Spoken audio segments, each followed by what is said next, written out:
Welcome back, ladies and gentlemen, to round 18 of Women's Series Futsal Clash. It's the final round, the ultimate round. We'll find out the award winners from everything you want to know: the MVP, most valuable player, best and fairest. Obviously, you'll congratulate Evolution for their amazing title charge. I'm Joshua Fusco. I'm one of your commentators, and welcome Han Solo, the ultimate women's commentator. Thanks for being here. Thanks, Josh, for having me. We're here, the final round. Can't believe it. It's come to 18 weeks, and we are here seeing, the final games. Well, we haven't commentated in a while, us two together. It's going to be very interesting. Don't think it's been like that this whole season, Josh, to be honest. Yeah, I've kind of got been a while. They haven't invited me back for a very long time, but I'm here now. I'm happy to be here. Happy to be your number two. It's just an amazing, what a good first game. Western United taking on AKU. Oh, what a round to kind of finish off the season as well. So it's kind of very exciting to see what will unfold in tonight's games. But Melbourne AQ, Western City, I feel like they're just the team this season that's just been so exciting to watch. Like, you got what, Saki Nagai right there, Jaina Bennett, who's transferred from Carlton, Lucy Raymer's come back on board, Evangelia Parthamos. Can't even fault that. And then back on board is Deborah Bohorquez, whom we haven't seen in so many rounds. I've probably only seen her perhaps 3 times this season. I've seen a lot of Rebecca Yee. Yeah, I mean, an AKU, you kept listing those players. They're one of those teams that you can just go down the entire list and you see star, star, star, star, star, upcoming star, upcoming star. They're absolutely stacked team in terms of pure talent, and they're lovely to watch. Yeah, we haven't seen a lot of Deborah Bohorquez, but Rebecca Yee has taken her place quite well. She sure has, and in the past couple of rounds too, she's just been outstanding. I think the confidence boost is having her listed on as the next gen in World Series, but yeah, since then she's just come out of her shell. So she's definitely come a long way, but good to see Bohorquez back in between the 2 sticks for Melbourne AQ tonight. Now, obviously, as I said at the start, this is the game. This is the final day, match day. We'll figure out all the major award winners. Do you have any shouts? Do you think that they're going to be the MVP? They're going to be the most young player of the year, or Golden Glove, or anything like that? What's your opinion on the play? I haven't really put my head around it, but let me kind of see the list and I'll compile it to you momentarily when I get my head around who is a star player kind of in each team.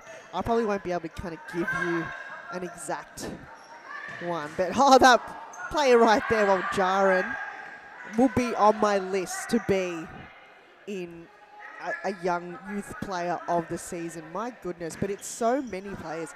I reckon this is going to be the hardest season ever to dictate who will win this. Who will win MVP, best and fairest, Golden Glove. Because the competition and the quality and the talent of these players are probably one of the best we've ever seen in the competition. So whoever is in charge of putting the awards together, they've got a tough decision to make. Yeah, absolutely. There's 3 or 4 players that could win each award. Maybe the only one that I could say that you think is maybe the MVP. There's only a couple. Just 1 or 2 players that might get that in. Just because it takes a lot of consistency to win that award, and you have to play week in, week out. Is there a most improved player? No, there should be. That's what I said. You know what? I told the commission, get a most improved player. That's what you need as an award. Yeah, I remember saying that. I remember saying that most improved player. We should pass it on to the commission and have that as an award.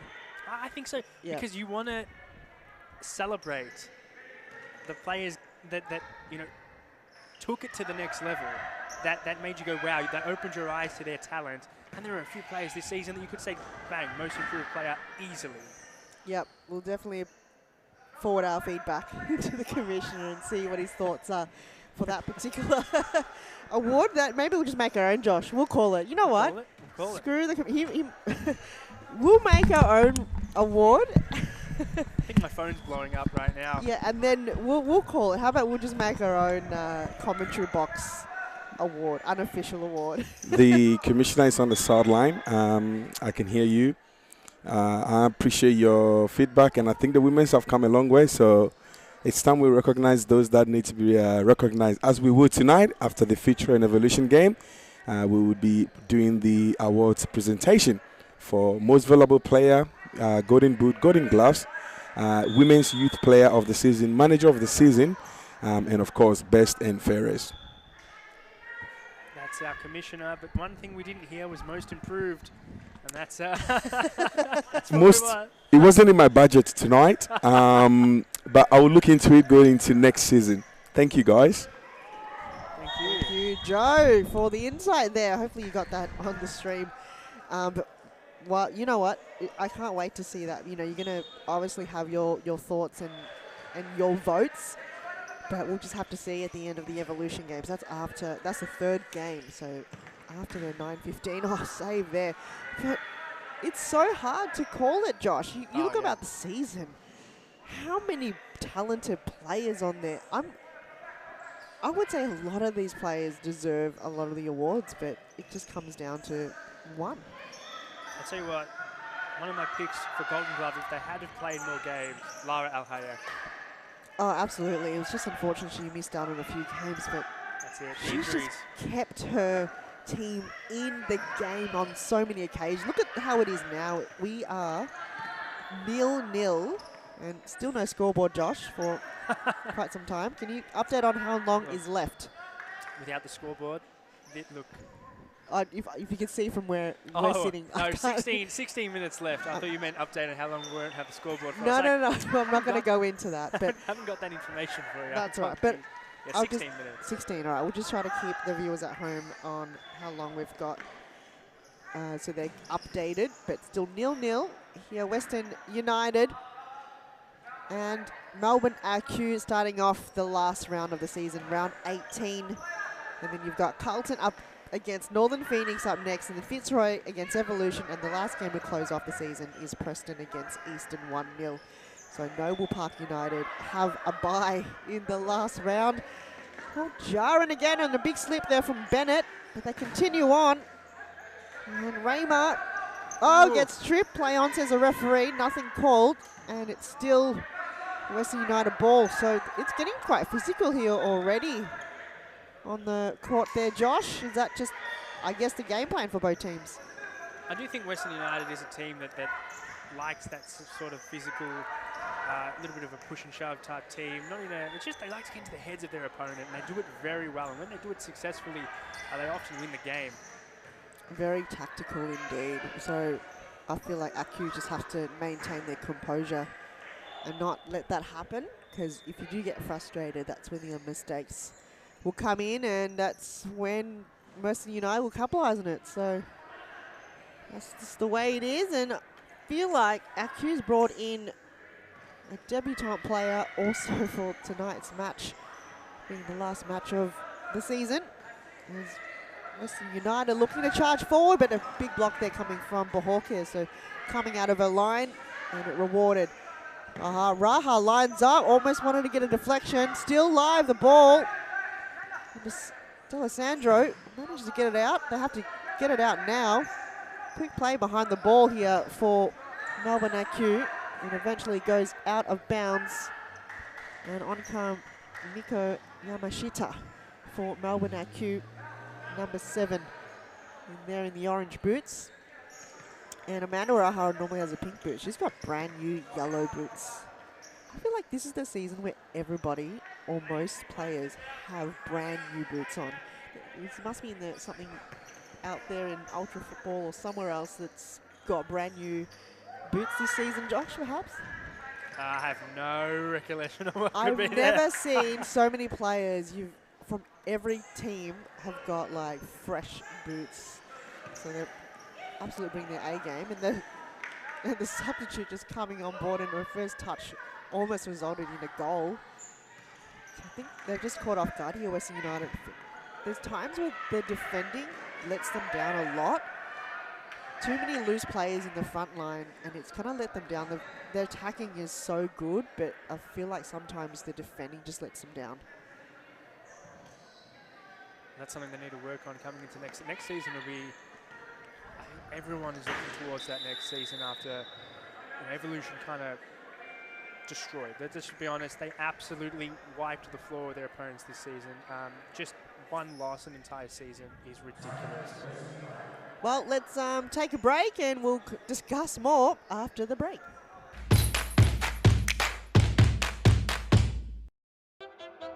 I grew up with low self-esteem. It was me and my mama, just us in the trauma. Hands up if you know what I mean. I see you, I feel you. I want you to know that you're not alone. I know what it's like not to have a home. Feel like I live in the end zone. I'm the one leading the drives. The crew riding around in a Benzo. Red I'll be in charge of my own fate. Left the excuses behind. Now I'm the illest violinist alive. I took the pain and I thrive, but look at me now.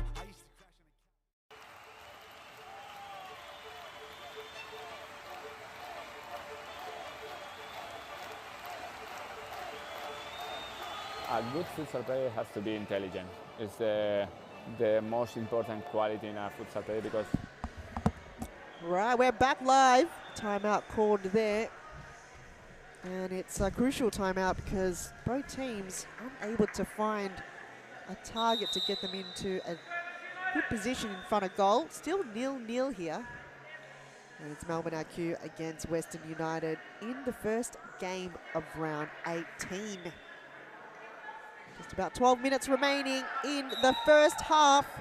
Again, apologies on the lack of the scoreboard. We are still having technical difficulties here in the media team. Still trying to work out how to put that scoreboard back. But until then, we will try to get you updated as soon as possible, or wherever possible, on the scoreboard and the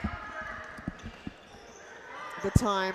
As Western United, similar colours to Melbourne IQ, but tonight they're repping their away kit, the white top and the black shorts. And Melbourne IQ, one of probably 50 kits that each player owns in the season. They're repping green with the fluorescent socks.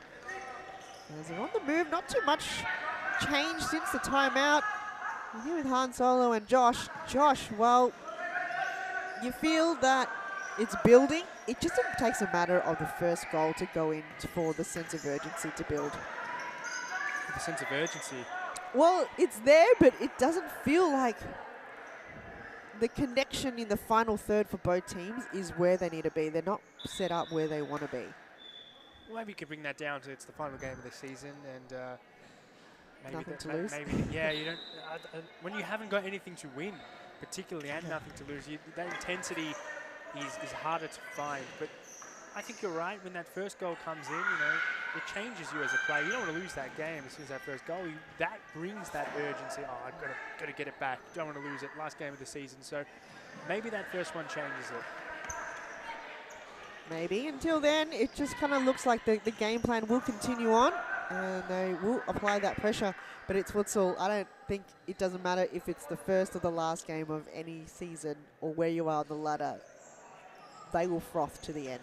They will, that's what the reason why you play futsal, especially if it doesn't matter, the championship's already won. I feel like these teams still give it 110%.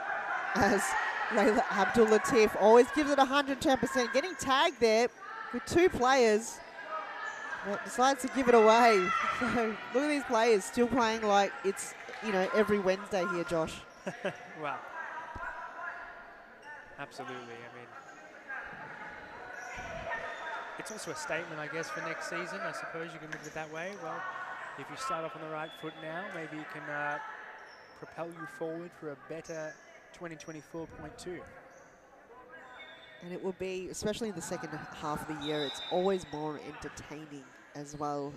The first half starts off well, and then it kind of goes a bit of a lull during winter, but I feel like the second half of the year always brings out great futsal, as well as the head up, not reaching the intended target of Amanda Oraha. Still not used to the yellow boots. It's just, I'm used to finding pink boots in the court, but she's not there. There's a move here, D'Alessandro, and a save from Lara Al-Hayek. Just came out right in the edge of the D, and the other response on the other side.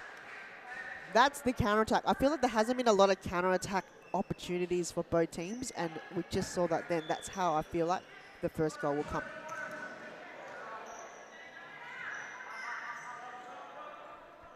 Lara, throw down the middle, no option there. This is a chance here. Ball juggling in the air, bit of collision. And this is back into Melbourne RQ. Bit of miscommunication in Amanda Oraha is going to slow things a little bit down and strikes it from range. Easy collection there for Deborah Bohorquez.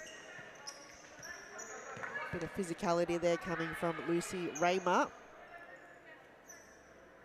As well, Jaren makes her way back on the court. Josh, update on the time.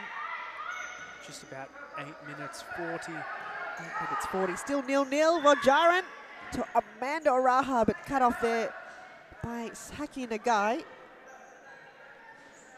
Side ball. Rojaran to Amanda on her left. But just too much mustard behind the ball. So even the keepers haven't really made too many threatening saves. Lara have made, I feel, more saves that have been on target than Deborah has.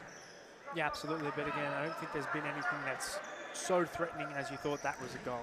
It's been a very tight-knit game. That was a very good save, El Hayek, though, just as I'm speaking. And that second follow-up just got her hand on it too. So both teams, you've got to probably go low and angle it in, because if it's right in front of goal, the keeper, they're so good in their decision-making. They'll get in front of the ball time and time again. You've just got to get the angling right. So Jaren getting tangled by both. Still going! There's a goal. Oh, Jaren, what a solo effort from the left side. And the finisher was so good.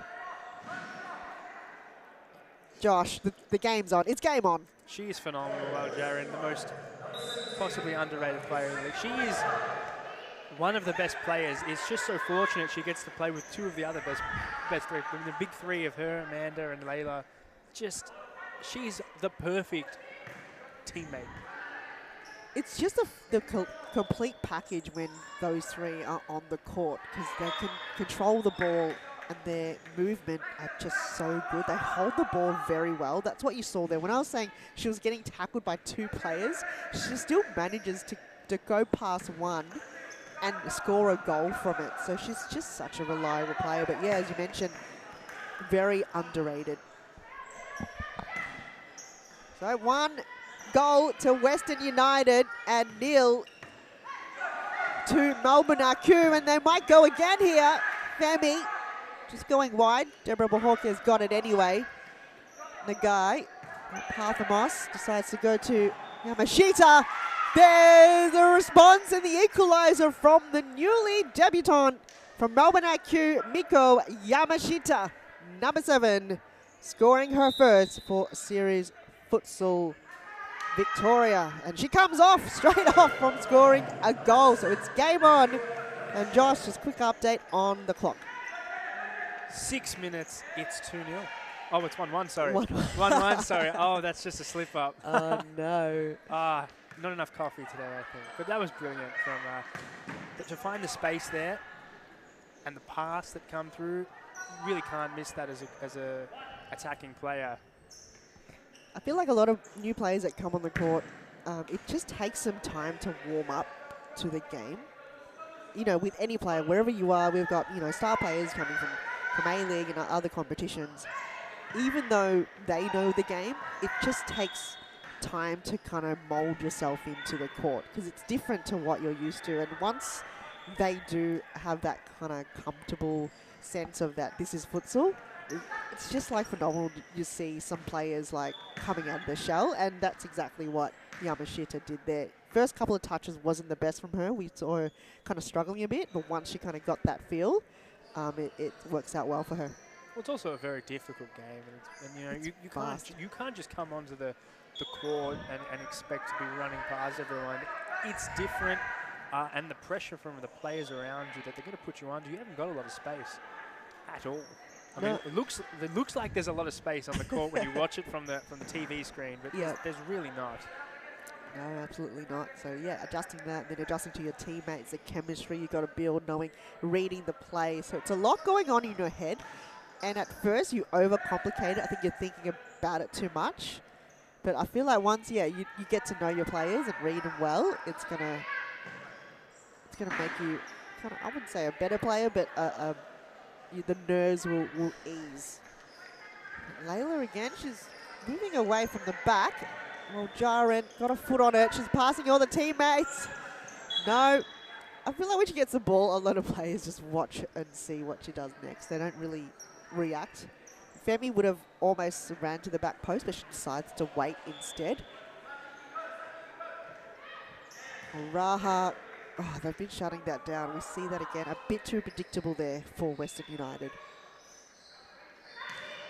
The guy couldn't bring it to ground, and guess who's there? Abdulatif. And the throw towards Jaina Bennett. Passes one. Under pressure there by Femi. Couldn't get her target as Layla Abdulatif looks up. Well, Jaren free, but too much behind the ball, and she couldn't get there in time. But that was good counter-attack. We see a lot more from Western United with that counter-attack. They're so lethal in it. They're so quick, Josh. Yeah, absolutely. That Abdulatif is a special player. And you could see there, head up, knows where well Jaren is, plays the puck just a little bit too much on it, but it was the perfect play, the right play to make. And she's deadly like that, really. If you give her too much space, you're going to concede a goal purely from her just reading of the game. And just reading of her teammates, they know when they need to run, and they actually don't mind having Jaren up front a lot and applying that pressure as Bennett looking to find a goal ahead. But Lara, too good. She's just from anywhere she can save it. Obviously that goal before, it was tricked to, had to save, and the defender wasn't there. But Lara, if I had to give her an award, I would. It's just been, if she doesn't get the youth award, she'll, be one of my votes for Golden Glove as well. Another Master Bennett. Goes wide to the guy. Back to Bennett. Raymeyer she can use. She does. Asking for the 1-2 in front of goal. Good save there from Lara Al Hayek again. And the counter-attack is on. Can they keep it in here, Western United? They don't. And the referee, Michael Ciaris, agrees. See, that's exactly what I mean. When you think of Lara Al Hayek, you think of a top 3 goalkeeper on her day. I don't think she wins games purely from her saving. Really, she's one of those players, and if she had have played more, she didn't get injured, she'd have my vote as goalkeeper of the season. I mean, obviously, Jess Giovinazzo is a very good goalkeeper. Danielle Bradley, you really can't fault what she did this season, but Lara Al Hayek is a scary foe to face. A lot of one-on-one wins, which is so hard, and she just came on board, and from the moment she stepped on the court, she owned it. It didn't take any time at all. And you know what to expect from her each and every game. Every game, it's like so consistent. Yeah. She never has a bad game. Yeah, agreed. I mean, and that's what you look for in awards, like consistency. Obviously, you need those eye-catching performances. She has that. Maybe that's something she can aim for next season. Who knows? Maybe she's won it this season. I actually have no idea. But we don't know. So let's bring it up again. So these 2 goalkeepers, Deborah Bahorquez, we haven't seen too much of her. Lara Al Hayek. Let's go the next game. We have Carlton against Northern Phoenix. Paige Daly, very consistent, but there have been times where, she has let in a few slips. We also have to look for where is Carlton on the ladder. Exactly. And they're not in anywhere spectacular, and that has to come into play. I mean, you can't be the best goalkeeper if your team is, I think they're 7th, and they conceded 60. 60. Look, she is a phenomenal goalkeeper. She is very consistent. There's no taking away from that. I don't think there are bad goalkeepers in this league, but... Oh, Deborah almost let one in as the whistle blows for the halftime break. 1-1 here in the first game of round 18. Let's take a halftime break. Plenty to come right after this. Benzo, left the excuses behind. Now I'm the illest violinist alive. I took the pain and I thrive, but look at me now.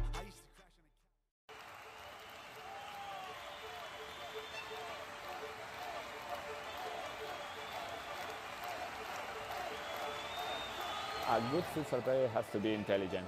It's the most important quality in a futsal player because a futsal player is very fast, and you have to think really fast. You don't have time, you don't have a space. They have to enjoy the game. This finally, futsal or football or basketball or tennis, it's only a game, so they have to enjoy. If they don't enjoy the game, they don't improve. No, they know that we know as coaches that every day is good for improving your level. So you have to work hard every day. It's detail. It's important for improve your career. The group is the key of success. If you don't have a union group, you can win some matches, you can win some tournaments, but finally you don't win the World Cup or you don't win the European Championship. You need a strong group and everybody go in the same direction. The futsal is totally different than in Europe or in other countries. I think there are good levels here in Australia. There are good players, so they have to work hard, and maybe in the future Australia is in the top.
With low self-esteem, was me and my mama, just us in the trauma. Hands up if you know what I mean. I see you, I feel you. I want you to know that you're not alone. I know what it's like not to have a home.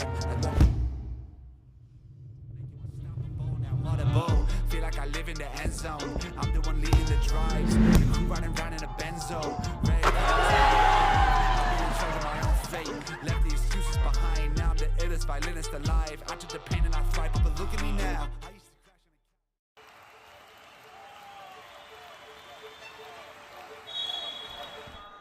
Second half here inside the Series Futsal Arena. First game of round 18, the last round of the season. What a season it has been, and Melbourne AQ and Western United kicking things off here. Western United looking like they're going to finish in 6th place with 7 wins and 8 losses, and Melbourne AQ sitting in 3rd place with 9 wins and 6 losses. So just behind Preston, who is in 2nd place, and Melbourne Evolution in 1st with, before last week, was undefeated with 14 wins. As Deborah Bahorquez saves the day there for Melbourne AQ. And the only team to beat them, doesn't look like Deborah Bahorquez is looking well after that, but looks like she got up. Josh, yes. The only team to beat Melbourne Evolution is Northern Phoenix. Yeah, and no one, you couldn't call that ever. I mean, Northern Phoenix is not a team that you associate with being the top dogs. I mean, it's just not. I'll hold my commentary there. Absolutely wonderful to get through. Yeah, it was, well, Sakinagash, I feel like Lara Al-Hayek reads it, and she knew the pass was going to go through. She knew that, I can't remember who was just on the left there, wasn't going to take a shot. Yeah. and would surpass it to Saki Nagai. As they go again, this is an opportunity. What a save again. Split save in the air from Lara Al Hayek, denying Miko Yamashita, already the goal scorer tonight. As Raymer left there, but hitting the side netting. Sorry, continue your thoughts there, Josh? Oh, no, Northern Phoenix winning that game. Look, from my view, it was Dana Stevens, the impact, and someone that I would say is, if they're not in the conversation for most valuable player, there's something wrong. There's something absolutely just terribly wrong.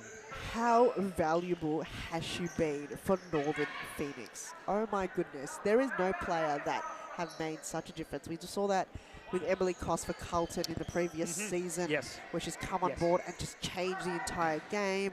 Georgia Beaumont did it for Eastern FC, same as save again from in between two legs by Lara Al Hayek. Wow. It is so hard as a goalkeeper to have your vision blocked and to know that the reflexes are crazy here for Lara Al Hayek. But continuing on, with players that will come on and just make an impact in their team. But Dana Stevens definitely in the conversation. I mean, they're going to have a very difficult time keeping her. Everyone's going to want a piece of Dana Stevens. Every single team. She would fit in perfectly. She is wonderful, and she brings something different, a physicality that I don't think is matched. Actually, I'll take away that, because Rebecca Davies did match her on the physicality. I'll say Rebecca Davies was really putting her under a bit of pressure. She was very physical last game that they played together, and it was just, I really like seeing that side of Rebecca Davies. We haven't had anyone really challenge Rebecca Davies because, we've seen a few, Fitzroy players and Preston players put that physicality on. However, it kind of is a bit, I would say, dirty. But Dana doesn't really play dirty. It's weird. It's just, you bring that physicality to the game, but you're not there to kind of harm your opponent. It's just, she just plays clean, but also physical. So I don't know if that comes from playing rugby, that aspect of bring the physicality to the game, but you're not there to break their legs. Absolutely. I mean, it's not just the strength. I think she has a very good sense of balance as well. She doesn't get knocked off the ball very easily. And she, I mean, that's the ultimate respect you can give a player is when you see someone getting really angry and they're trying to push you back. I find that's a really respect thing between Dana and Rebecca Davies. It's like an acknowledgement of this is the player that I need to stop. They couldn't stop her that game. Absolutely not. So we can point out, how about we just go to each team and think of our thoughts, and then it could just be a collection of who may win it in the end. So Melbourne AQ, who do you think is most valuable player? Saki Nagai. Their most valuable or up for most valuable? Their most. Yeah, okay. Saki Nagai. She's just gone down again. They're definitely after her tonight. This is the third time she's on the ground. That is why she's most valuable. And every time she's got the ball, they always go after her. Always. Yeah, absolutely. Her, maybe, look, I would say Jessau, but Jessau doesn't play enough games. And she doesn't play enough of the big games. And that's the only attack you could really give on Jessau, because she's so amazing. But you need to play those big games to be the most valuable player. Sorry there, Jess, but I would say that. So Melbourne AQ, they've just got so many players on their list. That's the thing. So they're not a core team each and every week. That's what's unfortunate, that we can't really give a player there that's consistent. But Saki, I feel like, have been a listed player almost every single game this season. Ooh. Oh, as she goes down, and Lara Al Hayek, a grab of a jumper from the referees. I don't think we can get a closer look at that, but I'll see if I can get any footage of it. Because it's a penalty kick there. Wow. Unbelievable. But a VAR has been called. Oh, it happened so quickly there, Josh. It's going to be a tough one to call, because Lara had no choice. She was falling towards the ground. Saki Nagai is on top of her. Yeah. She has no choice but to kind of hug her while she's go into the ground. So if you've got your vision at home on YouTube and you've got the capabilities of replaying that on your own, because unfortunately we just can't get you that footage right to you now, from where we're looking from that side ball from D'Alessandro towards the guy, both fell to the ground, and the referees were quick to call it there. That could be a game-changing decision. There's just 17 minutes left in this one. I mean, that's a whole half, and in futsal terms, that's really just a whole lifetime. But in this type of game, when it's so close, only 2 goals, yeah, this could change the direction. Well, goals are hard to come by. We saw the first one from Balkis Mojaran. What a brilliant goal that was. And then Miko Yamashita to follow after that for Melbourne AQ. This half, still no goals. And Josh, this could be potential game changer, as you said. I would say that there's a little bit of a comfort knowing you have Lara Al-Hayek in goal for Western United. That's just the only comfort you could say, because she's, if you want anyone there, it's probably her. She's just got so much sense of where the ball is. She reads the play so well, and as a goalkeeper, that's very important. You can't teach that. You can't teach any player really on how to read the play, and she just does it so naturally, and I'm sure that comes from so much experience, knowledge, and the amount of saves you have to continue to make will bring up that experience. And it looks like Michael Ciaris in the centre there. Will he give us the outcome? No penalty.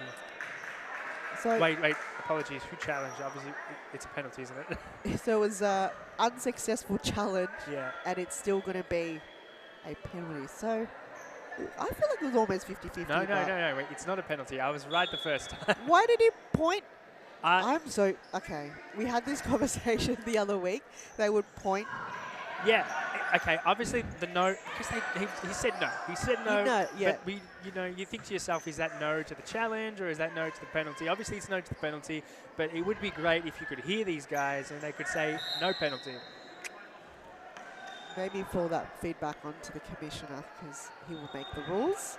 That's true. Give him like a microphone, Could be or whoever's making those announcements Yes. should call it, because they didn't call that VAR just then. So No. they're being caught napping here. They should tell the people in the stands and people here listening what's happening. Yeah, the call should be made. But we'll come on to the game. We'll go back to that conversation, I think, of most valuable players. Western United, there's a few there. You already said the big 3. Look, Big 4 now. Big 4. Layla Lagoat, Abdul Lagoat. You just got to... What she can bring to the table, there's not many players like her. She's very valuable. Her dribbling ability is phenomenal. And she's so composed. Now Kiss, I think she's haven't got consistent games. Some games she's amazing, and I feel like some games it's not her best, and same as Amanda. So yeah, if I were to pick anyone, Layla always bringing the game. I don't think she really has a bad game. This season particularly. This season, yeah. I think she's just worked so well to make sure that when she's on the court, that she allows, enough time, and she's got that kind of experience behind her belt now. I mean, how many games she's played since she's kind of started on board? I think she started with Carlton. She was with Northcote. So when you come into a team where you're the kind of underrated player, when you're new and you're a youth, you kind of get a bit intimidated. But when now she's a leader, she's just been so good. But she's very young as well. You say leader, but she's... How old is she? Can't give you that figure there, Josh, but Early 20s, yeah. Surely. But yeah, there's been times where she was playing with elders, and you just kind of follow and listen to direction. But now, because she's now a senior player, with Amanda. Oh! What? What a deflection! Did that come from Miko Yamashita again? I might have to just refer back to my vision. It was D'Alessandro. I think she was trying to steal that ball off, and it was probably last touch by Balkis Waljaran. Wow. Look, those deflection goals as a goalkeeper, you hate them. You can't do much. Well, but yeah, absolutely right. You try to stay on your line and put your eyes on the ball at all times, but anything could deflect from anywhere. Well, look, that's when the defense needs to step up, block that shot from much higher up the court, and you won't have that problem. But it slipped through. AKU take advantage of it, and they'll be very happy with this position. So 2-1 here, and how long to go, Josh?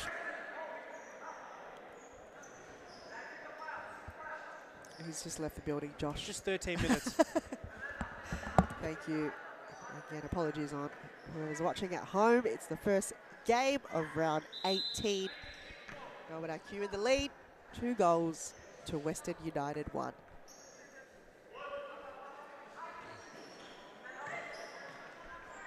First time we see Imi Plaza on the court for Melbourne IQ. She doesn't spend too much time on the court, and it's good to see her for the squad this evening here.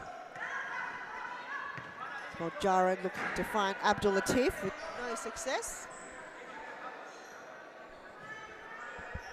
There's Aki looking to get the ball back. Jada Bennett telling the referees that 5-meter rule. Raymer back to Bennett, looking for the 1-2. Wasn't great, and the ball still juggling itself in the air. Raymer with Plaza on her right, but couldn't get there, and that was a good block coming from Ada Sargan. Throw in from this end of the court. Ball still not making itself in a clean possession. Sargan skips her way through a few players. So is Waljaran. And she strikes a ball and a save there. Close range in the near post for Deborah Bohorquez. A chip there from Lucy Raymer, looking for the target of Imi Plaza. As Western United gets the ball back to their terms. Abdul Latif hugging the boundary. Can pass the entire team if she wants. Gets the ball to Waljaran, and the strike there from Layla Abdul Latif. The build-up from all the way back started from her, but the finish was denied there by Bohorquez. What a side ball once again from Layla Abdul Latif.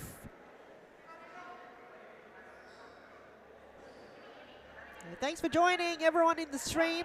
Just over 11 minutes to go here in this game. So second half, Western United trailing by a goal. So 2 goals to Melbourne AQ, even though Western United was the first one to break the deadlock. First goal from Balkis Waljaran. First goal for Melbourne AQ, Miko Yamashita, making her debut, and the second goal has resulted in an own goal. And again, apologies for not having a scoreboard. We are still trying to work out the technical difficulties here in the media team. But if you want to keep updated with all what's happening, go on the WeFroth app or the web browser. It will keep you updated live on every single goal, foul, timeout, and halftime, and we'll also try to get you the latest clock as well. This ball goes towards Jana Bennett. Decides to go back to Bohorquez. Risky move, but she doesn't get it back. That's the pressure we want to see there from Ada Sargan. As Melbourne IQ look to reset on the far end of the court. Jana Bennett to bring it in. There's the Parthamos. Raymer back to Bennett, looking for Parthamos, and went away past Parthamos and Lucy Raymer. Western United looking to get that ball back. Long ball towards Deborah Bohorquez. Look to quickly throw it out towards Parthamos. Gets stripped there, and that was tactical foul by Ada Sargan as Evangelia Parthamos hits the deck. Is that a yellow card given?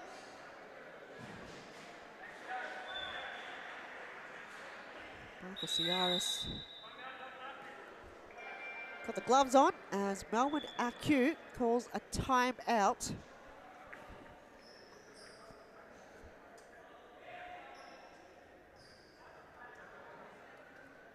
Won't be going to a break, but these two teams will recollect their thoughts as a set piece here from Melbourne AQ. Kiwimu looks to have potential, something lined up there. He's got his board out. I don't think we can zoom in to see exactly what the play is. Probably not a good idea, but you can see there he's putting at some form of play. We can kind of get a closer eye on what that may be here. He's directing his players. Will it be successful, this set piece we see here from a free kick? Don't think we get you the vision of the other side of the bench, but it's kind of similar thing going for Western United. The manager also providing direction to what they want to have planned out for the remaining of this game, last ever for the season. As Western United again sitting in 6th place, 7 wins, 8 losses. As we continue play here, Lucy Raymer behind the ball. Let's see what will come out.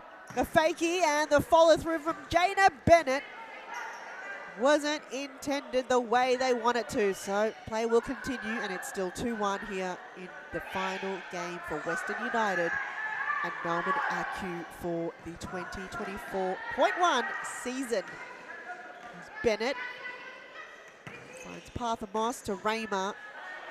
Couldn't get a foot on it. Just under 6 minutes to go.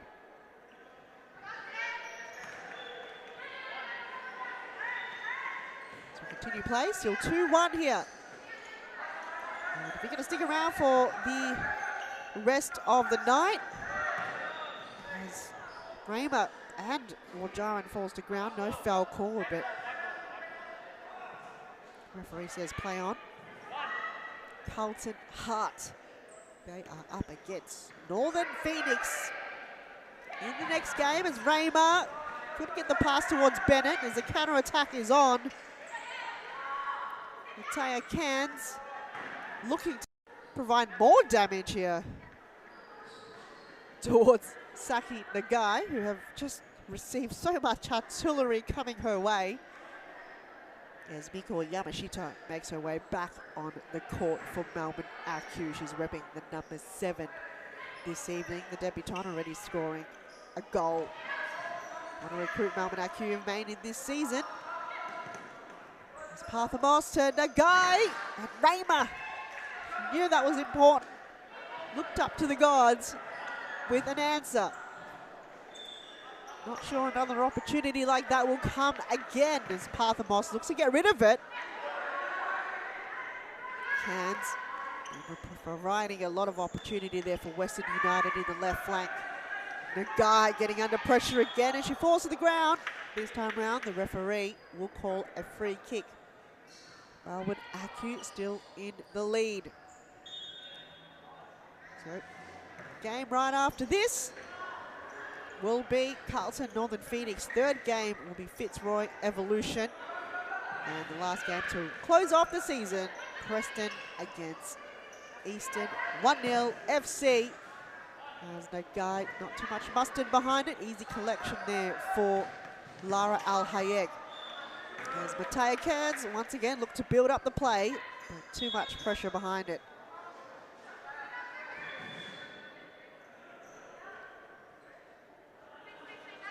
My apologies, I did say it was 6 minutes left. I think it's about 6 minutes now. 6 minutes to the end of the game. Also with stop clock as well, starting from the 2-minute mark.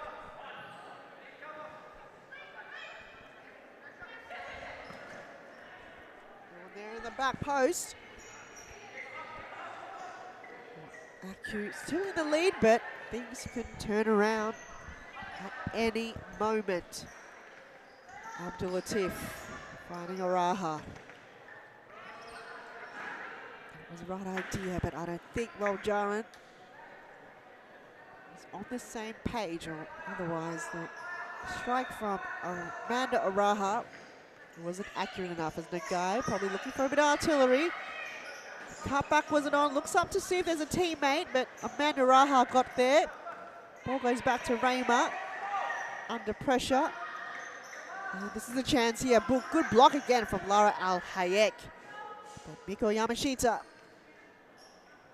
getting herself in a good position there from Melbourne IQ. Nagai looking to set up, but a bit of a warning there coming from Western United. Not sure if they are aware. This is the last game of the season. Still not sure where 3 meters is from. Araha. It's good counter-attack now. Oh, the ball has slipped through. Miko Yamashita on a break. On a brace, sorry. Oh, word, this game, it's all Melbourne IQ. And we've got a replay for you. Look at that. So composed in front of goal. A few good touches. And it's just slipped through the fingertips of Lara Al-Hayek, which is very rare for Lara to concede like that. But it's just luck sometimes going behind you. Miko Yamashita making her mark, and the follow-up. She's on a hat-trick. Game's turned around now. Back-to-back unanswered goals from Melbourne IQ.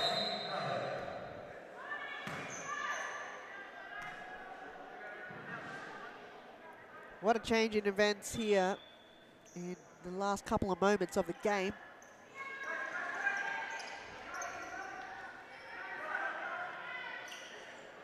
Done well here, Melbourne IQ. There are a few players on the ground. Second a guy. Spending a lot of time there. It's a red card. Red card given to number 7, Emil Femi. She's been sent off.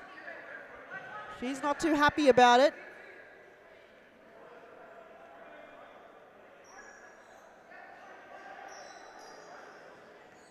As Melbourne IQ here looking to reset. So my apologies, the last goal was from Saki Nagai. I think I was just having a braid fade there. Emil Femi has to be removed off the court, and she refuses. Michael Ciaris, they know the rules. If you have a red card, you have to remove yourself from the court. And Emil Femi just made her way to the bench casually. But Michael Ciaris, he's not going to continue playing until Femi is no longer on the court. So she's officially not in the court. Michael Ciaris now will be happy to continue play.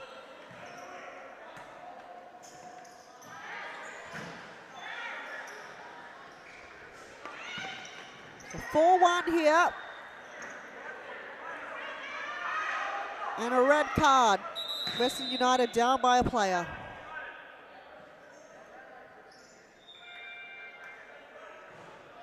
So I would say a bit controversial, but Emil Femi went in almost for the kill. I think what kind of set the referees off on the last passage play, I don't know if we can get you a replay, but the ball kicked towards Saki Nagai.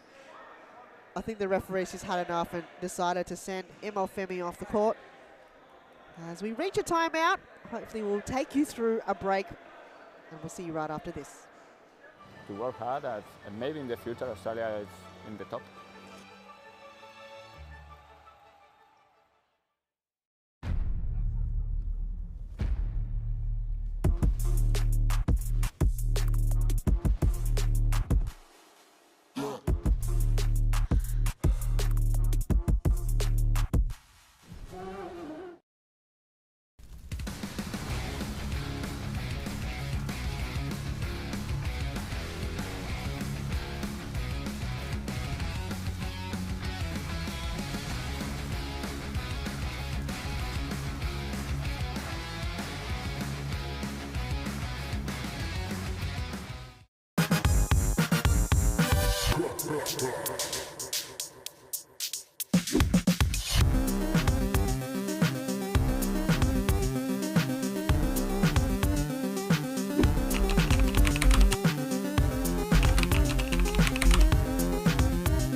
You're watching the vision here, the last game for Melbourne AQ and Western United for the season. This is round 18.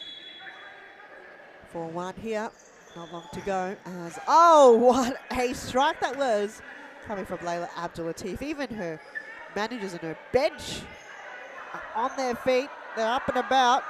Will the next one go in for Layla Abdul-Latif? Emil Femi was given a caution, and right after that received a red card for foul play. Zimi Plaza looking to find the back of the net. It's about 2 minutes and 44 seconds to go. Manda got one in the face, but play continues. 4-1 here. 2 goals to Miko Yamashita. One was an own goal by Balkis Waljaran. And another goal from Saki Nagai for Melbourne AQ. And Balkis Waljaran was the first one to break the deadlock. Zimi Plaza under pressure there by Amanda Oraha, but still maintains a fine composure. Kick in for Western United.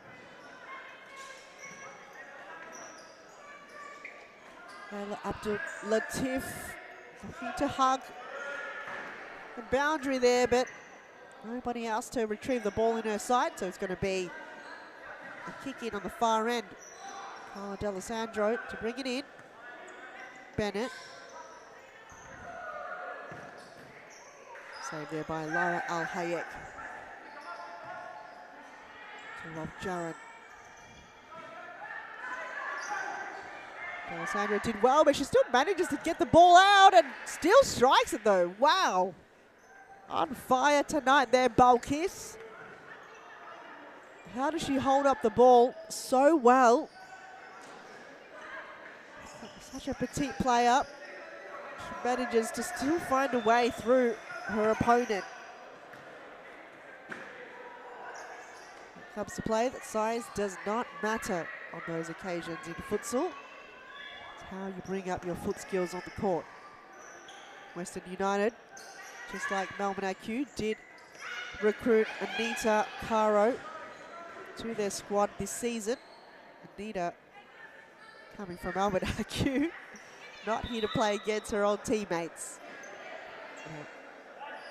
Did see a few transfers, which is, for the women's game, good to see players transitioning and trying out new clubs. Oh, what a sexy move there coming from Amanda Oraha.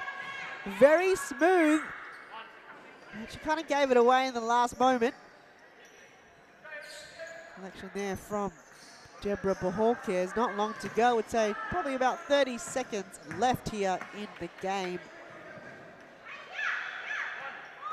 And it's 4-1 going to Melbourne AQ.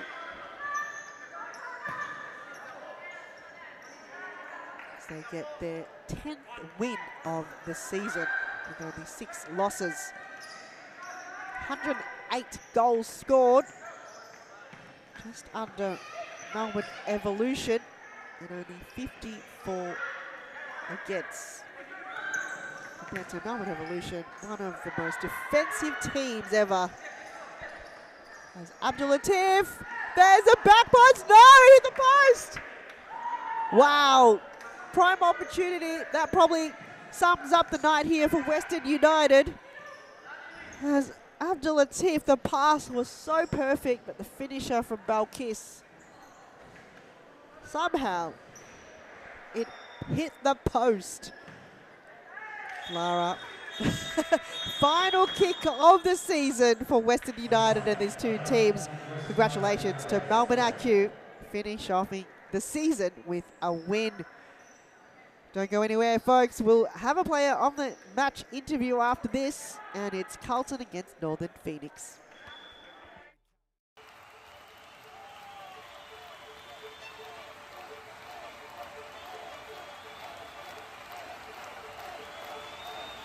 A good futsal player has to be intelligent. It's the most important quality in a futsal player, because in futsal play is very fast, and you have to think really fast. You don't have time, you don't have a space. They have to enjoy the game. This finally, futsal or football or basketball or tennis, It's only a game, so they have to enjoy.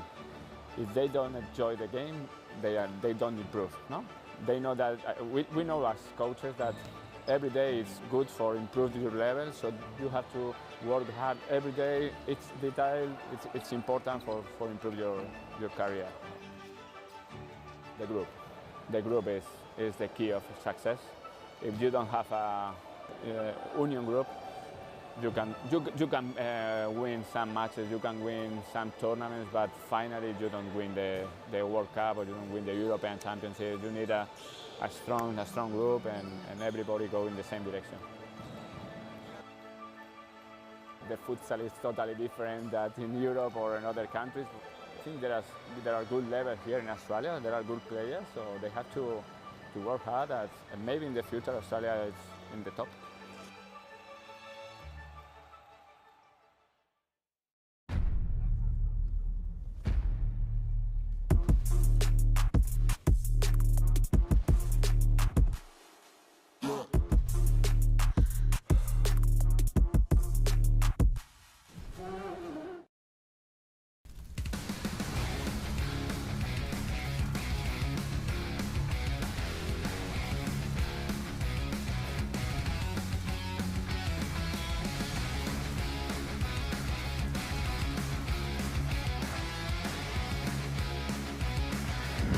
Welcome everyone, I'm here with Evangelia Parthamos from Melbourne AQ. Eva, sum up the season with the team at AQ.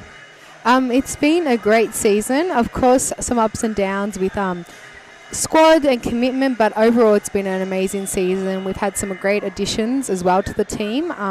So it's been great to play along new girls, the old girls as well. So it's good to finish on a win, definitely.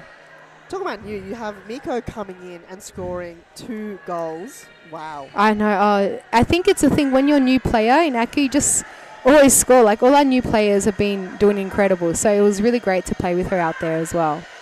Now you're talking about the season. Your now 10th win and only 6 loss, finishing 3rd. You've got to give credit to yourself and your management and all the players as well to get you 3rd place. Oh, yeah, no, it was great. We were trying to get in the top 2, but finishing 3rd is a great achievement, and hopefully next year we can be top of the table. But it's been a great season, and we look forward to the FOS Cup as well. That's going to be exciting too.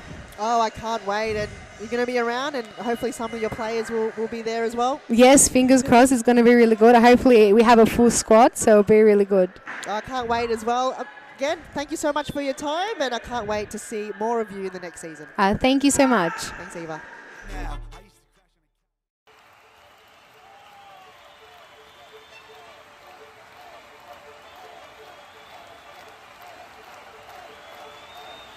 A good futsal player has to be intelligent.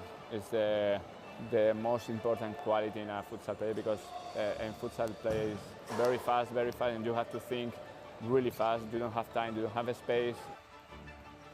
They have to enjoy the game. This finally, futsal or football or basketball or tennis, it's only a game, so they have to enjoy. If they don't enjoy the game, they don't improve. No, they know that we know as coaches that every day is good for improve your level, so you have to work hard every day. It's detail. It's important for improve your career. The group is the key of success. If you don't have a union group, you can win some matches, you can win some tournaments, but finally you don't win the World Cup or you don't win the European Championship. You need a strong group and everybody go in the same direction. The futsal is totally different than in Europe or in other countries. I think there are good levels here in Australia. There are good players, so they have to work hard. And maybe in the future Australia is in the top.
with low self-esteem. Was me and my mama, just us in the trauma. Hands up if you know what I mean. I see you, I feel you. I want you to know that you're not alone. I know what it's like not to have a home. Feel like I live in the end zone. I'm the one leading the drives. The crew riding round in a Benzo. Red I'm in charge of my own fate. Left the excuses behind. Now I'm the illest violinist alive. I took the pain and I thrive, but look at me now.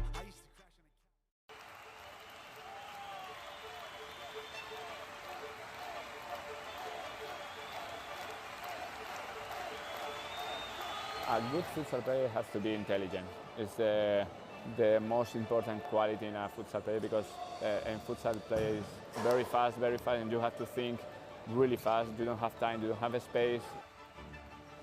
They have to enjoy the game. This finally futsal or football or basketball or tennis, it's only a game, so they have to enjoy.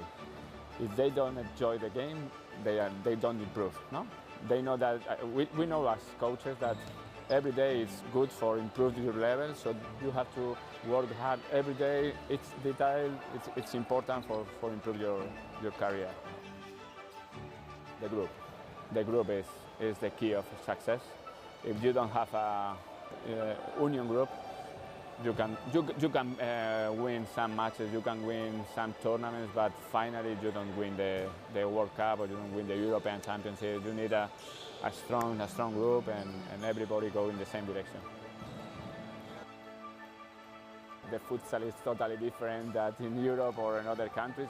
I think there are good levels here in Australia. There are good players, so they have to work hard. And maybe in the future Australia is in the top.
With low self-esteem. Was me and my mama, just us in the trauma. Hands up if you know what I mean. I see you, I feel you. I want you to know that you're not alone. I know what it's like not to have a home. Feel like I live in the end zone. I'm the one leading the drives. The crew riding round in a Benzo. Red I'm in charge of my own fate. Left the excuses behind. Now I'm the illest violinist alive. I took the pain and I thrive, but look at me now.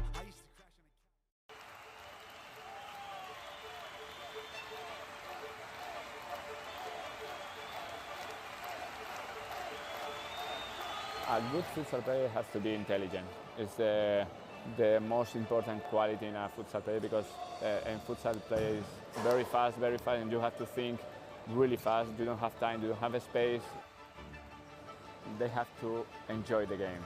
This finally futsal or football or basketball or tennis, it's only a game, so they have to enjoy.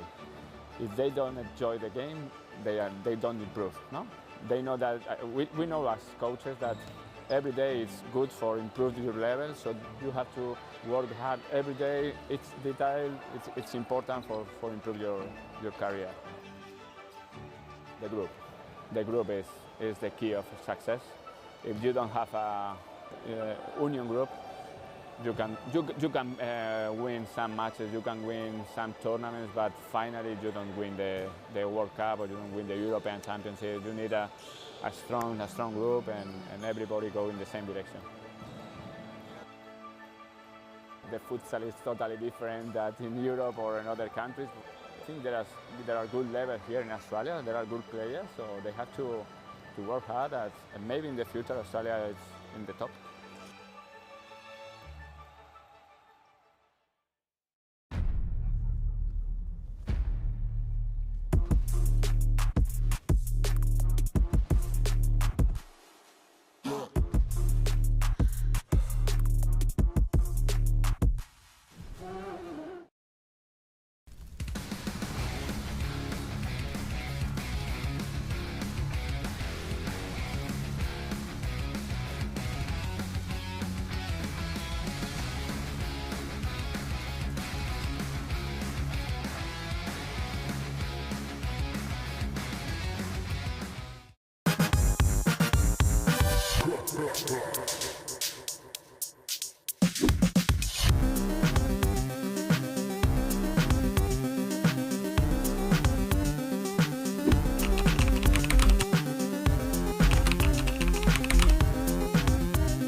I grew up with low self-esteem. It was me and my mama, just us in the trauma. Hands up if you know what I mean. I see you, I feel you. I want you to know that you're not alone. I know what it's like not to have a home. Feel like I live in the end zone. I'm the one leading the drives. The crew riding around in a Benzo. Welcome everyone to the second game, round 18 action here, the last round of the season. And don't blink or clear up your eyes, you are not mistaken. We have finally a scoreboard here in front of you in the screens. You don't know how excited we all are to finally see the scoreboard on your screens, and that's the magic work that's been done here behind the scenes. Josh Fusco, he's the one to make sure things are working properly here on the stream, and he has done just that and given us what we haven't had in quite some time, the scoreboard. Wow, look how good it looks.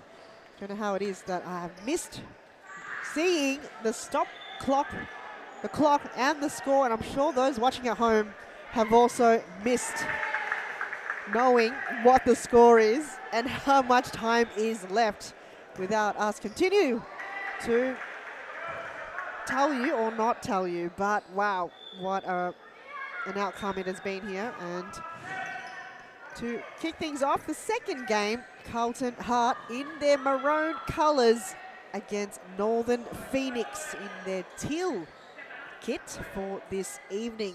And what a game it's been, because Northern Phoenix, what a season they have had. They did what we thought was near impossible. They bet the unbeatable team last week against Melbourne Evolution. Better go back and rewatch that game. It was a very close one in the end, but 2-3 in the end. What a game.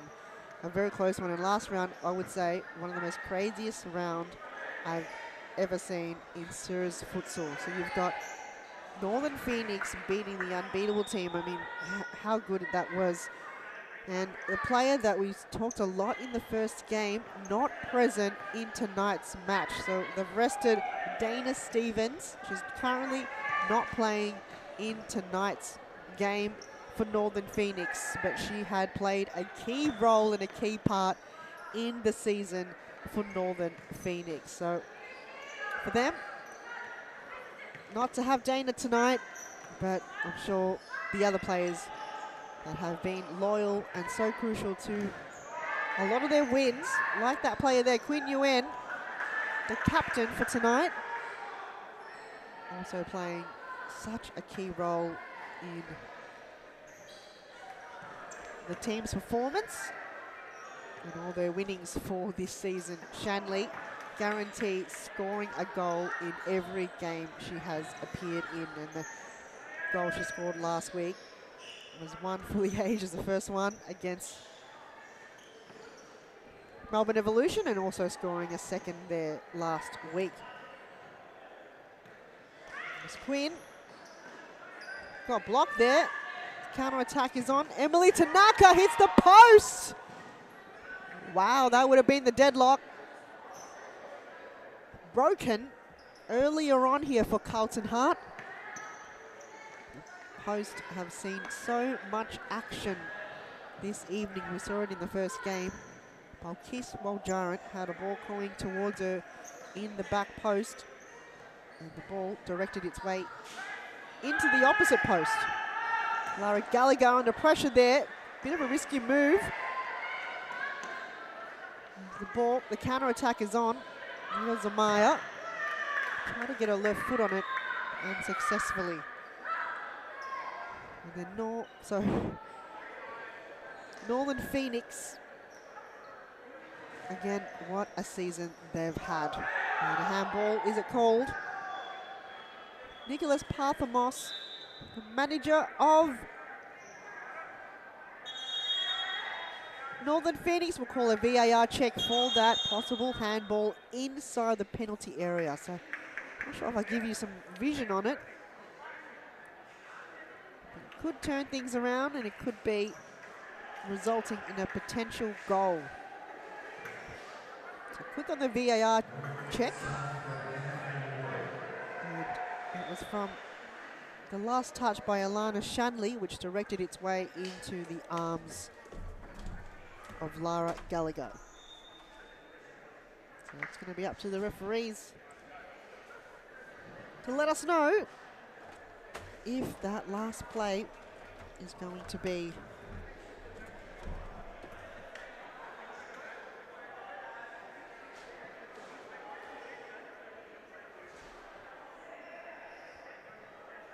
a potential penalty kick. We will see. As the last game, if you missed it, Melbourne AQ went home with the win for the last game of round, the last game of the season, round 18. 4 goals to 1. And Melbourne AQ, when I'm talking about last week, the weirdest round. So we had 2-3 going to Northern Phoenix in the first game, and then Preston were leading, I would say, about 4 or 5 goals in the second half against Fitzroy. Fitzroy fought back and made it 7-9. And then it was Noble Park against Eastern. Eastern looked like they were going to be winners, but Noble Park again in the second half fought back, made it 4-9. And then the last game of round 17, it was Melbourne AQ against Carlton Hart, who's on the court at the moment. It was just back and back play in the second half, just turned it around. Carlton was leading by 2 goals at one point. Melbourne AQ fought back, and then he went into a penalty shootout, and it took the entire team to take the penalty. Clarissa Allerton was successful. Saki Nagai was successful. No one else was. And the last strike of that penalty shootout had to go to Paige Daly. And you know the outcome of that. You know the ending of that game. Paige Daly scored the winning goal to end round 17. So both of these teams came out with very close wins, but very deserving wins. And here we are, trying to pinpoint if Northern Phoenix will have an opportunity early. It's taking some time here for the referees to work out the vision.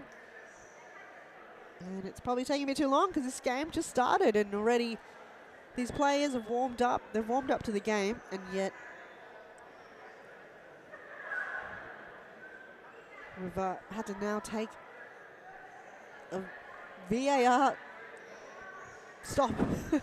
18 minutes and 49 seconds. How awesome it is to have the scoreboard for you. And finally, after many weeks and after many rounds, both for the women's and for the men's, I would say at least 3 weeks or more, we haven't able to provide you with a scoreboard. And finally, for the last round of this season, we've got one for you. So you can keep up to date with every single score, every single foul, every single timeout, and also, very crucial, the time of how long is left. And it's 18 minutes and 49 seconds. We might go to a short break and we'll hopefully give you the result after this. A strong group and everybody go in the same direction.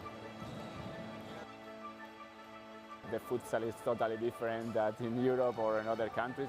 I think there are good levels here in Australia. There are good players, so they have to work hard. And maybe in the future Australia is in the top.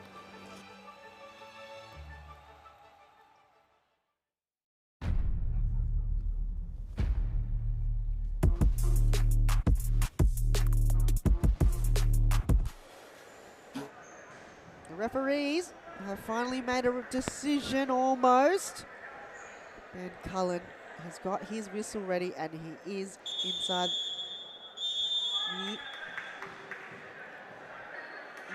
so the call unsuccessful, so play on. No penalty called. Side ball on the far end as we commence 18 minutes and 49 seconds. Still 0-0 here. Second game of round 18, Carlton against Northern Phoenix. Long throw down the middle from Paige Daly towards Alyssa Iardo.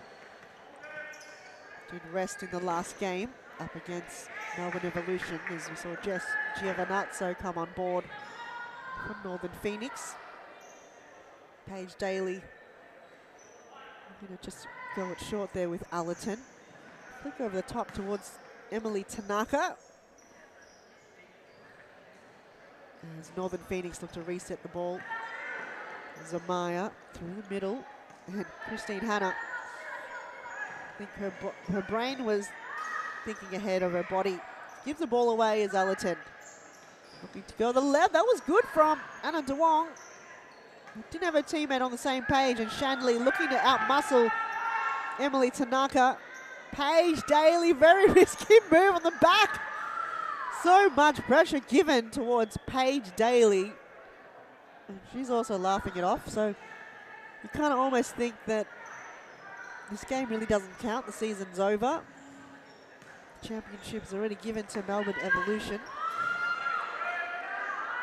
Good flick there from Zamaya and the follow through from Alana Shanley. She can shoot from anywhere. But on that occasion, it went too wide and too much mustard behind the ball. Underarm throw towards Tanaka. Nguyen got in the way. Hannah tries to nutmeg DeWong. And a bit of a close encounter. In the end, it's going to go to a Carlton ball. So, Tanaka, left boot in the near post. Good save there from Iardo. Quick throw out towards Quinn. Shawface making her way on the court right now for Northern Phoenix. A bit of fresh legs coming from both teams. Gallagher looks to flick it towards Allerton. Good move. But just couldn't get direction on the ball properly. Zamaya under pressure there by Kat Selikides. She's late to the party, but better late than never, but she's just played so much good futsal since she's been back to series futsal. Always have a huge following there, Kat.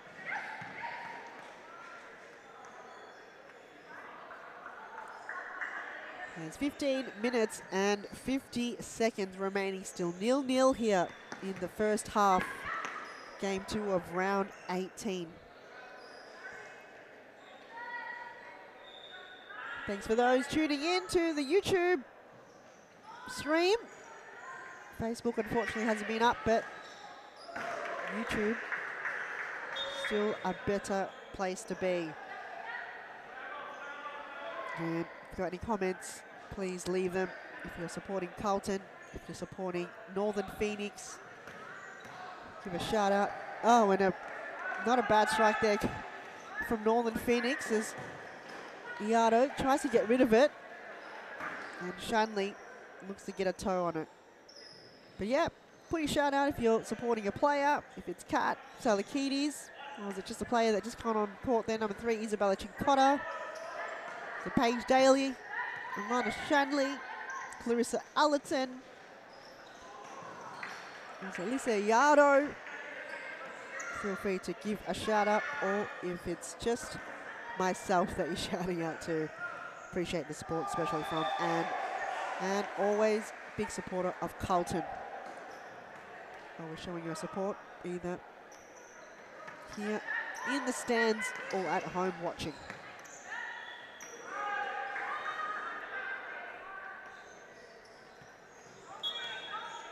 There's a ball turned over there. Probably the first time we've seen it tonight.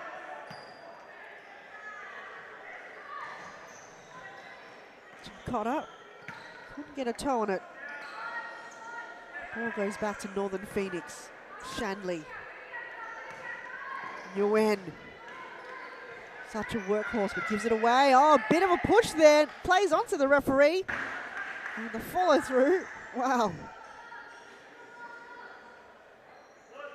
The counter attack is incredible, as we see. Finally back on the court for Northern Phoenix. Annabelle Merjanos. And unfortunate Michael Chavallo, the voice, not on the commentary tonight to see Annabelle Merjanos making her comeback to Serious Futsal. So lingering injury. I had to clarify exactly what that is, but she did tell me before the game that she is back. So good to see Merjanos back on the court for Northern Phoenix. Watch out for the long ponytail and number 2. Tanaka towards Salakides. Chincotta got a foot on it, but she said it was last touched by a Northern Phoenix player. So more love shown on the stream. They're not even supporting Carlton or Northern Phoenix. Not to build more of my ego here in the commentary box. Riding solo tonight. Thanks for the love there. Amy Whiting, the fish, swimming all the way from Ballarat. Not present tonight for Carlton, but showing her huge support to her squad on the stream. Allerton towards Salakides, getting denied there by Nguyen. A lot of back and forth play here, and still yet no goal to be scored in the first half. We saw that in the first game. It was a long time coming until Balkis Waljaran opened up the goal scoring for the game. So it could be a similar affair for this game in particular. Just takes one goal to go in for more of a sense of urgency to relate in the game. Definitely banging on the door. In the final third, both teams just struggling a little bit. You know that Northern Phoenix, you can show now that they do sometimes rely heavily on Dana Stevens to create those opportunities, bring the physicality to the game. Not present tonight. And Carlton, you know, Bet Catterwell. How good is she when she's in front of goal or not? She scores more goals from side balls than any other player in the competition. Bet Catterwell, very reliable, but kind of no use to Carlton if you're sitting on the bench there, Beck. Need you on the court as Paige Daly footy kicks it, goes wide. Wasted opportunity there, Paige. And Paige Daly, I did mention it earlier, if you did hear it, scored the winning penalty kick against Melbourne AQ in last round's match. It was 11:43 p.m. on a Wednesday evening. She was the last player to line up to shoot. There's Allerton there looking to line up herself. Salakidis bringing in another corner kick. Isabella Chincotta to Salakidis. Got a wrong foot on it. 3 opportunities for Carlton in front of goal, and they're unable to capitalise on their opportunities. Can Northern Phoenix get one back? Janos, he'll return back to Series Futsal. Quinn, Nguyen. Was a little bit too much behind the ball.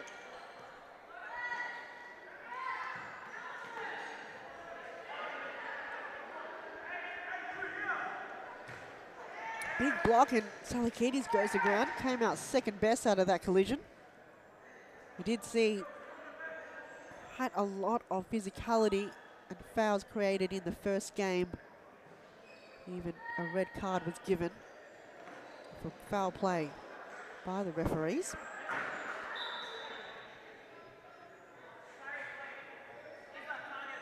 As Tanaka comes off, and on comes Anna Duong. So we did see Mariella Begang being listed on the squad list for Carlton, however not present, so maybe we will see her in the second half, maybe not. Dana Stevens also on the squad list, but she is not currently present as well, so will it be maybe a last minute appearance for these two players, or maybe not?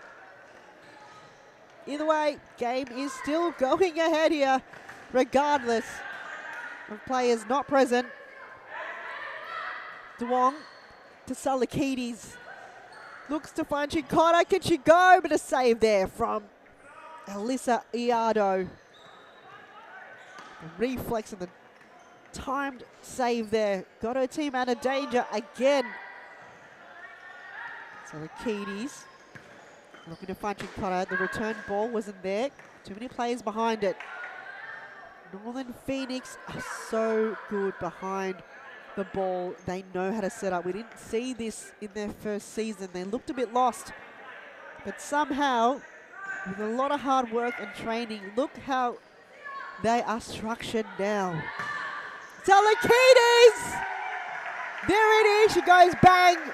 That was phenomenal. You can't ask for anything better than that to break the deadlock.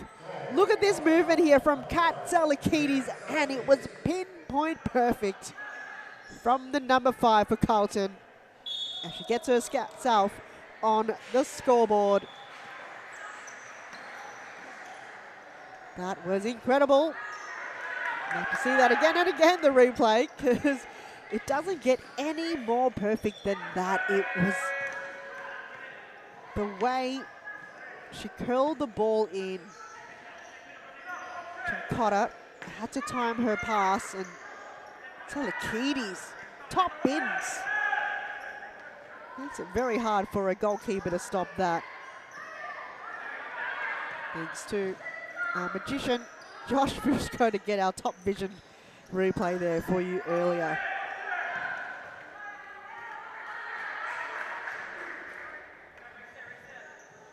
So where's the response from Northern Phoenix? They're definitely banging on the door. Carlton's definitely got their door open. I would say Northern Phoenix door is open. And let one in. Can they keep it closed, or will Carlton continue to try to open that door? And Shanley, again, have scored, I would say, in almost every single game she has appeared in this season. Still yet to find the back of the net. And Janos playing her first game back for quite some time due to injury. Wins Hannah. And Carlton is well set up, so it's going to be another corner kick here for Northern Phoenix. 6 minutes, never mind 5 minutes and 40 seconds remaining in the first half. How good is this scoreboard?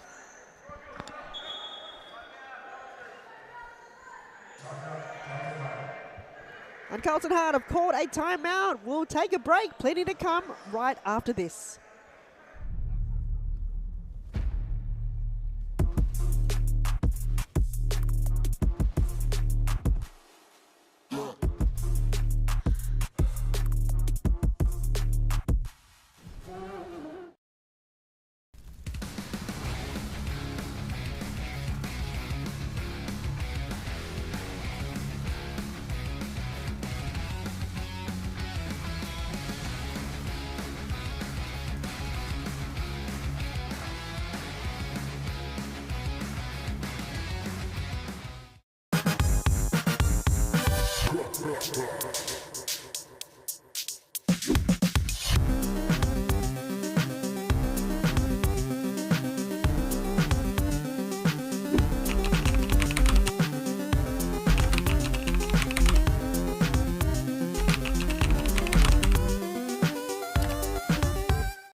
Welcome back. There was a timeout there called by Carlton Hart.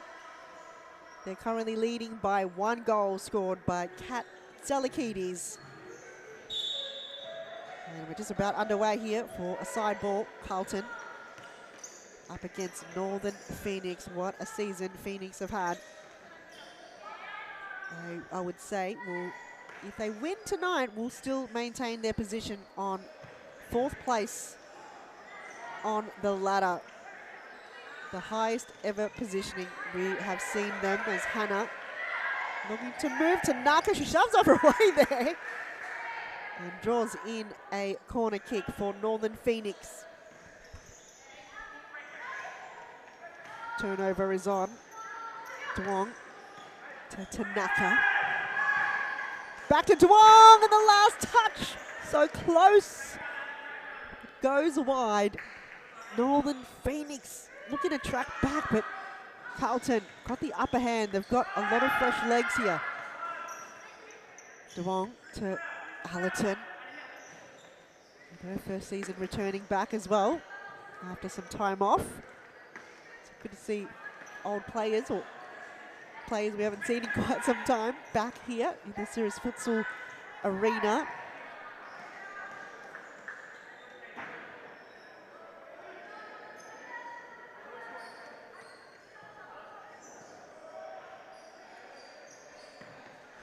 Duong to Allerton. Gets dispossessed there by Annabelle Munjanos.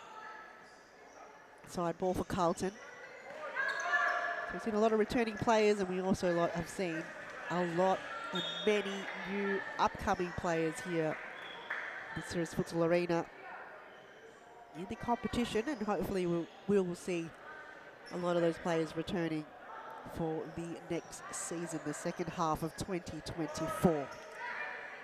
So 3.5 minutes remaining as Northern Phoenix on the move. Shanley getting her shot there, cut off by Duong. Quick to move. No handball called again. As Tanaka looking to move quickly down the line to Gallagher. Blocked there by Iado. Allerton looking to slow things down now, Carlton. Possession play as Tanaka just gives it away. Under pressure there by Quinn Yuen. Zamika Schultes makes her way back on the court for Northern Phoenix. She's wearing the number 11. Zamaya looks up, looks to find Schultes. That was good pass. The return ball wasn't great as the turnover is on again for Carlton. Back in Northern Phoenix, Zamaya cut there by Allerton. Trying to bustle her way through Quinn Yuen. But in the end, looks like Quinn won, but it's still going to be a Carlton side ball in the far end with 2.5 minutes remaining in the first half. Carlton leading by a goal by Kat Zelikides to Marker. Oh, so close. Just goes wide there on the right. Iado, long throw towards Shanley. Manages to bring it to ground, but Allerton stole it right off her. Looks up. Not too many options forward. Goes to her left to Anna Duong. Tanaka.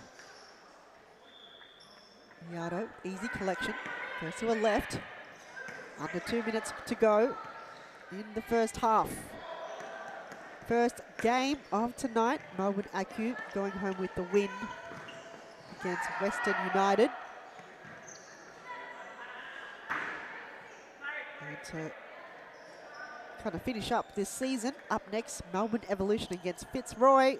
And the last game will be Eastern FC against Preston. Newcomers Noble Park United have got a bye in the last round. As we may have seen, potentially, a player coming on board for Carlton. She might make her way in the second half. Mariella Begang just warming up here on the bench. I don't know if you can see her from a vision, as Carlton might get their second.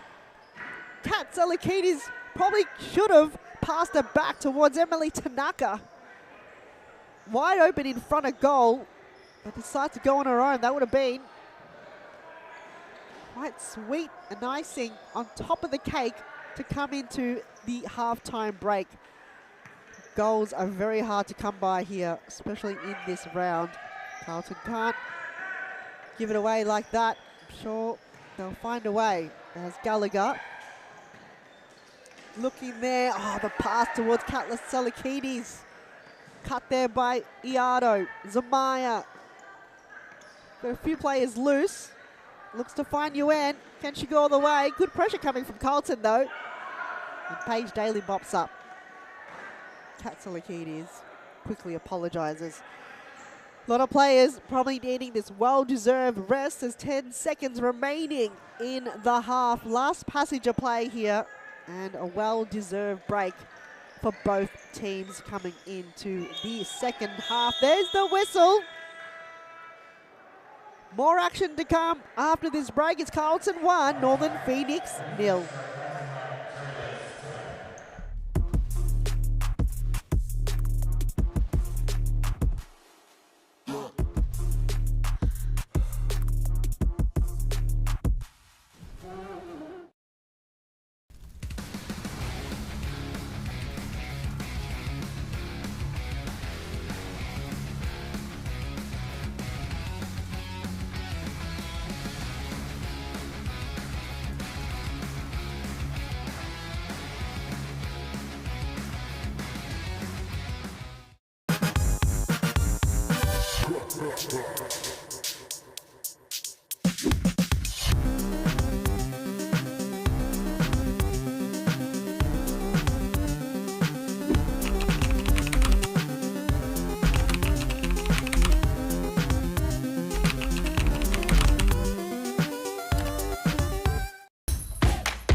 With low self-esteem, was me and my mama just us in the trauma. Hands up if you know what I mean.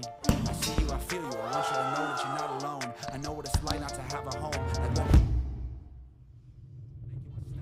Now on a bow, feel like I live in the end zone. I'm the one leading the drives. The crew riding around in a benzo. Red I've been in charge of my own fate.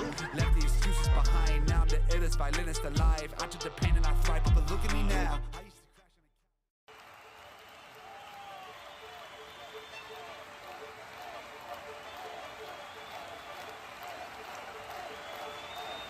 A good futsal player has to be intelligent. It's the most important quality in a futsal player because in futsal play is very fast, and you have to think really fast. You don't have time, you don't have a space. They have to enjoy the game. This finally futsal or football or basketball or tennis, it's only a game, so they have to enjoy. If they don't enjoy the game, they don't improve. No, they know that we know as coaches that every day is good for improving your level, so you have to work hard every day. It's detail, it's important for improve your craft. It's second half here inside Series Futsal Arena. Game 2 of round 18, the last round of the 2024.1 season for the Women's Series Futsal Victoria competition. Carlton up by a goal by that goal scorer right there, Katsalikides, looking to continue where she left from in the first half. Thanks for joining us here on the YouTube stream. Appreciate your company wherever you're watching, either in Melbourne on your very warm, comfortable lounge rooms or anywhere else in the world, broadcasted to you live every Wednesday evening from Thomastown. As Carlton in the maroon and Northern Phoenix in their teal kits. And Northern Phoenix, if you missed last week, did the impossible. Bet the unbeatable team. Well, it's not impossible anymore because it is possible. You can defeat one of the hardest team to beat ever in the competition. And they did exactly that. There's Amaya Looking to find her own goal. There's Allerton.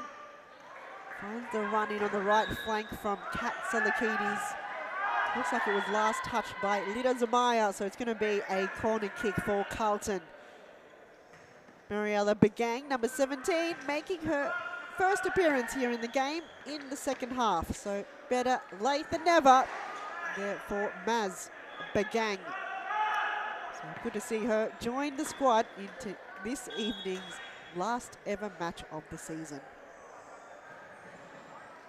So still nervous times ahead. Reece Intuisi walking back and forth in his bench. I don't know if you can see that from your vision. And biting his nails. So it could take anything from Northern Phoenix to come back.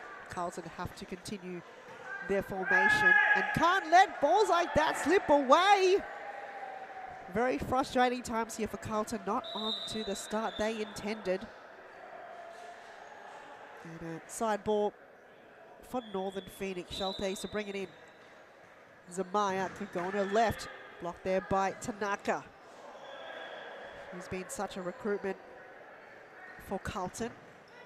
We've lost a few players. Jaina Bennett moving to Melbourne AQ. And it looks like Emily Tanaka have moulded her way in, replacing Jaina Bennett. I think she scored 2 goals in her debut. So not a bad outcome there. And Jaina losing to her own previous team in her first game against Carlton. A few transfers that we've seen. Anita Caro moving from AQ to Western United. Allerton on the move. So Salakidis goes wide towards Begang. Zamaya got there first. Getting tackled, but hops her way past both Allerton and Begang, but it's going to be a Carlton ball. Tanaka. Short pass to Allerton. Looks to flick it back towards a direction. Unsuccessfully couldn't hold the possession. As Northern Phoenix get the ball back, but gives it away. Right now, I feel like both teams have to focus on keeping the possession and the build-up play. They're just giving it away too easily and losing the ball. Got to find a way to keep that ball and move that ball to the final third. Pressure all-time high here. So 1-0 goes to Carlton by that goal from Kat Salakidis 19 minutes ago. Plenty of time to go here. Zamaya go all the way. Schultes. Tanaka to Kat. Straight into Quinn Yuen. How good was that block? Northern Phoenix have been so well set up in their defense. They also need to score goals. Can they find an equalizer? And Lana Shanley just made her way back on the court from the break. Got in the way there from Allerton. Did well. Yuen. And Berjanos will return back to Series Futsal. Just building her way into the game as we see Anna Duong coming on the court for Clarissa Allerton. Daly. Haven't seen too much of her tonight and haven't been able to be threatened at all. Both keepers actually. Iado, I feel like, have made more saves than Paige Daly, and that one veered its way out, hit the post again. Shanley. Couldn't find Berjanos. Duong got in there in the way anyway. So 1-0 to Carlton. First game, it was Melbourne AQ against Western United. It was 4-1.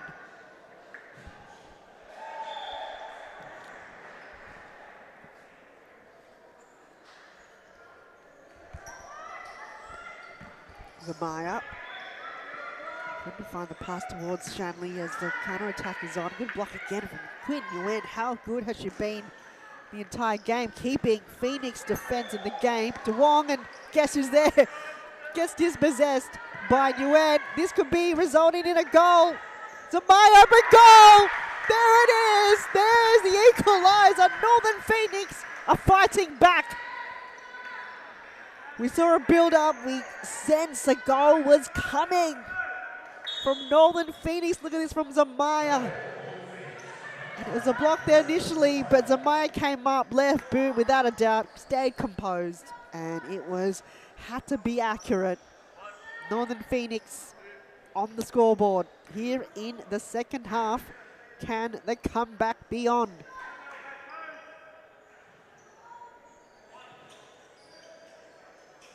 Celebrate it exactly like a team. Everyone comes around each other. Ball goes out of bounds. Even Alyssa Iardo wanted to be part of that celebration. Just love the team culture here at Northern Phoenix. A lot of young players. I think that's how they form that chemistry, just being able to form this trust and this chemistry they have built. Oh, as Shanley rolled over the ball, but still continues to kick it out anyway. Play continues. She's got a hard knock on the ground. I think she might have strained her lower back, but she's going to continue playing. Tanaka lines up, and guess who's there again? Quinn Yuen. One of the best defenders in the competition. Oh, superb there coming from Kat Salakidis. Again with the diagonal, impossible angle you can say. Look at this touch, and then it was through Alana Shanley and through the fingertips of Alyssa Iardo. Doesn't get any better than that from Kat Salakidis. The final game of the season, and she's bringing out the goods. Carlton are back in the lead. Just when Northern Phoenix get a sniff at it, and I keep talking about the defense of Quinn Yuen, nothing was stopping that whatsoever. Kat being one of the longest standing, or one of the longest standing, as Kikota opens up. Good block there from Iardo. Oh, and the push from Alana Shanley, like a freight train. Wasn't going to let Kat Salakidis find a way, so very tactical, but gee, these players are built by muscle. If that was me, I would have made my way into the Northern Phoenix bench. Possible stretcher, but Kat Salakidis just stood her ground. And this is an opportunity for a third. Whoa, it hit the post and out again. That post have received so much action tonight and denied now 3 players of a goal, and Kat, and a big save there from Iardo. Kat was lining up for a third, a hat trick, but the post had other plans. Maybe it wasn't diagonal enough. Gee. Carlton, can they beat the team that last week bet Melbourne Evolution? Can they make it 2 games in a row to close the season on a high for Carlton? They don't have Amy Whiting. They don't have Bet Catterwell. No Amina Sharifi.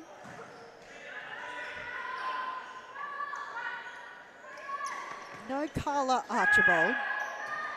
No Eva Jan. No Danielle Galina. And a player last week, Sarah O'Donoghue. She played a key part against Melbourne ACU. On the other end, Northern Phoenix. No Dana Stevens. No Stephanie Pantazopoulos.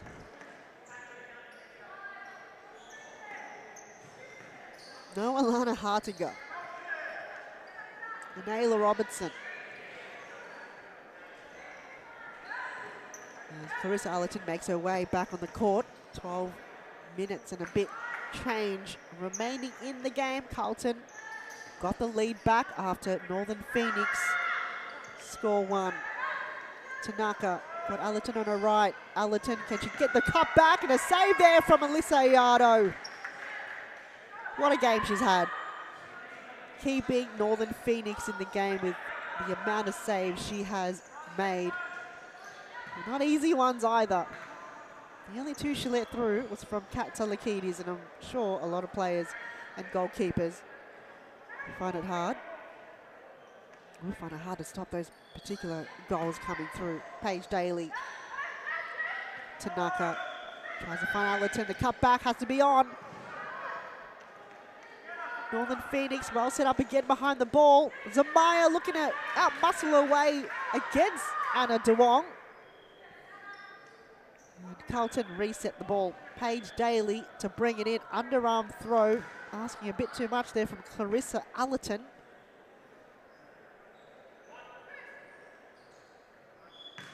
So last round of the season, and we will have the awards after the Melbourne Evolution and Fitzroy game. We will find out who will be MVP for the season. Golden Glove, Golden Boot, and Best and Fairest, and also the Manager of the season. So stick around for that, and we'll bring you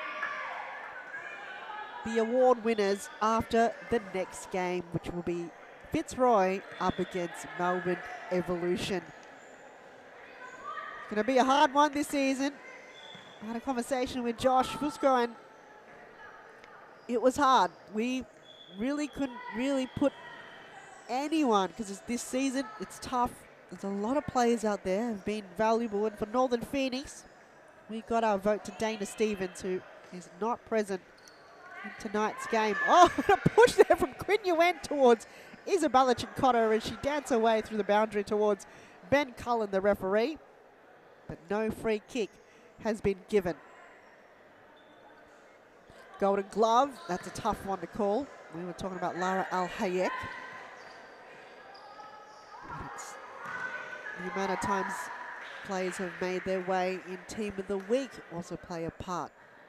They've been given any fouls or cards potential. But we'll have more conversations after this timeout break. We'll see you soon. Enjoy the game. This finally futsal or football or basketball or tennis, it's only a game, so they have to enjoy. If they don't enjoy the game, they don't improve. No, they know that we know as coaches that every day is good for improving your level. So you have to work hard every day. It's detail. It's important for improve your career. The group is the key of success. If you don't have a union group, you can win some matches, you can win some tournaments, but finally you don't win the World Cup or you don't win the European Championship. You need a strong group and everybody go in the same direction. The futsal is totally different than in Europe or in other countries. I think there are good levels here in Australia. There are good players, so they have to work hard. And maybe in the future Australia is in the top. We are back here in the Ceres Futsal Arena. 9 minutes and 40 seconds remaining in the second half. Carlton up by a goal. 2 goals scored there by Kat Talakidis. One in the first half, which was a screamer. She followed it up with another screamer here in the second half. And the goal scorer for Northern Phoenix, Lida Zamaya, in about the 17th minute of this half. So that was the equaliser. But a quick response coming from Carlton have got them back in the lead. Can it be this way, or will Northern Phoenix fight back as Kat, not there, Lara Gallagher, my apologies, looking to continue what Kat did. It's a score from a very acute angle.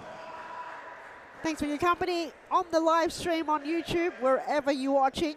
If you're going for Northern Phoenix or for Carlton, feel free to show your support in the comments. And I remember it was 2 weeks ago when the comment section went off the hook. And it was taken over there by Isho and Nick Parthamos for Northern Phoenix. I'm sure there was a lot of fans out there. A lot of attention in the stream as Allerton! That was superb in between the legs of Alyssa Yardo, and the cutback was perfect. Carlton are up 2 goals. Look at this pass. Had to be good. And Clarissa Allerton does not fail whatsoever. She in front of goal.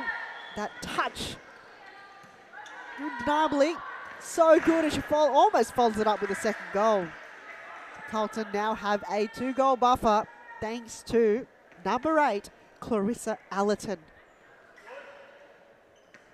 She spends so much time training behind the scenes outside of Wednesday night futsal, and you can tell it pays off. Hard work, training, conditioning your body.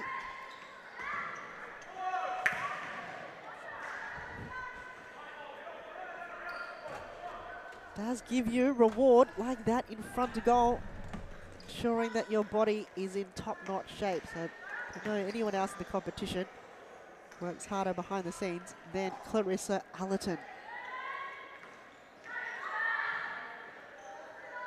Spagang makes her way back on the court, and the touch towards Allerton goes out of bounds. Quick throw out there from Northern Phoenix. Sholthes gets the ball stolen there by Bagang. As Carlton look to reset the ball back, Bagang lines up and misses her target, or the target, which may have been Clarissa Allerton, wasn't on the same page. Ball goes out of play.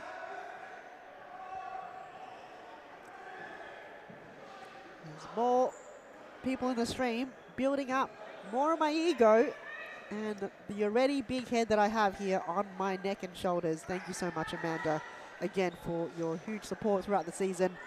Always watching the women's games every Wednesday. And this dream count is building because the next game, Melbourne Evolution against Fitzroy. And right after that game, we will hand out the awards for this season. So we know the championship have gone to Melbourne Evolution, but we're still yet to know. Golden Boot, Golden Glove, Youth Player of the Season, MVP, Best and Fairest, and Manager of the Season. So I hope the players here also that are playing earlier today and right now know that we're giving out the awards right after the next game. And similar to the Oscars and other award ceremonies, they may be notified beforehand if they are potential nominees, so they don't go home. Spagang looks up, no one there, so decides to go on her own. Blocked there by Shanley. Still yet to score tonight. Will a timeout be something worthy of a goal afterwards? We will wait and see. Plenty to come right after this.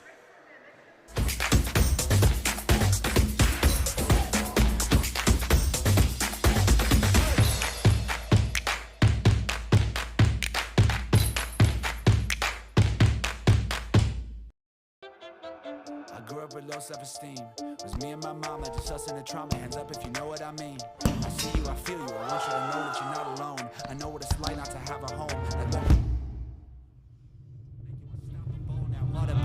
Feel like I live in the end zone. I'm the one leading the drives. The crew riding round in a Benzo. Red I'm in charge of my own fate. Left the excuses behind. Now I'm the illest violinist alive. I took the pain and I thrive. But look at me now.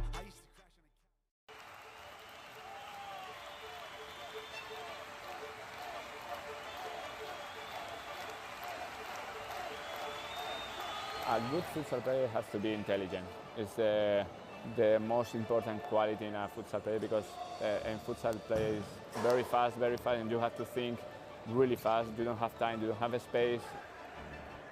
Welcome back with 5 minutes 19 remaining in the game. There was a timeout called there by manager Reese Intuisi for Carlton as they lead 3-1 here in the second game of round 18, the last round of the 2024.1 season of the Victorian Women's Series Futsal Competition. Every Wednesday evening, played here in Thomastown and broadcasted to you live on the WeFroth app and also on the YouTube application or web browser. There's 2 goals scored by Kat Salakidis. And then Clarissa Allerton right in front of goal from a cutback got her team into a 2-goal buffer. Where Northern Phoenix did get one back to find the equaliser from Lida Zamaya. However, Carlton quick to respond. Can they find 2 goals in 4 minutes? Not impossible. We've seen it previously in other games, especially in the last round. And they've got a lot of work to do. And 2 times in a row from both teams, unable to get a throw-in correctly. So it's given away back to Northern Phoenix. Cut there by Allerton. Looks to find Chincotta, and the return ball was blocked there by both Zamaya and Shanley. Alana Shanley, really good in front of goal, but unable to find opportunity coming her way. Normally, we see Dana Stevens able to feed her the ball, but Dana not present tonight, and earlier on in the evening was in conversation with Josh and myself as potential MVP contender as Kat looking for a hat-trick. But Aliciado, what a game she's had. That kind of pinpoint last-minute save with reflexes like that, because that ball was coming in hard. Aliciado, talking about can there be a potential award given to most improved player, and for many seasons we thought Aliciado would be one of those players that have just been a transformation from her first game to now today.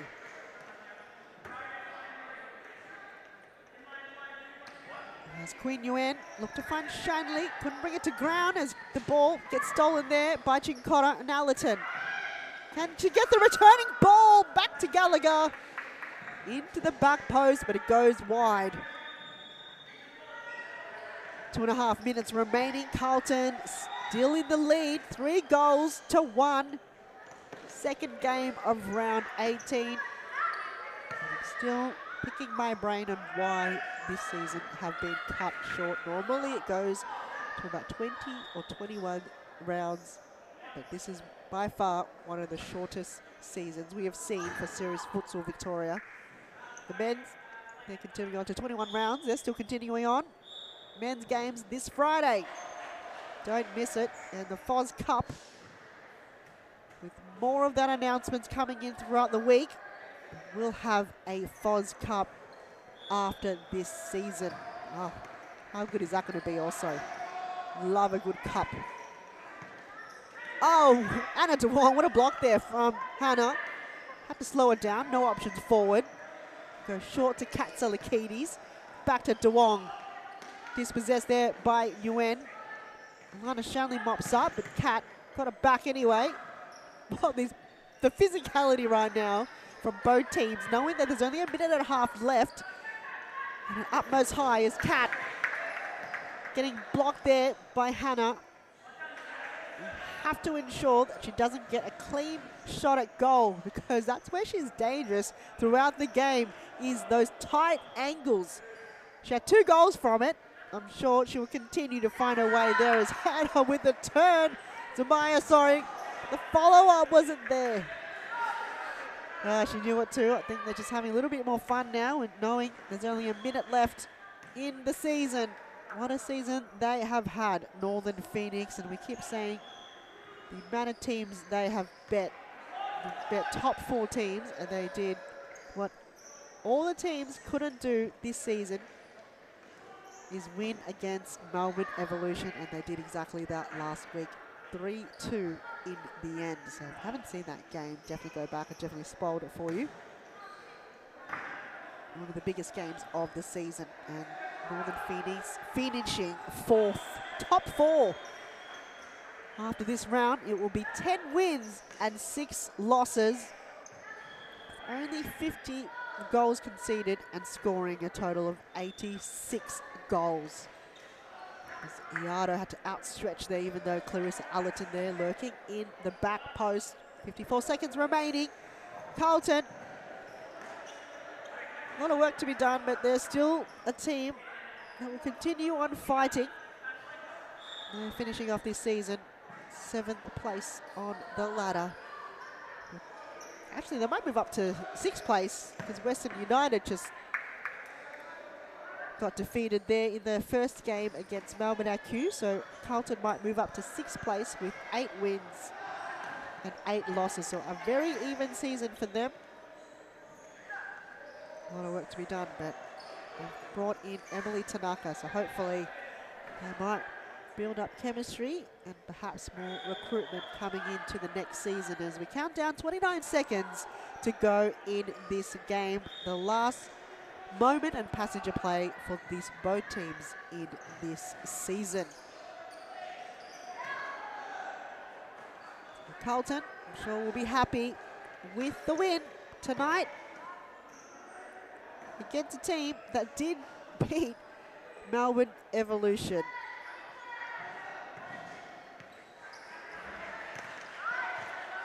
So it will be back-to-back wins for Carlton. As in round 9, it was a very close game. Again, it was 6-5 back in round 9. So low-scoring affair here in round 18.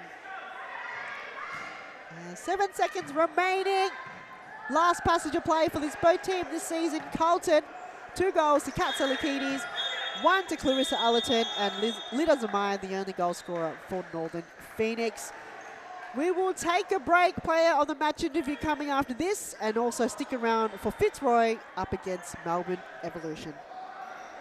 Every day, it's detail. It's important for improve your career. The group is the key of success.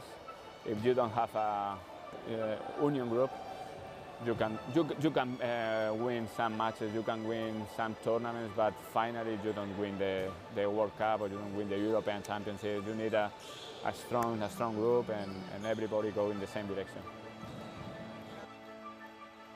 The futsal is totally different than in Europe or in other countries. I think there are good levels here in Australia. There are good players, so they have to work hard. And maybe in the future Australia is in the top.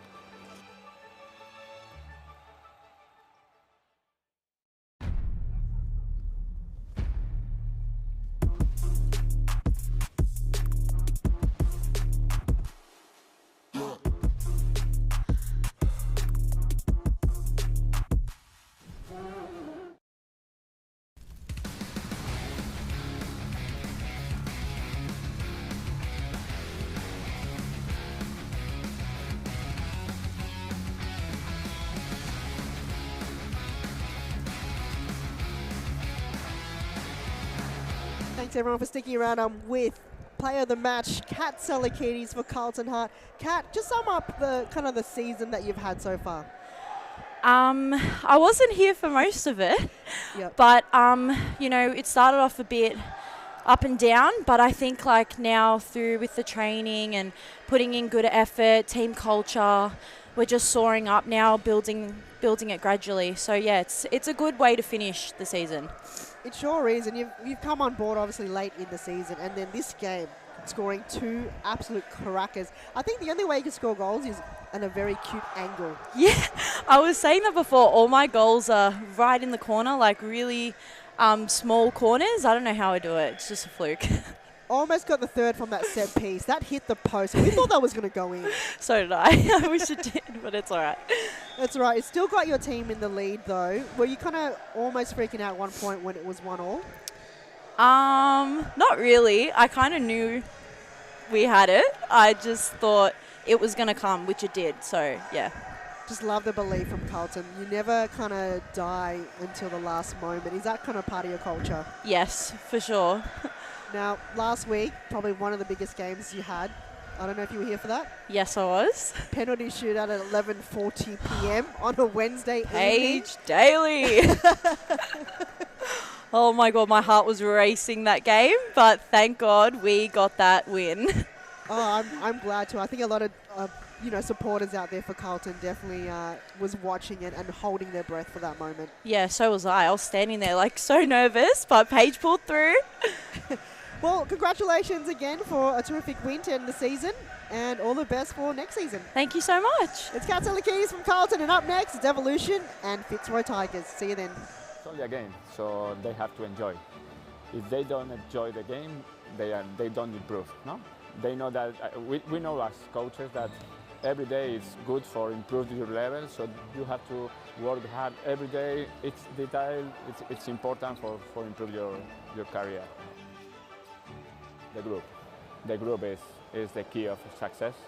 If you don't have a union group, you can win some matches, you can win some tournaments, but finally you don't win the World Cup or you don't win the European Championship. You need a strong group and everybody go in the same direction.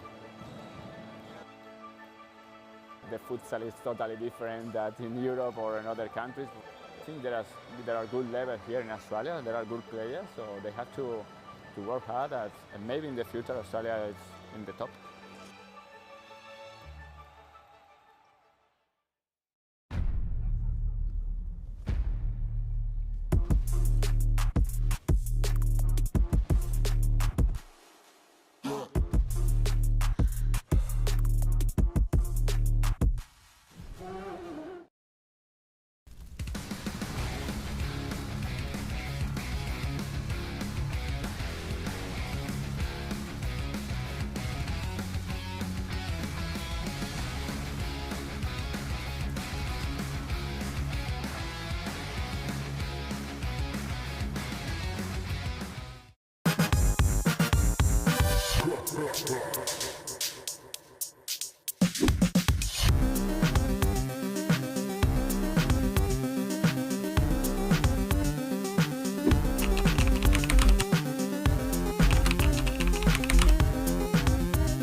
With low self-esteem, was me and my mama, just us in the trauma. Hands up if you know what I mean. I see you, I feel you. I want you to know that you're not alone. I know what it's like not to have a home. Feel like I live in the end zone. I'm the one leading the drives. The crew riding around in a Benzo. Red I'll be in charge of my own fate. Left the excuses behind. Now I'm the illest violinist alive. I took the pain and I thrive, but look at me now.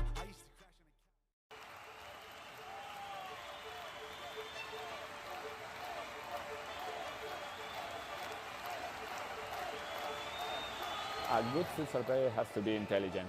It's the most important quality in a futsal player because in futsal play is very fast, and you have to think really fast. You don't have time, you don't have a space.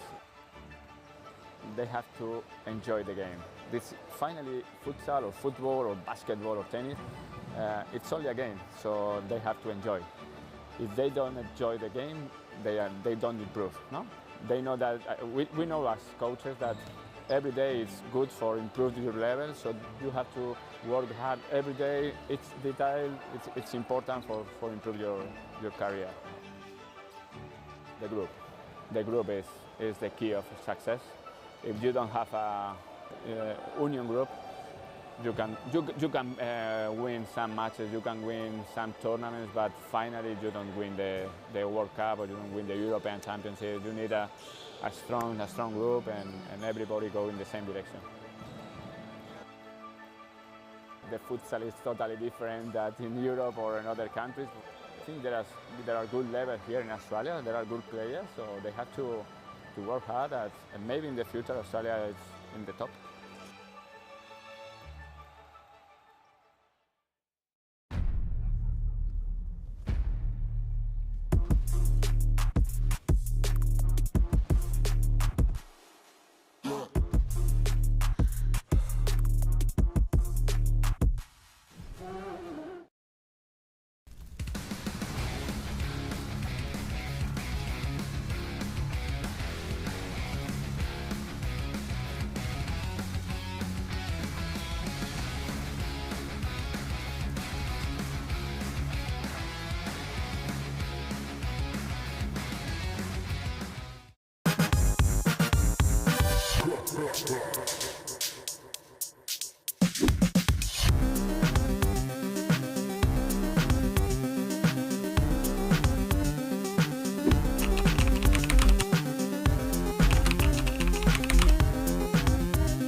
self-esteem. Was me and my mama, just us in the trauma. Hands up if you know what I mean. I see you, I feel you. I want you to know that you're not alone. I know what it's like not to have a home. Feel like I live in the end zone. I'm the one leading the drives. The crew riding round in a Benzo. Red I'm in charge of my own fate. Left the excuses behind. Now I'm the illest violinist alive. I took the pain and I thrive, but look at me now.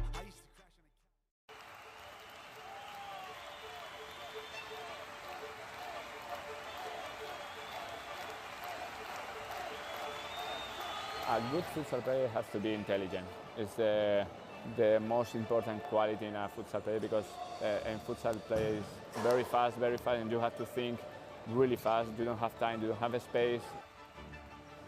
They have to enjoy the game. This finally futsal or football or basketball or tennis, it's only a game, so they have to enjoy.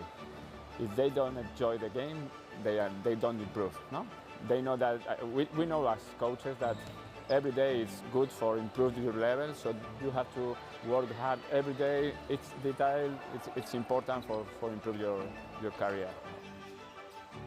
The group is the key of success.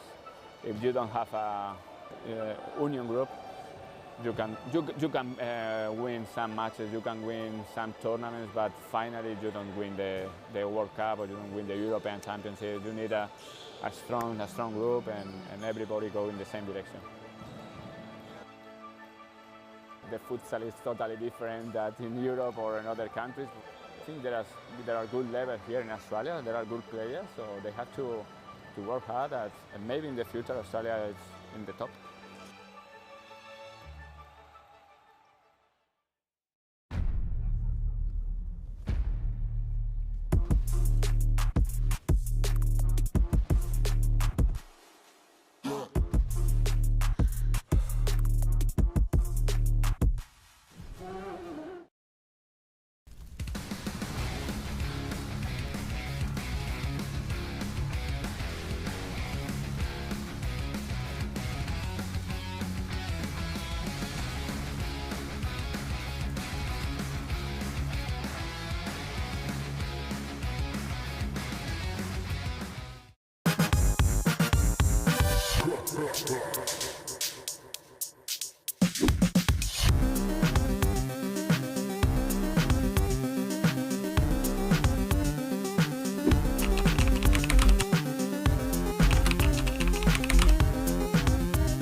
With low self-esteem.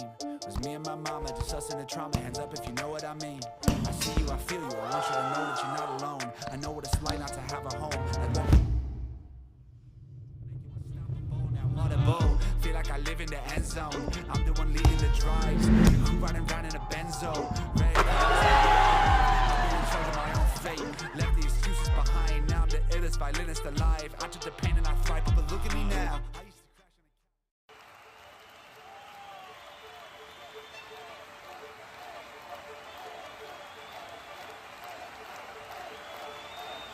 A good futsal player has to be intelligent. It's the most important quality in a futsal player because in futsal play is very fast, and you have to think really fast. You don't have time, you don't have a space. They have to enjoy the game. This finally futsal or football or basketball or tennis, it's only a game, so they have to enjoy. If they don't enjoy the game, they don't improve. No, they know that we know as coaches that every day is good for improving your level, so you have to work hard every day. It's detailed, it's important for improve your career. The group is the key of success.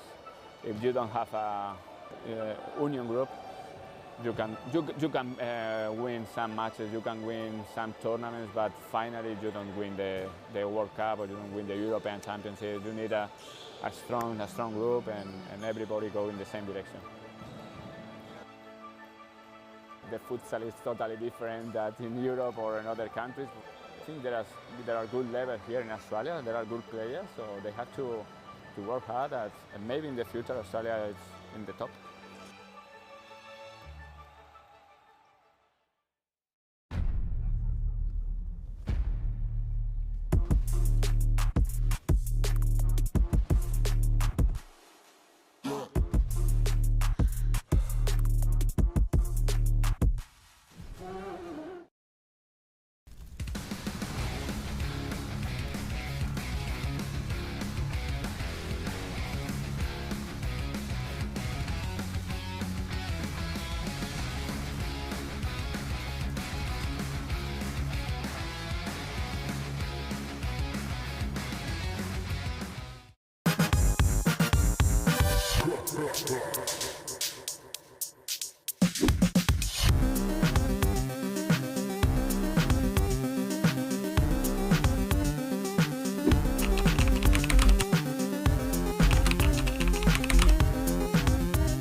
Round 18 action here, the last round of the 2024.1 season. It's Melbourne Evolution up against Fitzroy Tigers.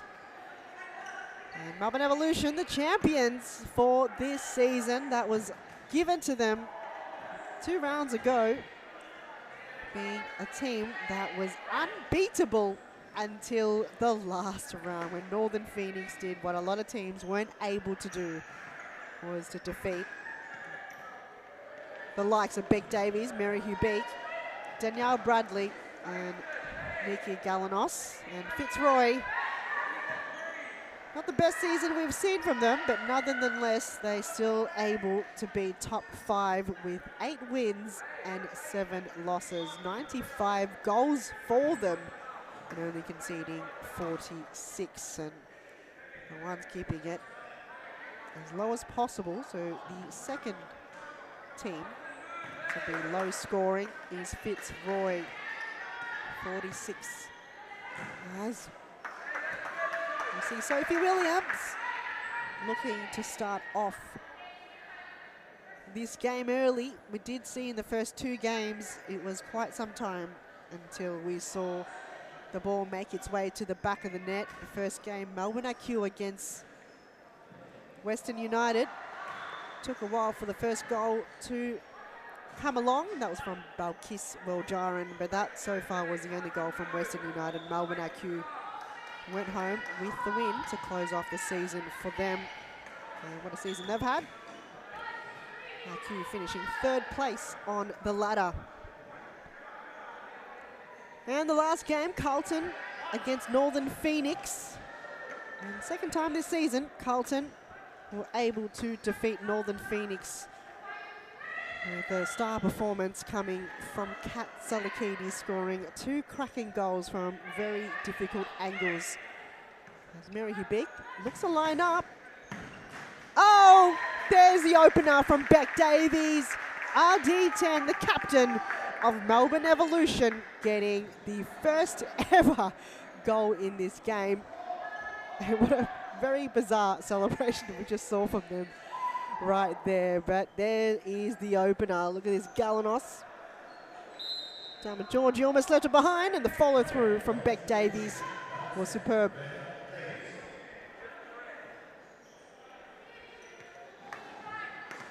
So 1-0 here in the 3rd game, as Beck Davies already looking for a second.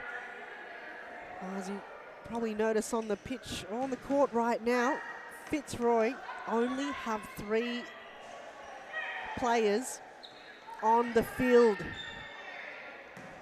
Looking to defend, and hopefully we have a player come on board, but wow, Mary Hugh Begg with a toe poke. How good was that?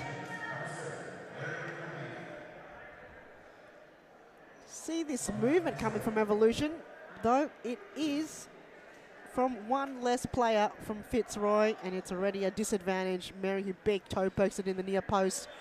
As a timeout's being called, let's take a break.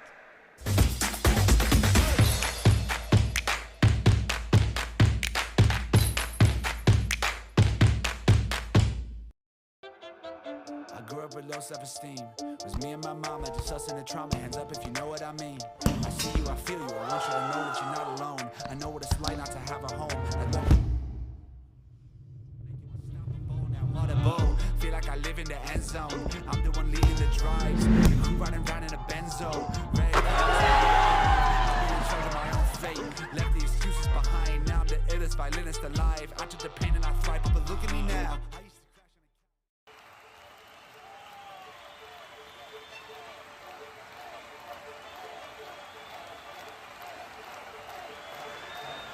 That was a timeout break there called by Fitzroy after conceding 2 goals in less than 4 minutes. First by Rebecca Davies and the second by Mary Hubeek. With only 1 player down, so 3 field players, Dharma Georgie and Miller Best. And number 11 still yet to confirm the player that's come on board. And Liz Air, number 32 in goals. I would say almost Liz might be better fitting on the field as Nikki Galanos there in the back post hits the post. Both posts on both ends have received quite a lot of action and have been the goalkeeper's best friend. Miller Best got a header to it, but on the wrong side of the netting. So Danielle Bradley, first time throwing it in. Galanos wide. Blocked there by Georgie.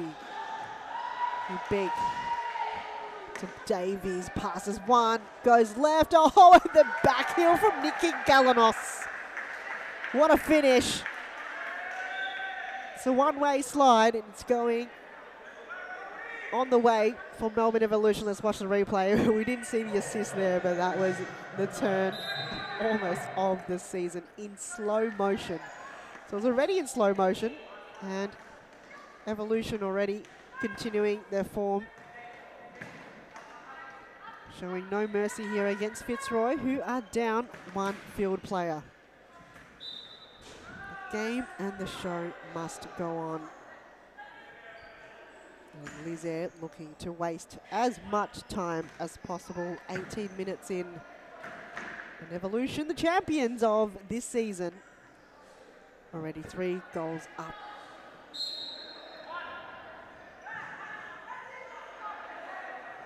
Long throw from Lizaire, looking to find the header of Miller Best. We're on the move again. This time round, Sophie Williams finds the back of the net. End-to-end play from Melbourne Evolution. Every single player will get their name on the scoreboard. We saw it from Beck Davies, Mary Hubeek, Nikki Galanos, and now Sophie Williams. Lizaire can't do all the work tonight. Have to rely heavily on her. Miller Best. Finds Georgie.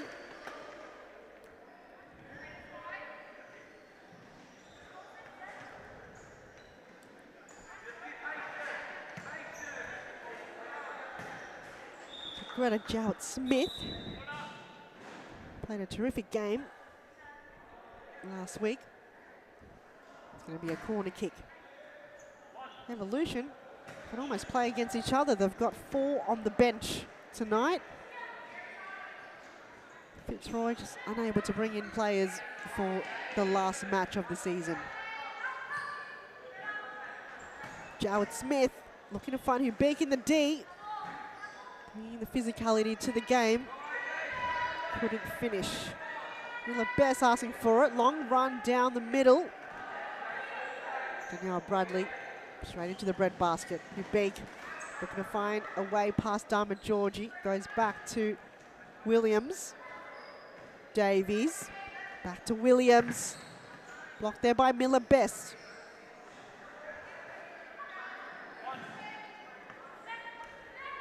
It's a bit of a more of a close encounter back in round 9 where we still were unsure of who the champions were, and it was 2-0 in round 9 with Evolution winning. That was one of the closest games we've seen Evolution play. The only goal scorers for that game was Mary Hubeek.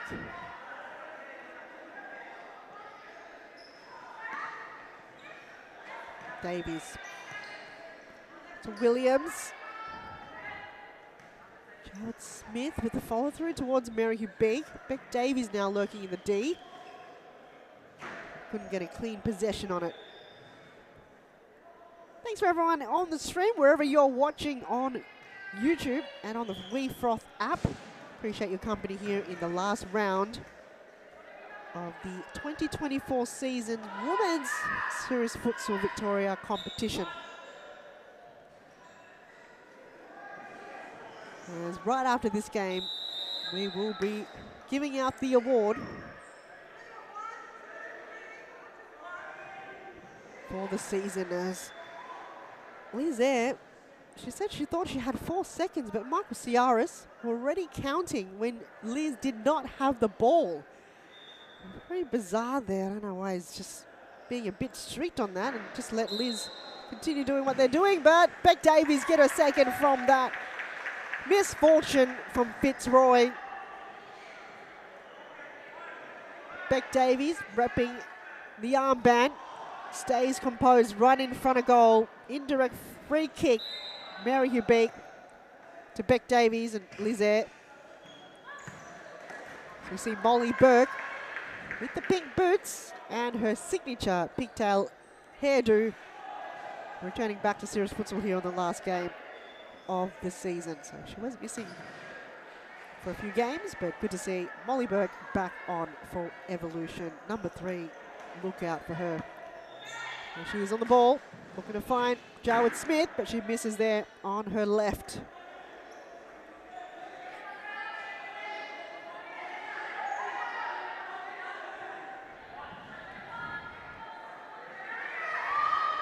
So the awards of the season will commence right after this game. So Evolution already have got their championship cup, but we will be giving out the award for MVP as Liz Eyre lines up. Oh, misses target. The award for best and fairest golden glove, golden boot, youth player of the season and manager of the season. So can't wait to see who will be rewarded with those accolades. And for this season, one of the toughest for those that will vote in those awards. Don't want to be in that position because it's a tough one to call this season. We've got so many players who are in conversation of receiving that award, as Mary Hubeek in the past have won Golden Boot and MVP. Beck Davies also in the mix. Liz Eyre also have won Golden Glove for the last season, and I believe that was the second. I'd have to see the stats on Liz Eyre and how many goals she's scored this season, as there might be another potential goal from Greta Jarwood Smith. That's the 6th goal for Melbourne Evolution. They continue their form from Danielle Bradley, finds Molly Burke. First touch in, save there from Liz Eyre, then she almost left it behind. And Jarwood Smith follows through to find her goal.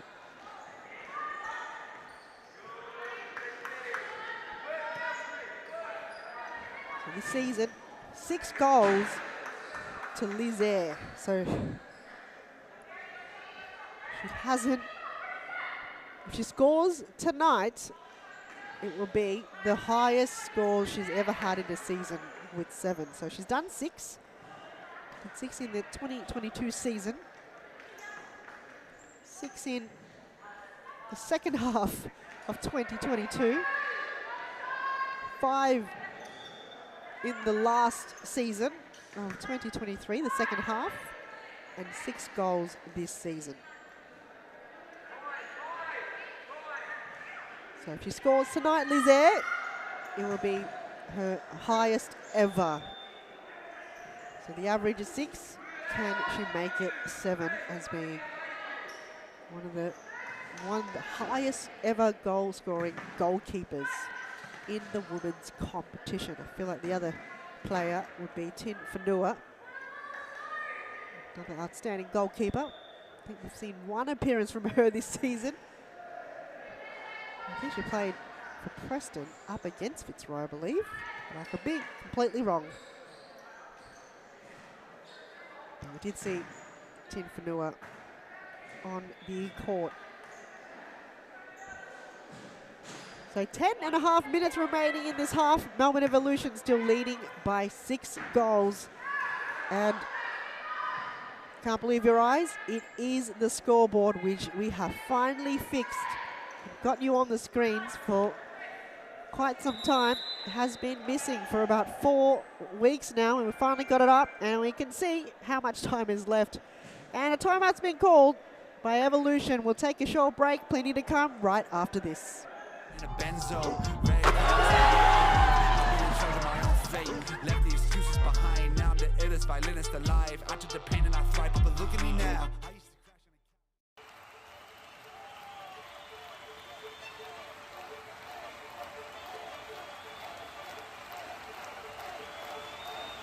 A good futsal player has to be intelligent. It's the most important quality in a futsal player, because in futsal play is very fast, and you have to think really fast. You don't have time, you don't have space. They have to enjoy the game. This finally, futsal or football or basketball or tennis, it's only a game, so they have to enjoy. If they don't enjoy the game, they don't improve. No, they know that. We know as coaches that every day is good for improve your level, so you have to work hard every day. It's detail, it's important for improve your career. The group is the key of success. If you don't have a union group, you can win some matches, you can win some tournaments, but finally you don't win the World Cup or you don't win the European Championship. You need a strong group and everybody go in the same direction. The futsal is totally different than in Europe or in other countries. I think there are. As we continue play here, Megan Grove got on the board on the court here. So is Kristen Malloy for Melbourne Evolution. Got a star-studded lineup here for the final game of the season. Round 18 here. Evolution crowned champions of this season. So they did receive the cup 2 rounds ago. That was when they were up against Preston and defeated Preston. That was a guarantee spot to be champions. Molly Burke to Malloy. Kristen Malloy making an addition to the Evolution team this season with core members like Grove. Molly Burke tries to go past Georgie. Oh, tricky Molly Burke there. They're down 1 player. Fitzroy are not giving up. Still continuing, and the sidelines, Jimmy Sufis and Scotty Rogan still providing direction to their players.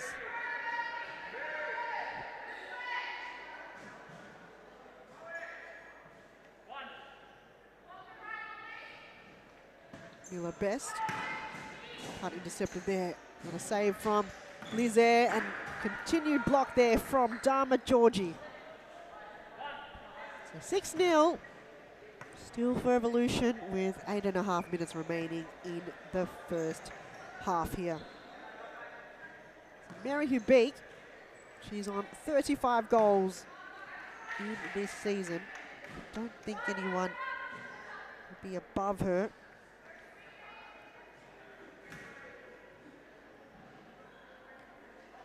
So she is a potential contender for Golden Boot this season. Dharma Georgie on 15.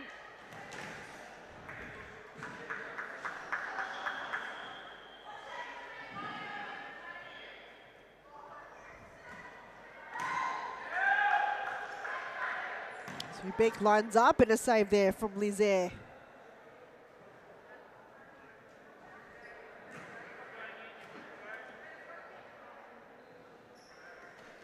Corner kick.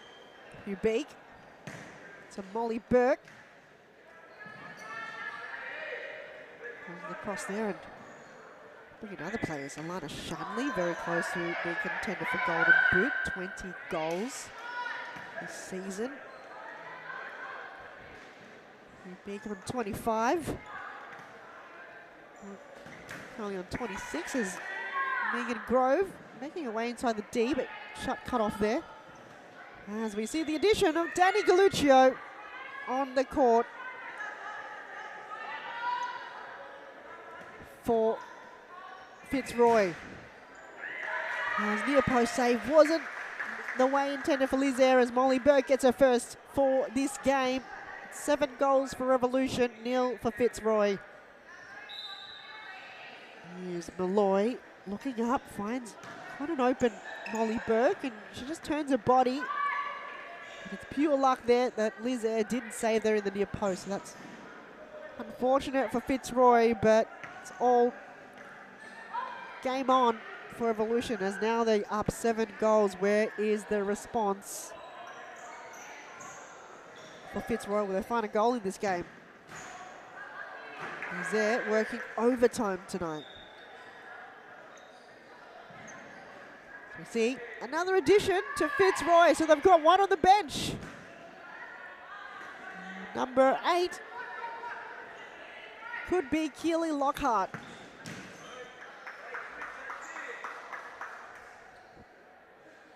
Teammates with Danny Galluccio. Late addition, but it's still first half, still early days, so Fitzroy have got a full squad after about 18 minutes.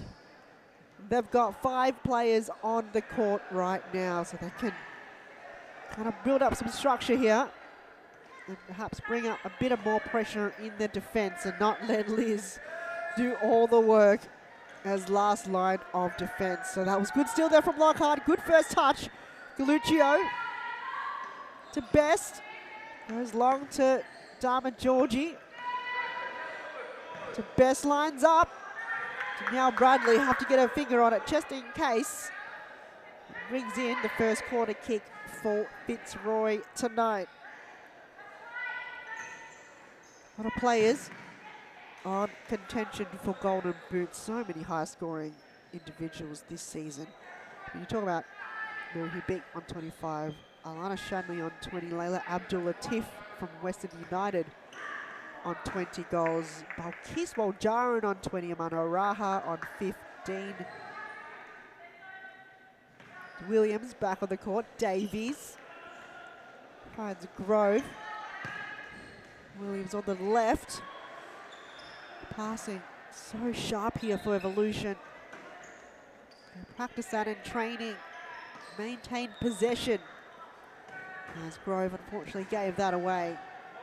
Mary Hubig, my apologies, on 35 goals. I don't think anyone's going to catch up to 35 goals. So I'm going to continue to find my stats to see if there's anyone out there that will be contention for Golden Boot. Beck Davies on 22, Sophie Williams on 19, Kiki Galanos on 13.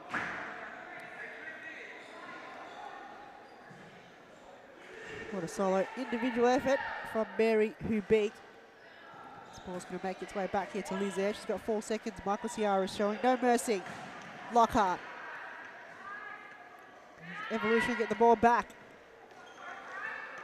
Dispossess. Williams takes a strike anyway. Lizaire showing off her freestyling moves there inside her D. Why not, Liz? Show the world your freestyling moves. Love to see it. Lizaire, so many talents, so many party tricks out of the bag here for the final game of the season.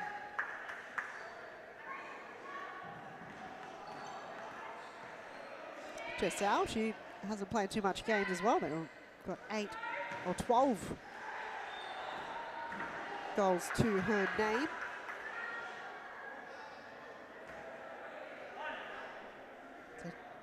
Just under 3 minutes remaining. Evolution up by 7 goals. Fitzroy still yet to find the back of the net. They were only having 3 field players to begin with for the first 18 minutes of the game. Yet, a bit of artillery coming on board. As William lines up, saved there by Lizette. A few options if she wants, but decides to go short to Dharma Georgie. Has to go to her left. Ah, that was not the best pass, and Malloy looking to almost punish that.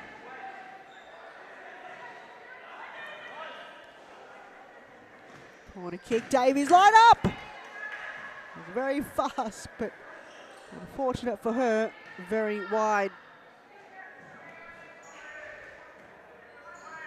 Lizette resetting the ball again, decides to go long towards Lockhart.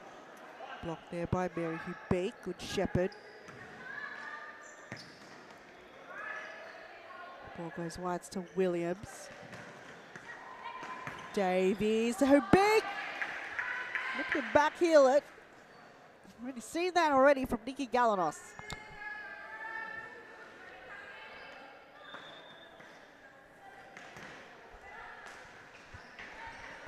Just under a minute and a half to go in the first half. Fitzroy still yet to score. Absolutely banging on the door.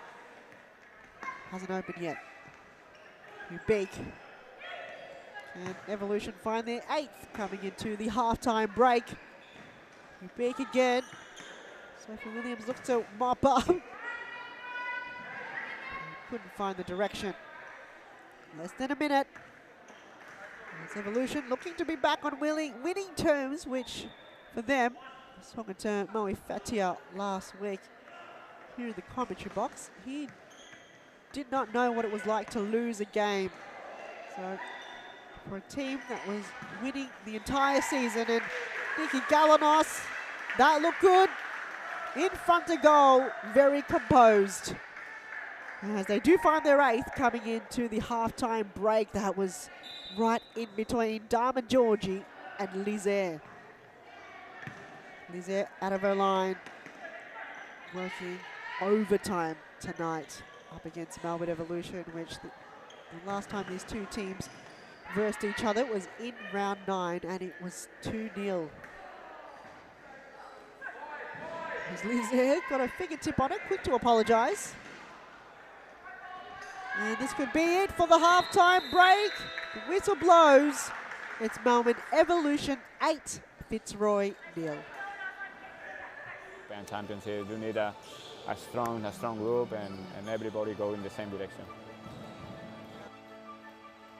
The futsal is totally different than in Europe or in other countries. I think there are good levels here in Australia. There are good players, so they have to work hard. And maybe in the future Australia is in the top.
low self-esteem.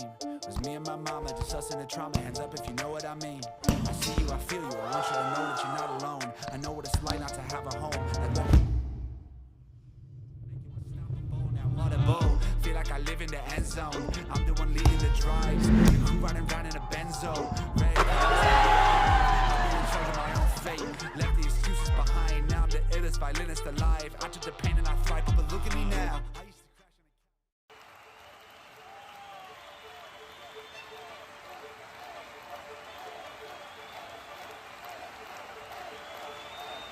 A good futsal player has to be intelligent. It's the most important quality in a futsal player because in futsal play is very fast, and you have to think really fast. You don't have time, you don't have a space.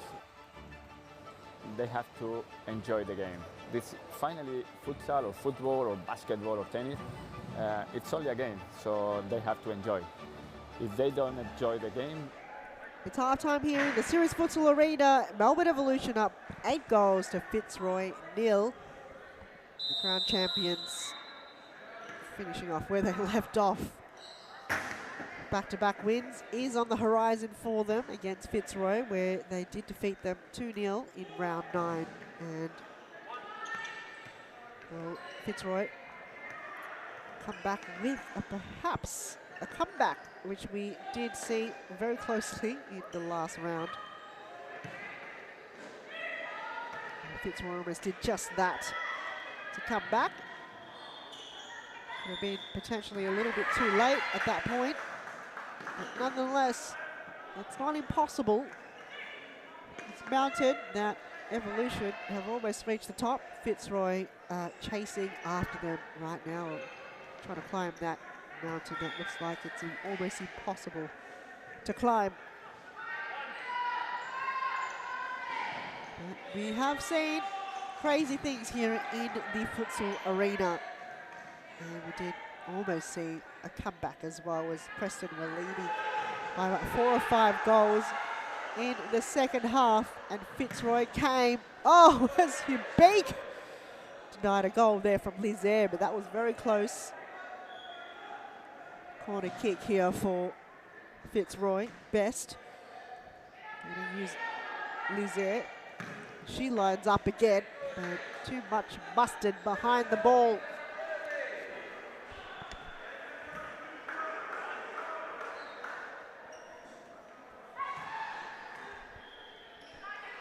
Williams goes to her right to Hubig. That's where we see a lot of movement coming from Evolution. Galanos couldn't get the pass through. Davey comes up to Mop. That's looked a lot better as Williams finds the back of the net again. It was all play from Nikki Galanos, but it was from Beck Davies that initially got that ball back, and Galanos in front to goal again. Or Williams, sorry. That's 9 goals to 0, and they line up again. No. Lizaire got in the way, looking at the header of Keely Lockhart. New addition to the team of Fitzroy for this evening. I believe it was recruitment from Danny Galluccio. Williams intercepted there. Fitzroy get the ball back momentarily.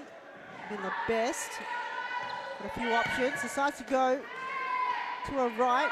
Georgie got almost the entire Evolution behind her. No option forward. Best goes wide. Lizaire from all the way back. She can definitely score from there. She's lining up though, all the way, and Bradley thinking, why isn't anyone stopping Lizaire? But if Liz is lining up, you've got to be quite brave to put your body on the line for your team in front when Lizaire is lining up for a goal. Might get her and Beck Davies potentially maybe the end of this game to get a speedometer out. See who has the fastest shot on them in the women's competition. Put it down to your votes if you're watching on the stream. Who do you think? Is it Lizaire or is it Beck Davies? Are you Team Air or Team Davies? Oh, Davies again intercepts the ball. She's so good. Read the play so well. And can she go all the way? Shot block there. Can't appreciate everyone tuning in to the last game of this season, round 18, being one of the shortest seasons we have had in serious futsal women's competition. Still unsure why this season has been cut short. Normally it goes for about 20 or 21 seasons, but round 18, they've called it quits for the women's. Perhaps to leave in time for the FOS Cup, which I'm sure announcements will be made. We'll have to have that information to you as soon as possible, but rumour has it will be next Wednesday.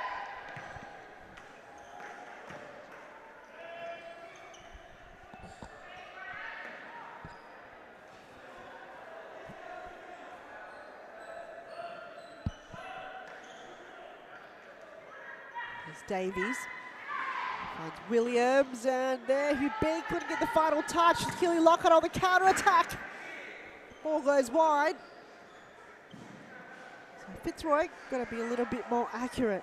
As Dani Galuccio makes her way back on the court, she does have a lingering injury, so Fitzroy are only using her for emergency. She is spending a lot of time on the bench, though will come on when necessary and will sub herself off when necessary as she makes a move. Can she go all the way? Dani Galuccio. Good save from Danielle Bradley.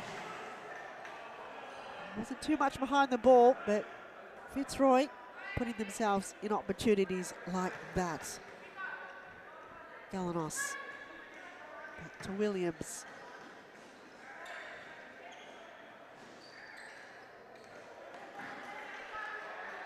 Mila Best just couldn't get her way out. Molly Burke makes her way back on the court. Four players, on the bench for Melbourne Evolution. Almost the entire team as Lizaire lines up again. Danielle Bradley, better to be cautious with those and save it.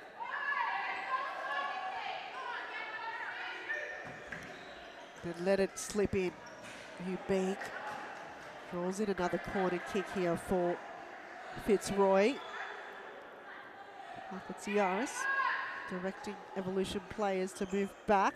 Georgie drawing in another side ball. Throw it towards Lockhart. Hadley didn't know where the ball was going to end up. Long throw. And Galuccio veers that ball to a sideboard. Jarrett Smith comes on for Galanos.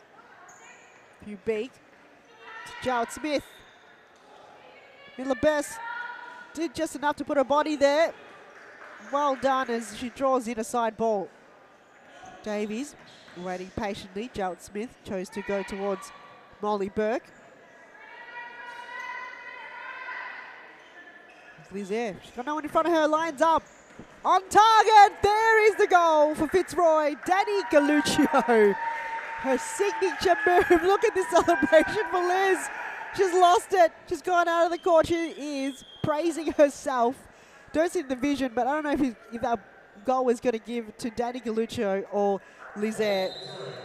But during that replay, we missed the celebration from Elizabeth there. She got off the court, I don't know if she's allowed or not, and started cheering for herself. Hopefully Costa got that on vision. I don't even know either, but Fitzroy trailing by 8, but still enjoying the game, especially Lizaire anyway.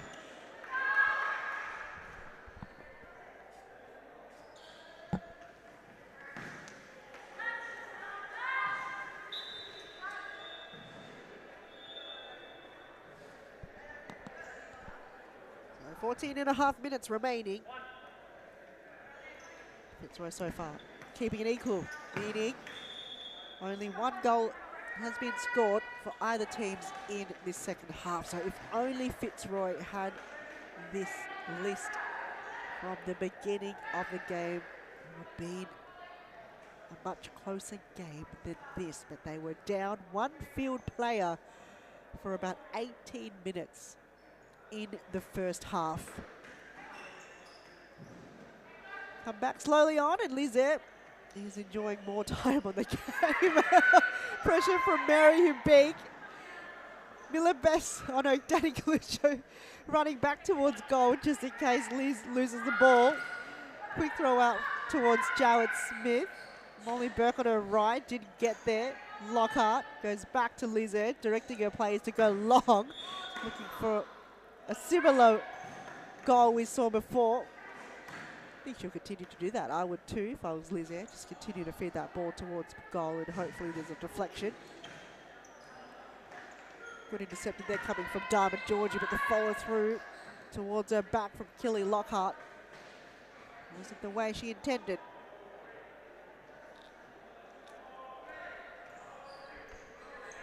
So the round to kind of close everything up.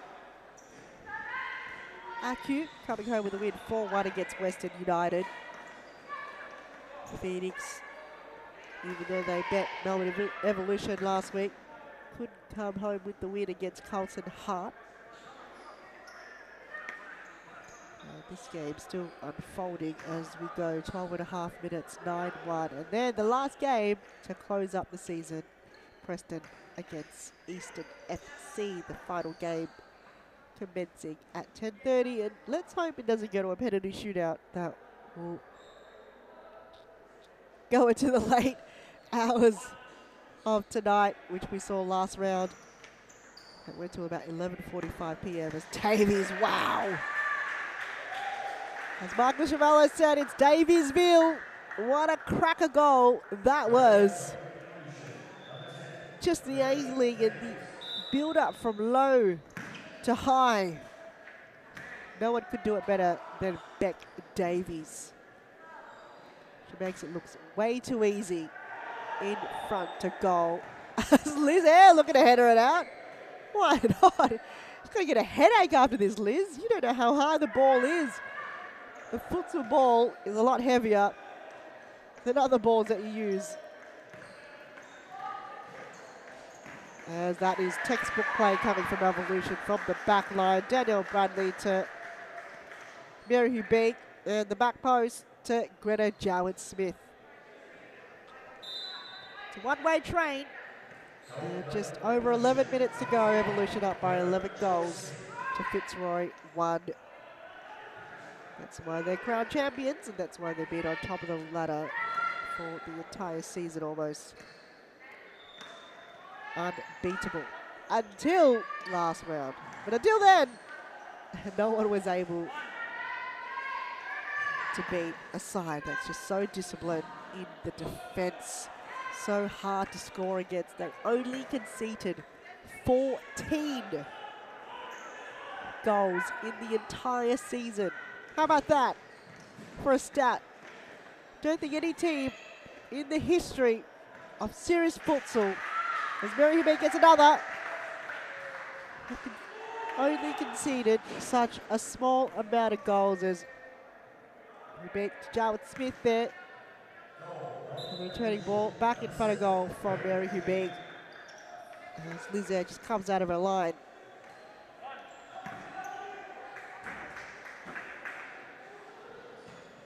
Ten minutes remaining in this game. As looks like crowd is building up for the Preston and Eastern game coming after this. So it's quite a brisk one here in the arena on a Wednesday evening.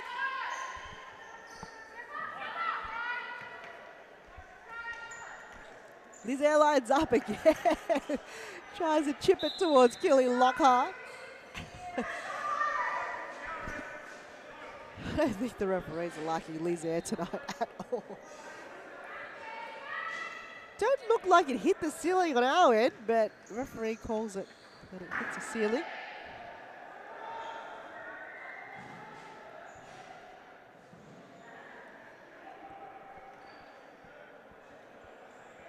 Lucio playing a bit of friendly fire there, but Molly Burke to Hubig. Passing movement is Malloy. So Molly Burke, a bit too heavy for Molly to get to. As Beck Davies takes a rest. Does that hit? It looks like there's some form of electrical rope that Liz Air keeps hitting. So referee has called it that he hit the net. Hit the ceiling, looks like a bit of loose rope perhaps. That's Liz continuing to hit in the ceiling.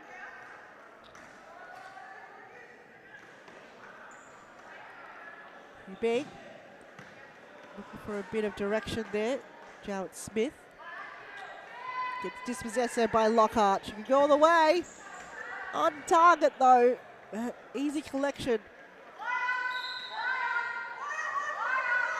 As this time round, Danielle Bradley threw the ball and it keeps hitting this rope that's loose on the ceiling. Don't know if we get a vision of that or not. This is quite bizarre. I haven't seen it before. As Galucci's got to be careful with those one-on-one tackles. We've already got a lingering ankle injury, which occurred last year, which was in Argentina. Doesn't look like it's been fully recovered yet. Got her out for a season, Lockhart. Chance here for Fitzroy, goes wide to Best, but it goes wide, so the accuracy isn't on point for Fitzroy for tonight's match. A lot of the shots going wide for almost every single player. As Grove finds the back of the net, toe pokes it in. Cool calm, like a cucumber, gets her name on the scoreboard. No one tagging her whatsoever. And Megan Grove did just enough there for her team to make it 13 goals.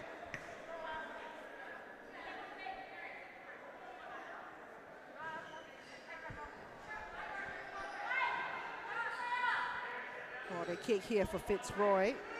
A few options on hand. Oh, and Miller Best. What does she have to do tonight to find a goal in front? Just directed its way out. There he begged us a toe poke kick, and Lucio runs down the left. Getting shepherded there by Hubig, who is built by muscle. Contender for Golden Boot. Looking through my stats and I couldn't find anyone that have scored more goals than Mary Hubig in this season. 35 to her name, and I'm sure under this game will be more as Kristen Malloy finds the back of the net again. Evolution still got their game faces on and still got game plans, but they're happy. They're cheering in the bench. They're over the moon of the performance that they've got in this game and also in the entire season. Every single player partook in what was one of the best seasons we've seen in Series Futsal Women's.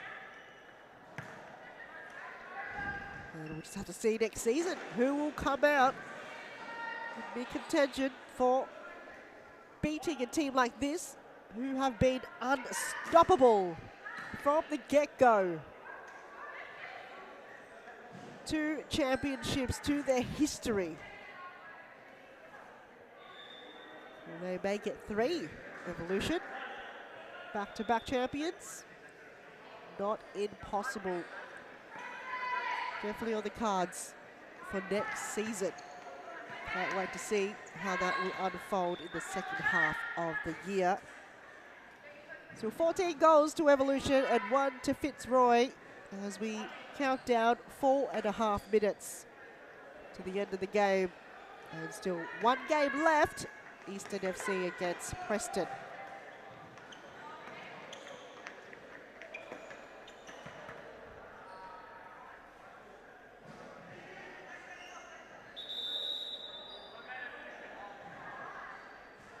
Well, it looks like a timeout has been called by Moe Fetia for Evolution. Let's take a short break and we'll see you in the remaining minutes of the half after this.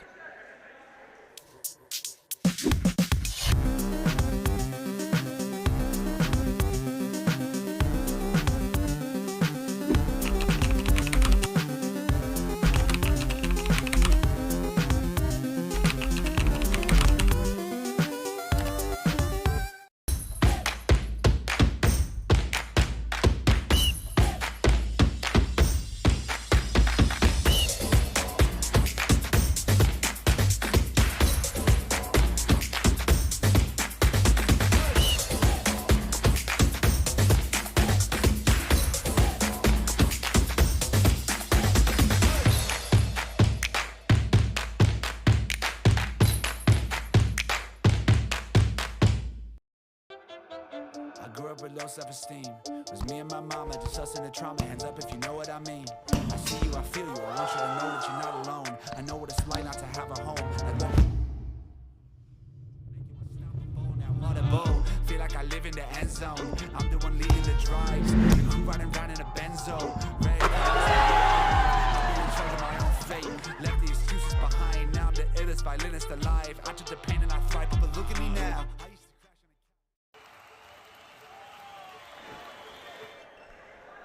We're back in action with about 4 minutes to go in this game. Evolution up 14 goals to 1.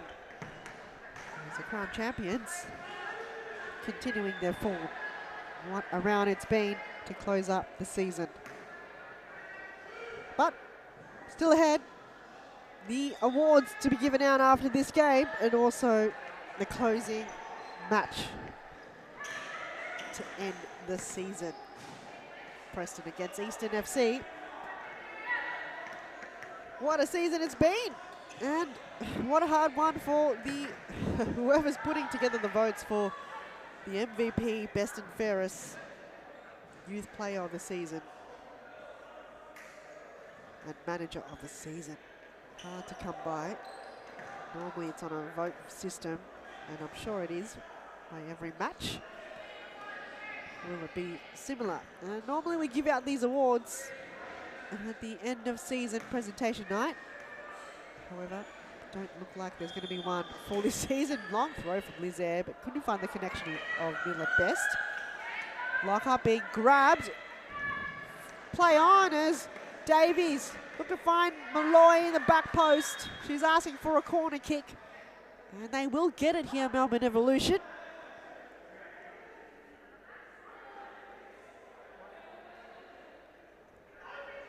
I would say, if we can, bring back the presentation night, but due to low numbers in the previous rounds, it looks like it may not be a thing anymore in serious futsal. Lizette looking to enjoy the last couple of minutes of this season. Quite enjoy the presentation night. It's like a good way to put your hair down for a lot of these players, and seeing a lot of the players outside of the court in a more relaxed atmosphere. Davies, wow, that steal. I'm just amazed time and time again, but she couldn't follow through with a goal. Absolutely keeping Keely Lockhart on her toes, that's for sure. Showing the newcomer how it's done here in serious futsal. Toe poke there from Humbeek, looking to add to her tally. I think she's already got the award for Golden Boot, but just to be sure, in case someone else is perhaps trailing her. Rebecca Davies, unbelievable, outstanding. Even the people in the media room had to take a break. Let's see that again. Bam! The cobwebs, they're definitely out of play. The spider webs working so hard in the week to create a beautiful cobweb, but Beck Davies destroyed it all in a moment. My goodness. when she has her kicking boots on, she's unstoppable, Beck Davies. If only she could find more goals like that throughout the season. It looks like Fitzroy have unlocked their 5th woman. More like Lizaire wants a bite of the cherry, and she wants her 7th goal. She's got a minute left. Lizaire, you need one more goal to make it your personal best. 7 goals in a season. You've done 6 3 times, but you haven't done 7. You've got a minute to do it, Liz. Can you find your biggest ever scoreline in serious futsal as a goalkeeper? 52 seconds left, 15-1. There's 8 goals in the first half for Evolution. And they've scored 7 as Galanos there gets nutmegged by Miller Bess. Free kick from Danielle Bradley. Not her best work we've seen this season, but she knew that straight off the bat. Why not try it when your team is up by 15 goals? 14 goals, rather. Lizaire, can she line up a goal? Looks to fake it. Decides to go back to Galuccio. Can't risk it now, but why not? High risk, high reward. Lizaire lurking there on the left. Still lurking. Lockhart, wow! What a cracker. And a big save there from Danielle Bradley. She let one through. She will not let another through in the final game of the season. Keeping it at only 15 goals total conceded in the entire season. 17 minutes, so last passage of play here for the last game for these two teams.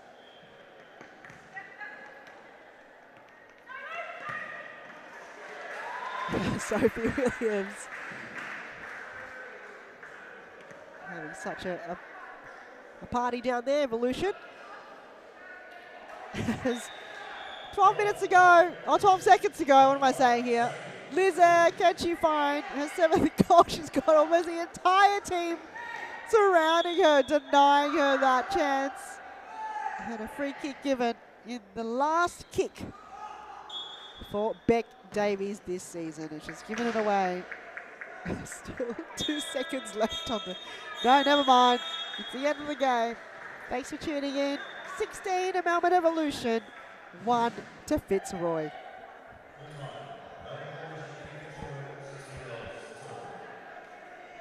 Grew up with low self-esteem. Was me and my mama, just us in the trauma. Hands up if you know what I mean. I see you, I feel you. I want you to know that you're not alone. I know what it's like not to have a home. Feel like I live in the end zone. I'm the one leading the drives. The crew running around in a benzo. Red I'm in charge of my own fate. Left the excuses behind. Now I'm the illest violinist alive. I took the pain and I thrive, but look at me now.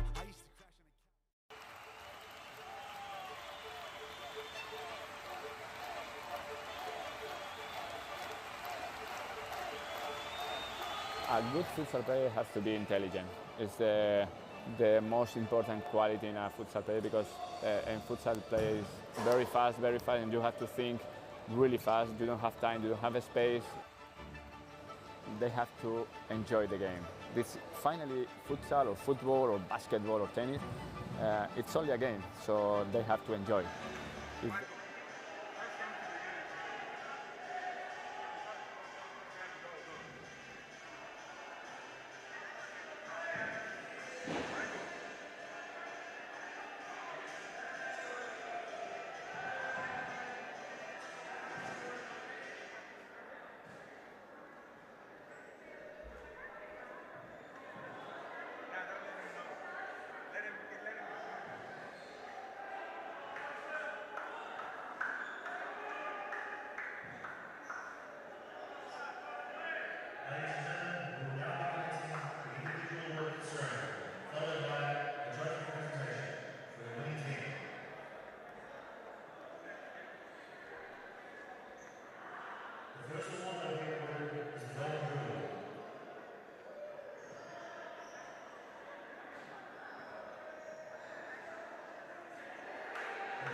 for recognising the player who has made the most significant impact on their team's success throughout the season.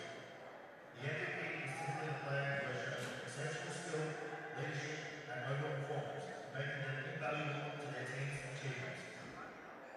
And the winner of the MVP award is Melbourne Evolution's Mary Kubi.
that every day is good for improving your level, so you have to work hard every day. It's detail, it's important for improve your career.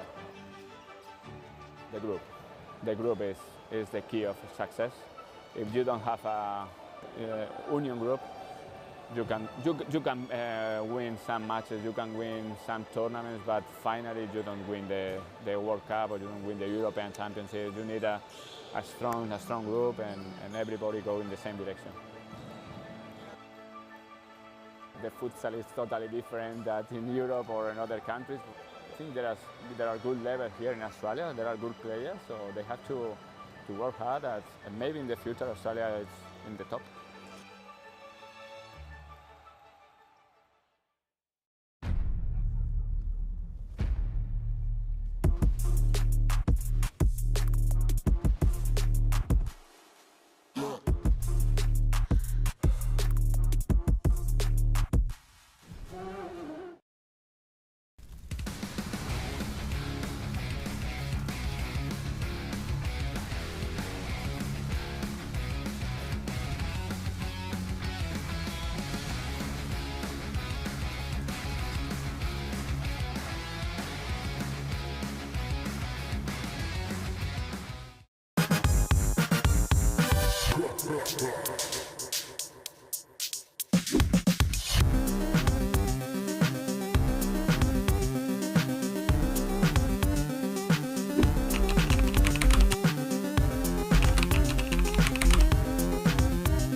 I grew up with low self-esteem. It was me and my mama, just us in the trauma. Hands up if you know what I mean. I see you, I feel you. I want you to know that you're not alone. I know what it's like not to have a home.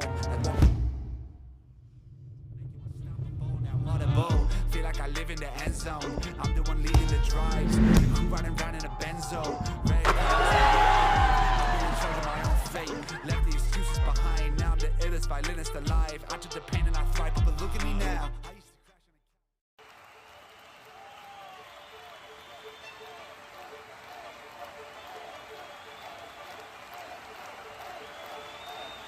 A good futsal player has to be intelligent. It's the most important quality in a futsal player because in futsal play is very fast, and you have to think really fast. You don't have time, you don't have a space. They have to enjoy the game. This finally futsal or football or basketball or tennis, it's only a game, so they have to enjoy. If they don't enjoy the game, they don't improve. No, they know that we know as coaches that every day is good for improving your level, so you have to work hard every day. It's detail, it's important for improve your career. The group is the key of success.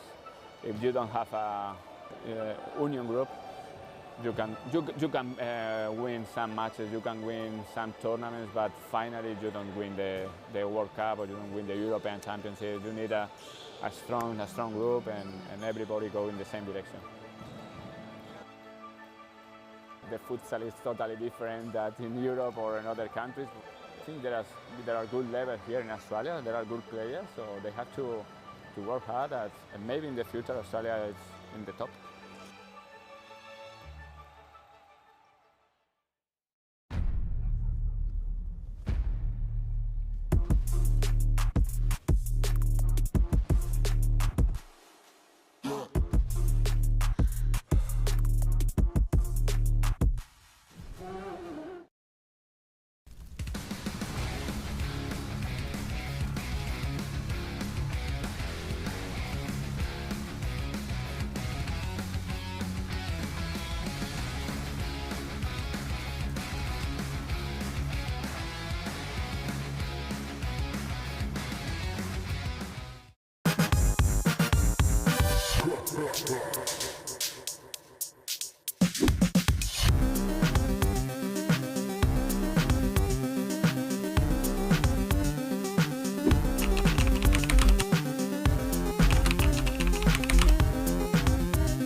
Grew up with low self-esteem. Was me and my mama, just us in the trauma. Hands up if you know what I mean. I see you, I feel you. I want you to know that you're not alone. I know what it's like not to have a home. Feel like I live in the end zone. I'm the one leading the drives. The crew running around in a benzo. Red I'm in charge of my own fate. Left the excuses behind. Now I'm the illest violinist alive. I took the pain and I thrive, but look at me now.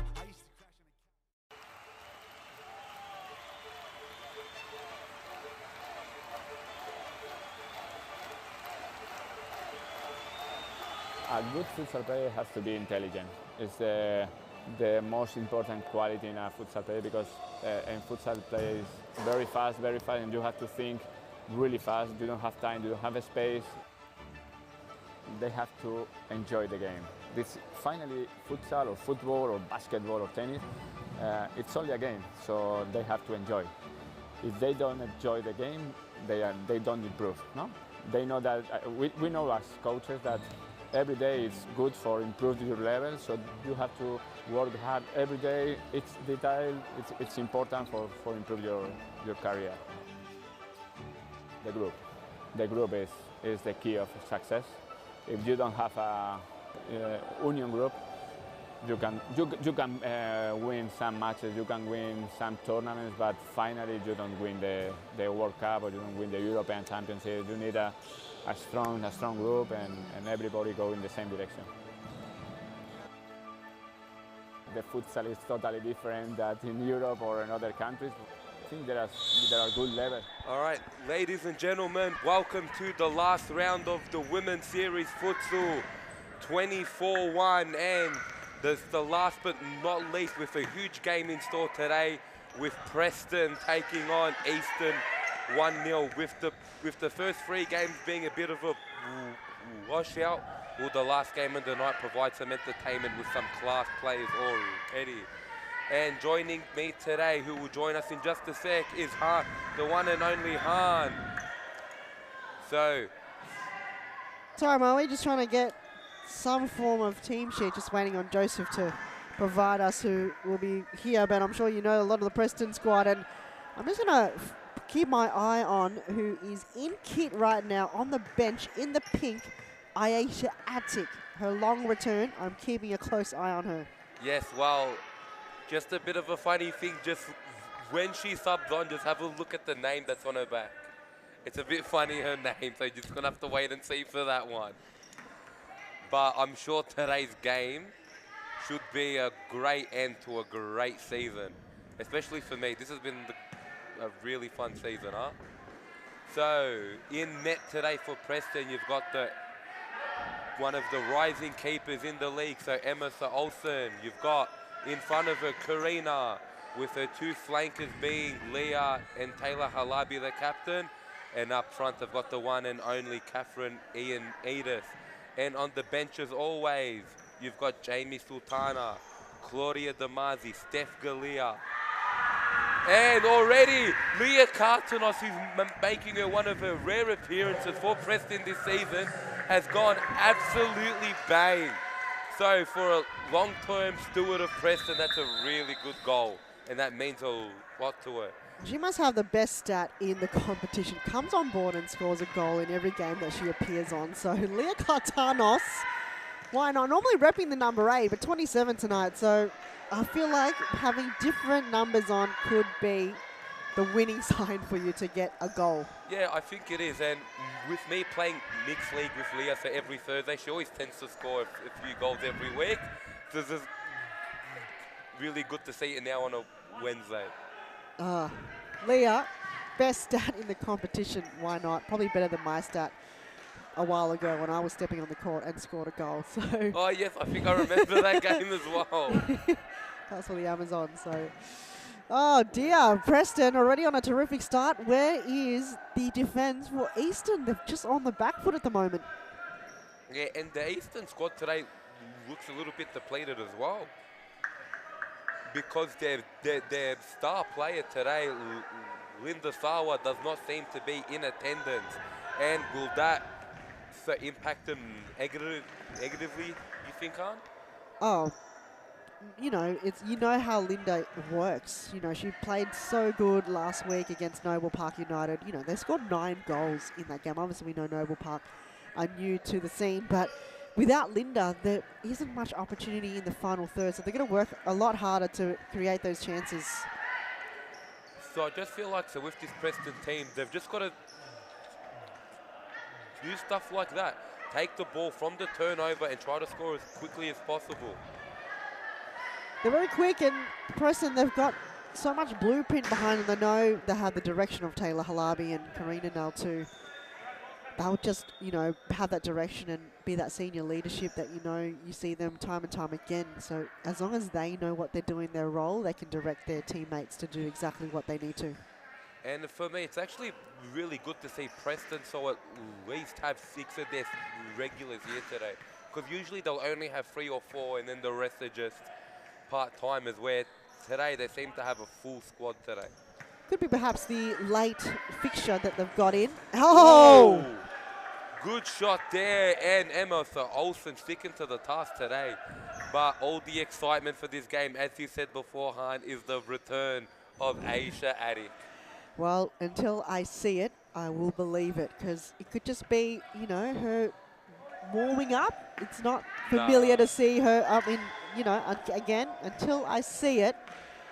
Otherwise, she's still on the bench. They can't do this to her. She hasn't been on a court for, I think, 2 years now, or something close to 2 years. It's been quite a while, actually, but it's going to be one of the biggest return we will see for Aisha Attic. She unfortunately injured, I believe, was it her ACL, sorry, something around there, her knee? Yes, it was her knee, and she had to wait quite a long time for surgery as well, which is always a bit of a pain. Because already, big chance for Kat. Yeah, because I think for ACL, I think it's a 9-month recovery. Minimum. Yeah. So, yeah, for anything like that, especially on the futsal court, it's a long time, especially if you're waiting for surgery.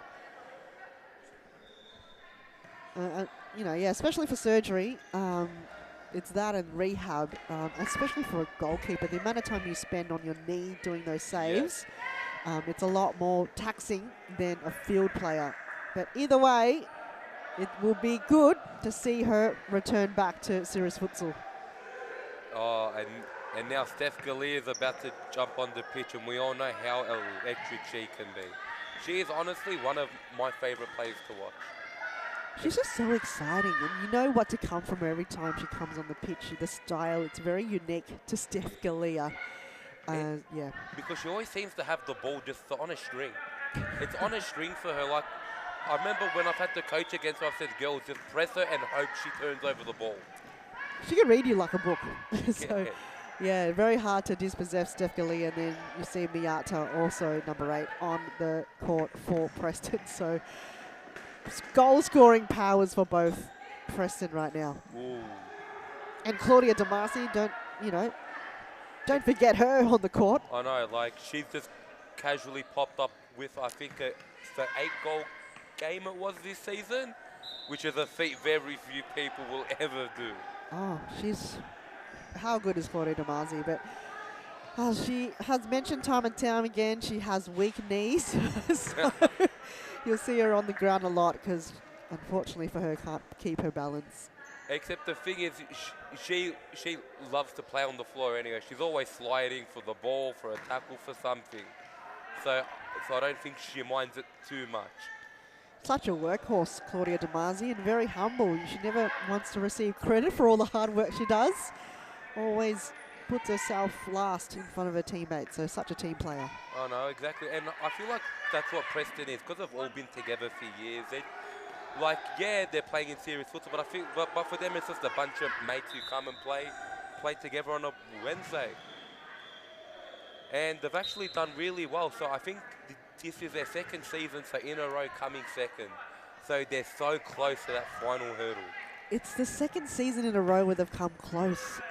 It just must be so heartbreaking for them to be so close to the championship, their first ever. They haven't got one yet. But just hasn't been their season, hasn't been consistent for them. Yeah, that's the thing, because if they would have shown up with this team every week, I think the title race would have come down to the final day.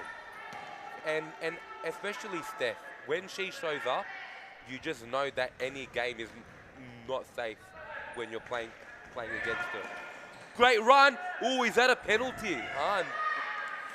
Don't think there was too much in it because Easton would have probably been up more in arms about it. I don't know. For me personally, I think her legs got taken out, but Bit of a push in the back there as well, but when the game is so quick, 50-50, I think you just have to let it unfold. oh, and she's continuing on from her form from last week. She's just continued.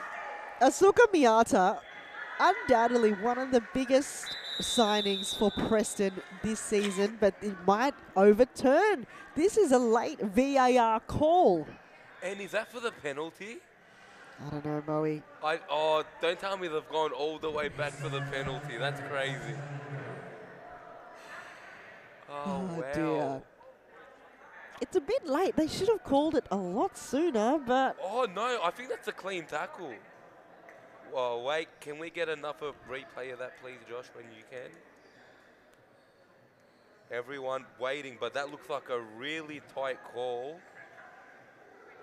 If it wasn't a goal, why it wouldn't have been turned away? Oh, no, Taylor got the ball first. It seems like Taylor got the ball first because I think the goal will stand. You've got that under your sleeve, and it doesn't hurt to call it, but I feel like it was a bit too late. It was quite some time until. Let's get a top angle of it. Top angle. She gets the ball there, and then she gets her legs. And the referees, I think this is their quickest VAR call ever. Because usually we're sitting here for about 5-10 minutes wondering what's going on. And why can't every decision be like this? Just make a call. Because usually they're not that easy. We wish they were all that easy. They usually are. But that was, quite a good view, which we rarely have the top angle to view it. And, wow, 1-0 have a debutante as well, who I used to coach for Pasco 2 years ago in Sarah Paoli, who's a really good target player to have. So it's really good to see her back after a 2-year break. She's repping the fluorescent boots, number 33. So, let's see how she contributes to this game that's been quite close already. Oh, I really can't wait to see what this Preston 4 on right now are about to do in the next few minutes. Claudia Damazi to Steph, back to Claudia, and bang. And Preston so far are running away a little bit hard. Just a little bit. Look at this movement here. 3 against 1. Without a doubt, that's going to result in a goal, no matter how good the keeper is. Steph Galea to Claudia Damazi. The 3 in front of goal, they're just so good. Miata. Oh, you can't give Steph another chance. All right, so 1-0 today, living a bit on the wild side, and it hasn't been working so far. Look, you're up against Preston. You mentioned second on the ladder, especially when they got a team like this. Why don't they have this team every week? It's up to the fixtures and availability of the team. Oh, that's a big chance there for for 1-0. I'm sorry, I'm talking about my own team now. It's been that type of day, hon. Been that type of day.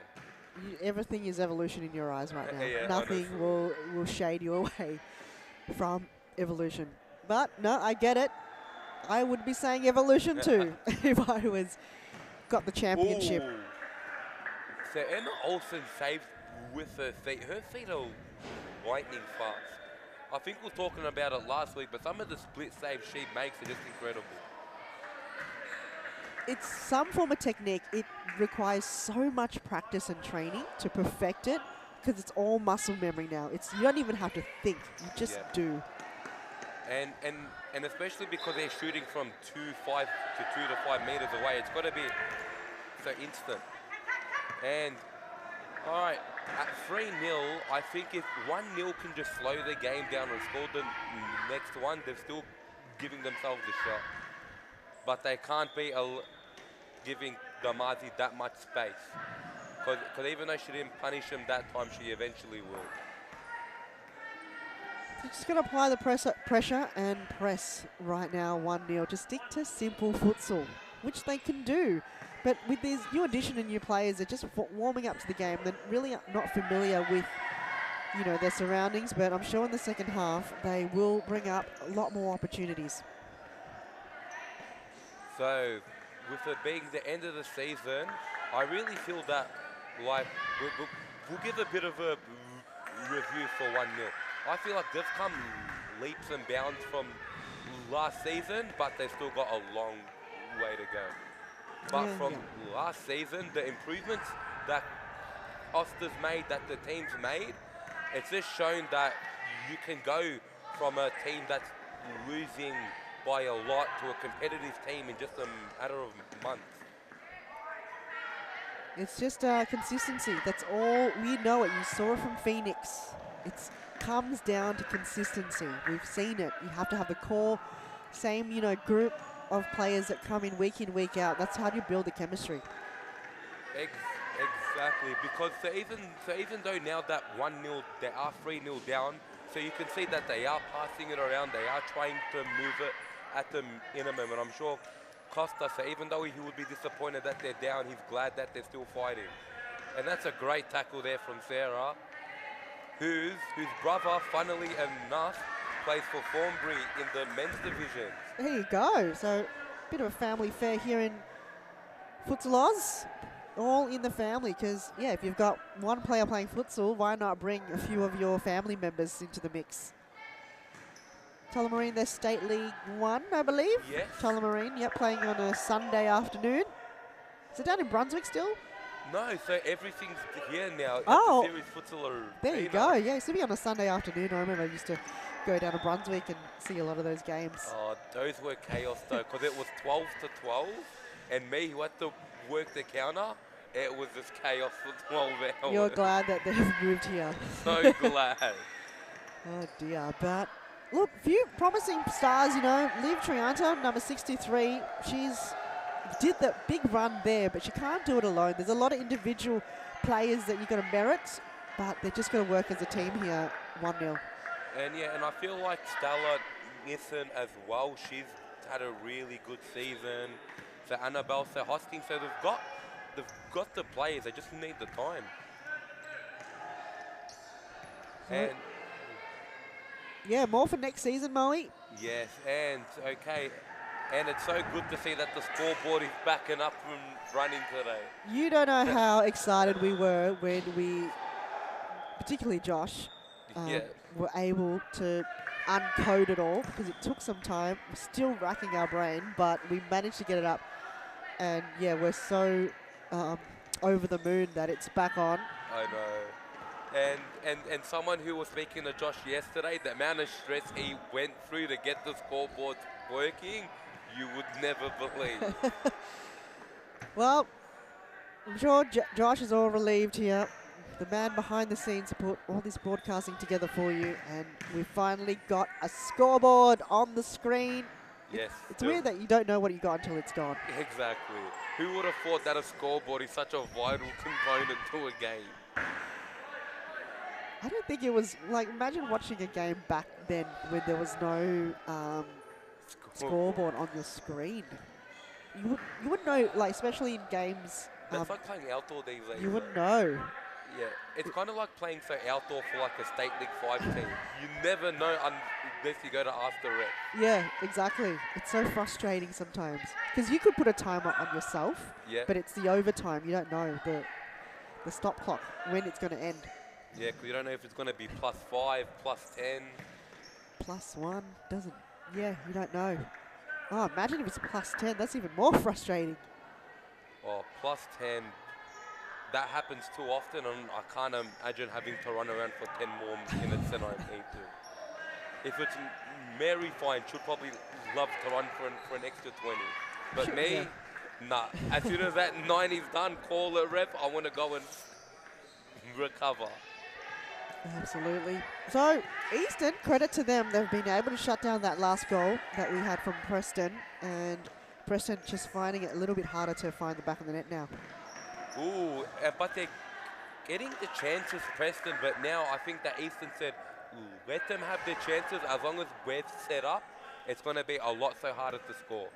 So they've stopped the back post of realised since the half-time and since the third goal. Yeah, it was what? Open it up, Leah Kartanos, and then it was Miata and then Damazi. So for them, they'll continue that. Ooh. But how good is Lorraine Sandy in goals? She's She's so been very good. busy and she's on fire today as well. And if 1-0 are going to get back into it, she's going to have to keep that same level. So with 3-0 with 5 minutes to go, I think for 1-0, if they go in at halftime at 3-0, I think they can have some belief. We can get back into this. But with Taylor Halabi with a big chance there, I feel like Preston are doing the same thing they did last week. They got a bit of a lead, and now they're kind of on cruise control just a little bit. Yeah, just kind of working on different tactics and ensuring that the passes are there, and then building up and play exactly then with Miata. Wow, I don't feel like she gets talked about enough when it comes to Preston. Because I feel like since she's come in, she's been probably their best player. No, absolutely no. What are you talking about, Mo? Adam and I talk about her constantly. Oh, no. Of how she is just like a player that is in every game can score from anywhere. Don't worry, we talk about her a lot. But I was talking about just so when you play him and stuff, like she doesn't stand out, but when you play her, she just does everything and you don't even notice her until you're down 3-0. I'm sure a lot of players, especially goalkeepers, they find it almost near impossible to stop Miata. So I've heard it from a lot of multiple goalkeepers that if Miata has a ball, they don't know where she's going to hit it. So she's, yeah, a very underrated player, but yeah, a very big recruitment and signing for the Preston squad. But 30 seconds, let's take a short break. We'll come right after this. It's only a game, so they have to enjoy. If they don't enjoy the game, they don't improve. No, they know that we know as coaches that every day is good for improving your level. So you have to work hard every day. It's detail. It's important for improve your career. The group is the key of success. If you don't have a union group, you can win some matches, you can win some tournaments, but finally you don't win the World Cup or you don't win the European Championship. You need a strong group and everybody go in the same direction. The futsal is totally different than in Europe or in other countries. I think there are good levels here in Australia. There are good players, so they have to work hard. And maybe in the future Australia is in the top.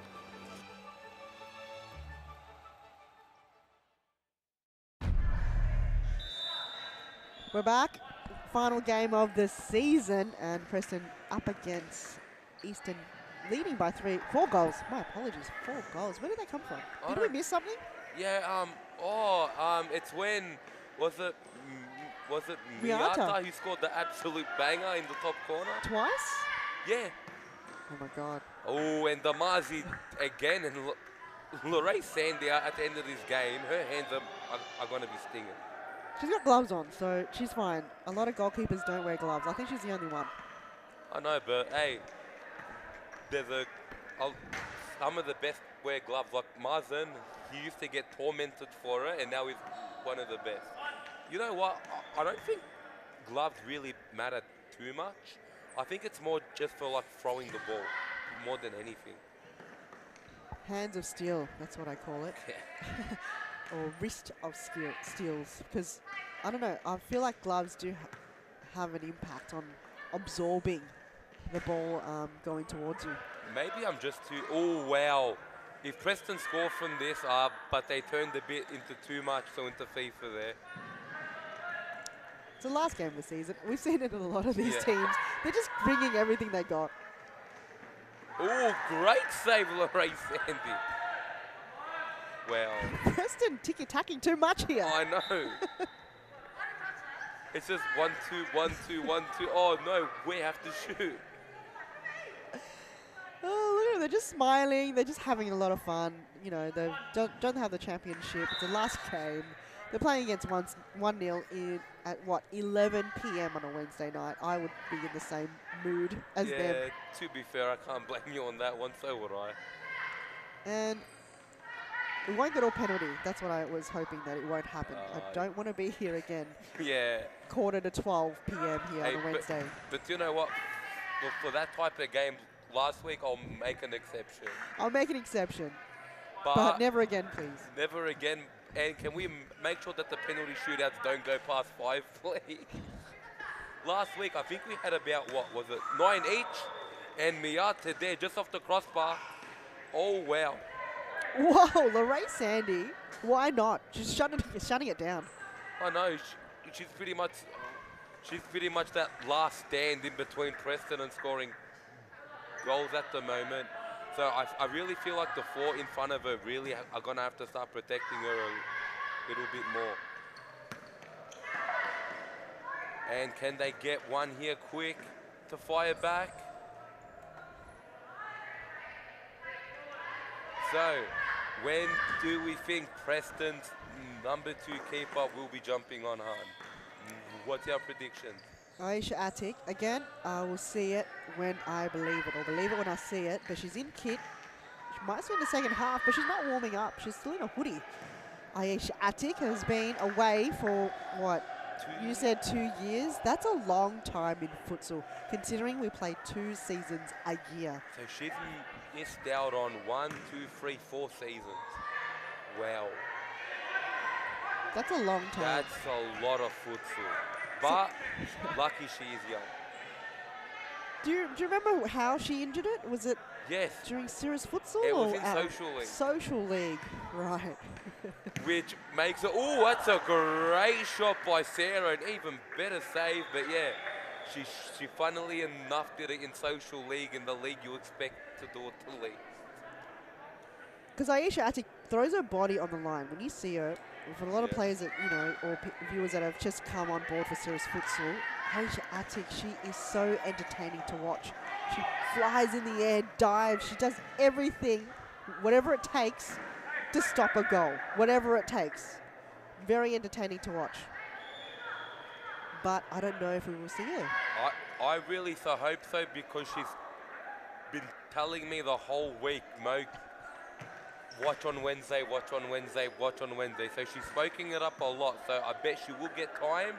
Whether it's a half or 5 minutes, we're about to find out. Could be just, towards the end of the game, I feel that they might just put her on. You know, you're only 4 goals up. Probably keep her on and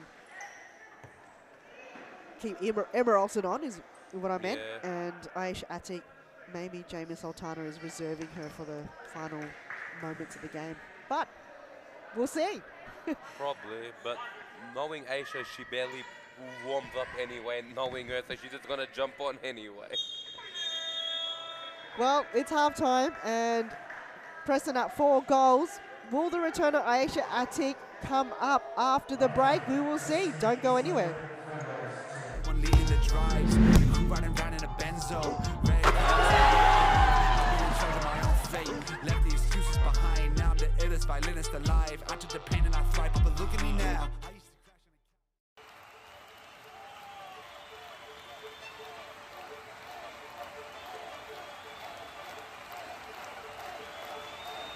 A good futsal player has to be intelligent. It's the most important quality in a futsal player, because in futsal play is very fast, and you have to think really fast. You don't have time, you don't have a space. They have to enjoy the game. This finally, futsal or football or basketball or tennis, it's only a game, so they have to enjoy.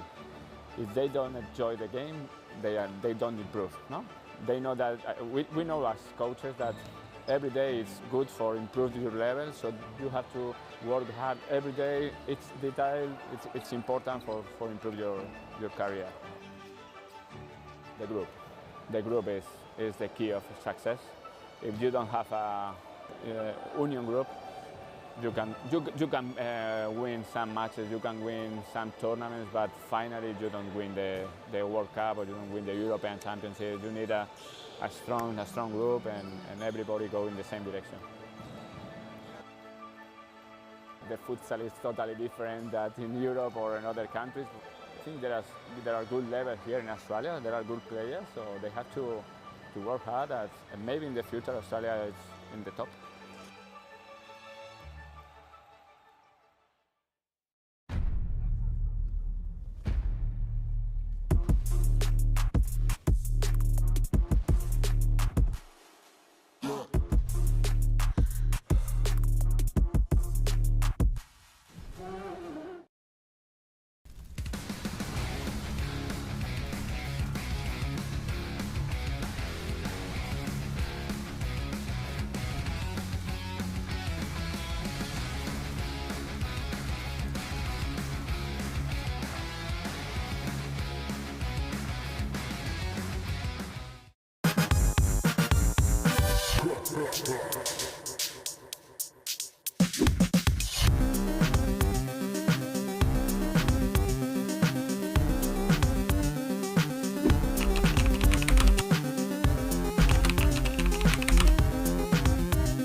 last half of the 2024 season, point 1, round 18. And if you don't believe your eyes, I can't believe it either. But the huge return and highly anticipated Aisha Attic is inside the 2 sticks, inside the D, warming up to be, you can't see it on your screen now, warming up to be the comeback that we'll never seen before here. Moe Fetia, manager of Melbourne Evolution. Moe, I don't believe it. Can you? I don't believe it either. I thought she was only going to get 5 minutes. And to see that she's jumped on, no warm-up, first game back from injury, but that just explains the person she is. She's all for the moment. She doesn't know what she's going to be doing in the next 5 seconds. Well, it was meant to be a return back, I believe, a game against who, but I think they forfeited or something like that, and didn't see it. She was a bit upset, but she's finally got her moment now. Big throw there towards Steph Galea, but it's exciting to see players come back from injury, no, because you can see that it is possible. It is, and especially for someone of her talent as well and her age, because I think she's still only, 21, 22? And she's been playing futsal for what seems about 25 years now. So, and she's got another 25 to go. So it's just really good to see, because especially being one of her friends, I know she's been keen for this moment for a very long time. And her first sort of save there, but there could be a bit of trouble here with Catherine. I don't know if that's cramp. She got knocked there, and she's holding perhaps her left leg. It's in the air right now. I know, so that's why I thought it was cramp, because it could be a hamstring, or glute. It's hard to. Wasn't too much in it, but it looks like she had quite a heavy fall.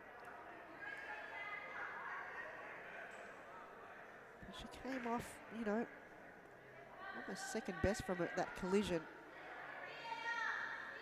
I think it was an awkward landing with her right knee, so she fell backwards and landed on her, kind of on her right knee.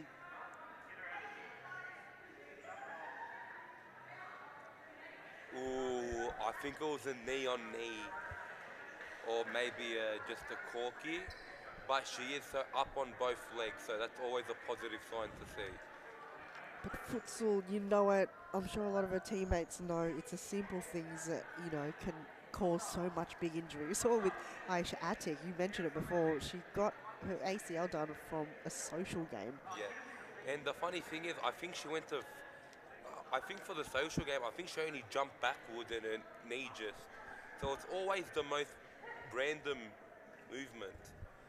But it seems she is walking. I don't know if it's a glute injury or if it's a cramp or if it's something else. Could be a combination of all three there, Moe, but hopefully she's okay. But she's trying to get off the court, but I don't think she can.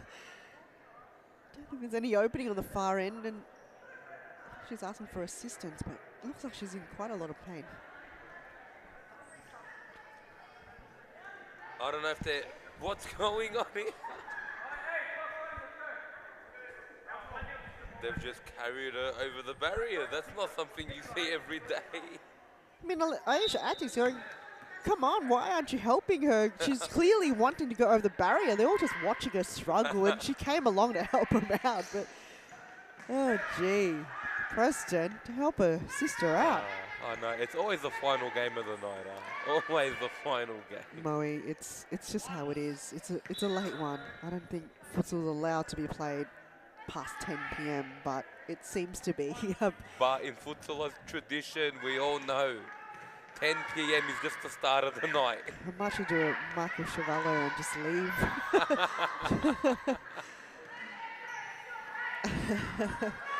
The things that he would hear from the last game, my goodness. Oh, wow, how was that not gone in? Even Claudia's like, why isn't... Oh, dear. But with 20 minutes to go and 4-0, I think it's close to curtains this game, just by the tempo that both teams are playing at. And Ray Sandy, I think she's going to have the record amount of saves after this game. She's just so, when she's on form, which she is 99% of the time, she's so good. Obviously there's goals, 4 goals, you know, nothing the keeper can do there. No way. But one-on-one, she's so good. 100%, and I feel like that's a discredit to her. Because her team concedes so many goals, people don't rate her that high. But at the end of the day, it's rarely her fault. And here we go with Aisha Adik and again Lorraine Sandy. Again, one-on-one with Steph Galea in front of goal. That is not an easy thing to do. Not at all. But she makes it look so easy. And so Aisha Adik, it's really good to see that her throws have not lost her. Her throws are still pretty perfect. It's just, you know, comes with a lot of practice. But yeah, it has to be good. And Liz Air have got a run for her money for next season when Aisha Aki comes back on board, because the throws, as a keeper, is involved in so many assists. So many. And that's why I can't wait for next season. It's a fresh season. It's a fresh start for everyone. The excitement in the first few rounds is going to be at an all-time high. Hopefully it will be another close one, which it sure will. This is one of the best seasons we've seen. And, you know, the amount of new players have come on board. It's so exciting to watch. It's all there. Ken Preston.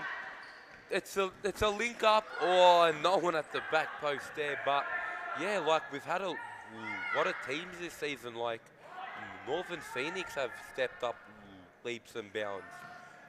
Carlton, even though they haven't had the greatest season, they've kept it very close.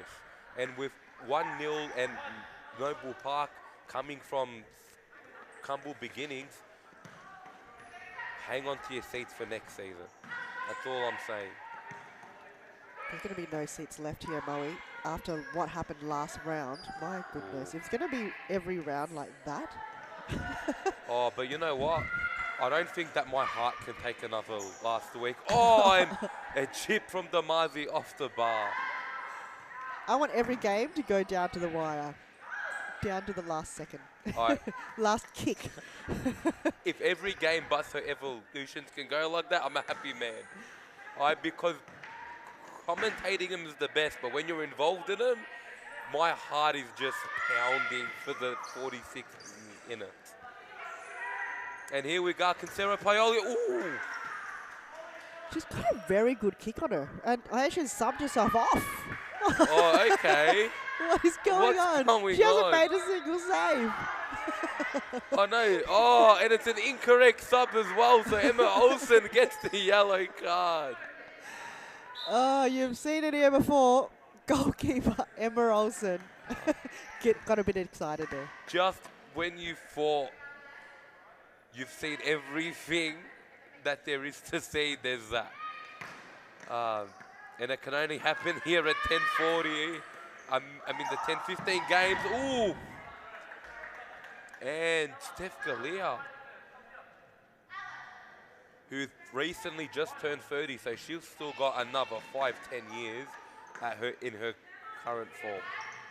If anything, like we see her teammates, Alex Sinclair play, Steph Galea, yeah, will play into her 50s. But I feel like Alex is just a robot. Because at her age, she's the fittest person, one of the fittest I've ever seen in my life. She respects her body and she just works hard to ensure that it's at its utmost best. And I wish I could follow her regime from the very beginning. Because, you know her, she's very strict throughout the season. She doesn't play futsal, which is a good thing for, lessening the injury. And, she really treats her body like a temple and put everything she can into it to have the highest performance. So, Alex, if you play for another couple of years, I'll sure to keep watching. But Steph Galea, same on board. She doesn't look like she's going to stop anytime soon. No, and Steph is someone else who takes care of her body really well. And there, just speaking of the devil, she gets an assist for longtime teammate Karina. That's textbook play, and Easton were able to shut down until now. Look at this. It was just opening up too much space for Steph Galea. She could have probably almost gone on its own, but she reads a play. You know how when it's hard to press her? Yep. She just knows when you're going to come in, and then she passed it on to Karina. It was, yeah. And the thing is, Steph just doesn't look tired. So even when you are pressing her, you're like, she's not tired. Good poker face there, Steph Galea. Great poker face. Never looks angry. She just has the same face. You don't know what you're going to get from Steph. I know, and those are the worst types of players because you know no matter what, you can't get into their head. Exactly. So mentally strong All and right. physically strong. From the cramp to now sprinting back on the field. Ian Edis, I think it is. Ionides. Oh yes, Ionides has just made a comeback out of nowhere. So luckily for us that it's not a severe injury. So could have just been a cramp. Yeah, I think it just was. 11 p.m. I don't know how your body's performing at this time. And it's cold. I know. You know, you're probably used to sleeping earlier. Why are you playing futsal at this time of night? But yes, if you are in the Futsal Oz mould, this is normal. Oh well, Miata's insane. I don't know what other adjective I can use for it. Unbeatable, unbelievable, insane, That turn, magic, magnificent. That turn and then the finish to get past Sandy, who's had an unbelievable game. Like, she just seems like the ball just connected to her feet on a magnet. I'm just going to sense this in time and time again with a lot of these Japanese imports. They know where the goal is. Yep. They could be anywhere on the court and their accuracy are just so perfect. Oh, and again, Preston and the back post today in the 1-2 has just gone together like cookies and cream today. Just been perfect. That 1-2 pass, the back post finish. And so even though that 1-0 have defended well in period, it's a 7-0 lead for Preston here. Doesn't take them long, but yeah, back-to-back goals unanswered. Where is the breakdown in? It's just like Easton works so hard to keep their structure, and then they just kind of give it away.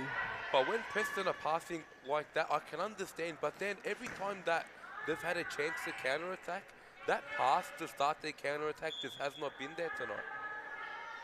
Just has not been there. Comes with a lot of training, chemistry building, and a lot of game time together. So when they've got the ball, they just have to know their next movement. Look at Preston. See, they back each other up. And so even though Karina did make a mistake there, so you can just see where everyone knows where they have to be. So good direction, and Jamie Sultana, you've got to give credit to him also, you know, giving that direction and trusting his players. Yeah, so of course, I think him and Sir Aisha and especially Sir Aki, I think them three especially have been so important for Preston's development in the women's game.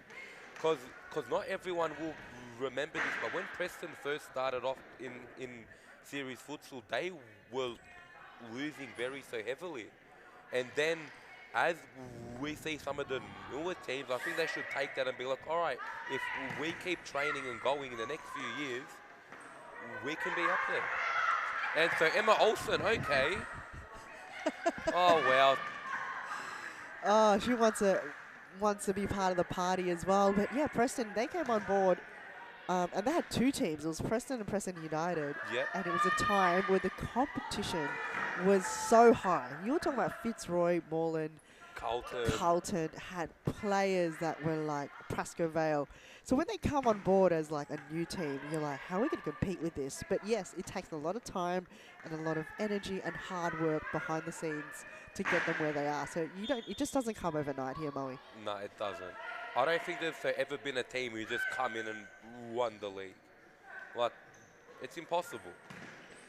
You can get the best players, but if they don't connect well and have that chemistry, there's no use. Yeah, exactly. And I think we've seen it for a few times this season. And boom, Catherine with her second goal and Aisha Attic subbing back on. I don't know what is going on anymore. I feel like this is just a kick around in the park or something with the way everyone's going. it's, yeah, the final last, how many minutes? We've got 10 minutes to the season. You know, they're just having a good time out there, Preston, and just showing, you know, that you can. Oh, no, Lorraine. Oh, that's the worst thing you want to see is from a keeper. I know, she's had such a good game as well, but when you are conceding shots every 10 seconds, there's not much that you can do. No, but again, just Preston enjoying the game and just creating those chances and a lot of luck on their side. Exactly. Ooh, all right, she seems to have recovered perfectly from that injury. I think it was a precaution, and when you have that initial fall and knock, your body kind of goes in that overdrive, and you think, oh no, you know, it goes to your brain, Yes, and then you all get the up and time. you're like, I'm fine. What was I thinking? Happens all the time. There's so many times I'll fall and land, and in the first 2 seconds I'm like, oh no, but then I'm like, oh no, I'm fine. It's just the initial shock. Yeah. And Preston are playing like a prime Barcelona at the moment. I don't think I've ever seen Preston move the ball this well.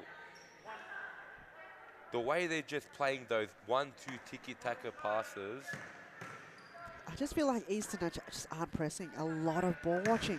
Yeah. There's a few key players that are doing a lot of work, and there's a lot of it just watching the ball. Oh, this could be their best chance of the game.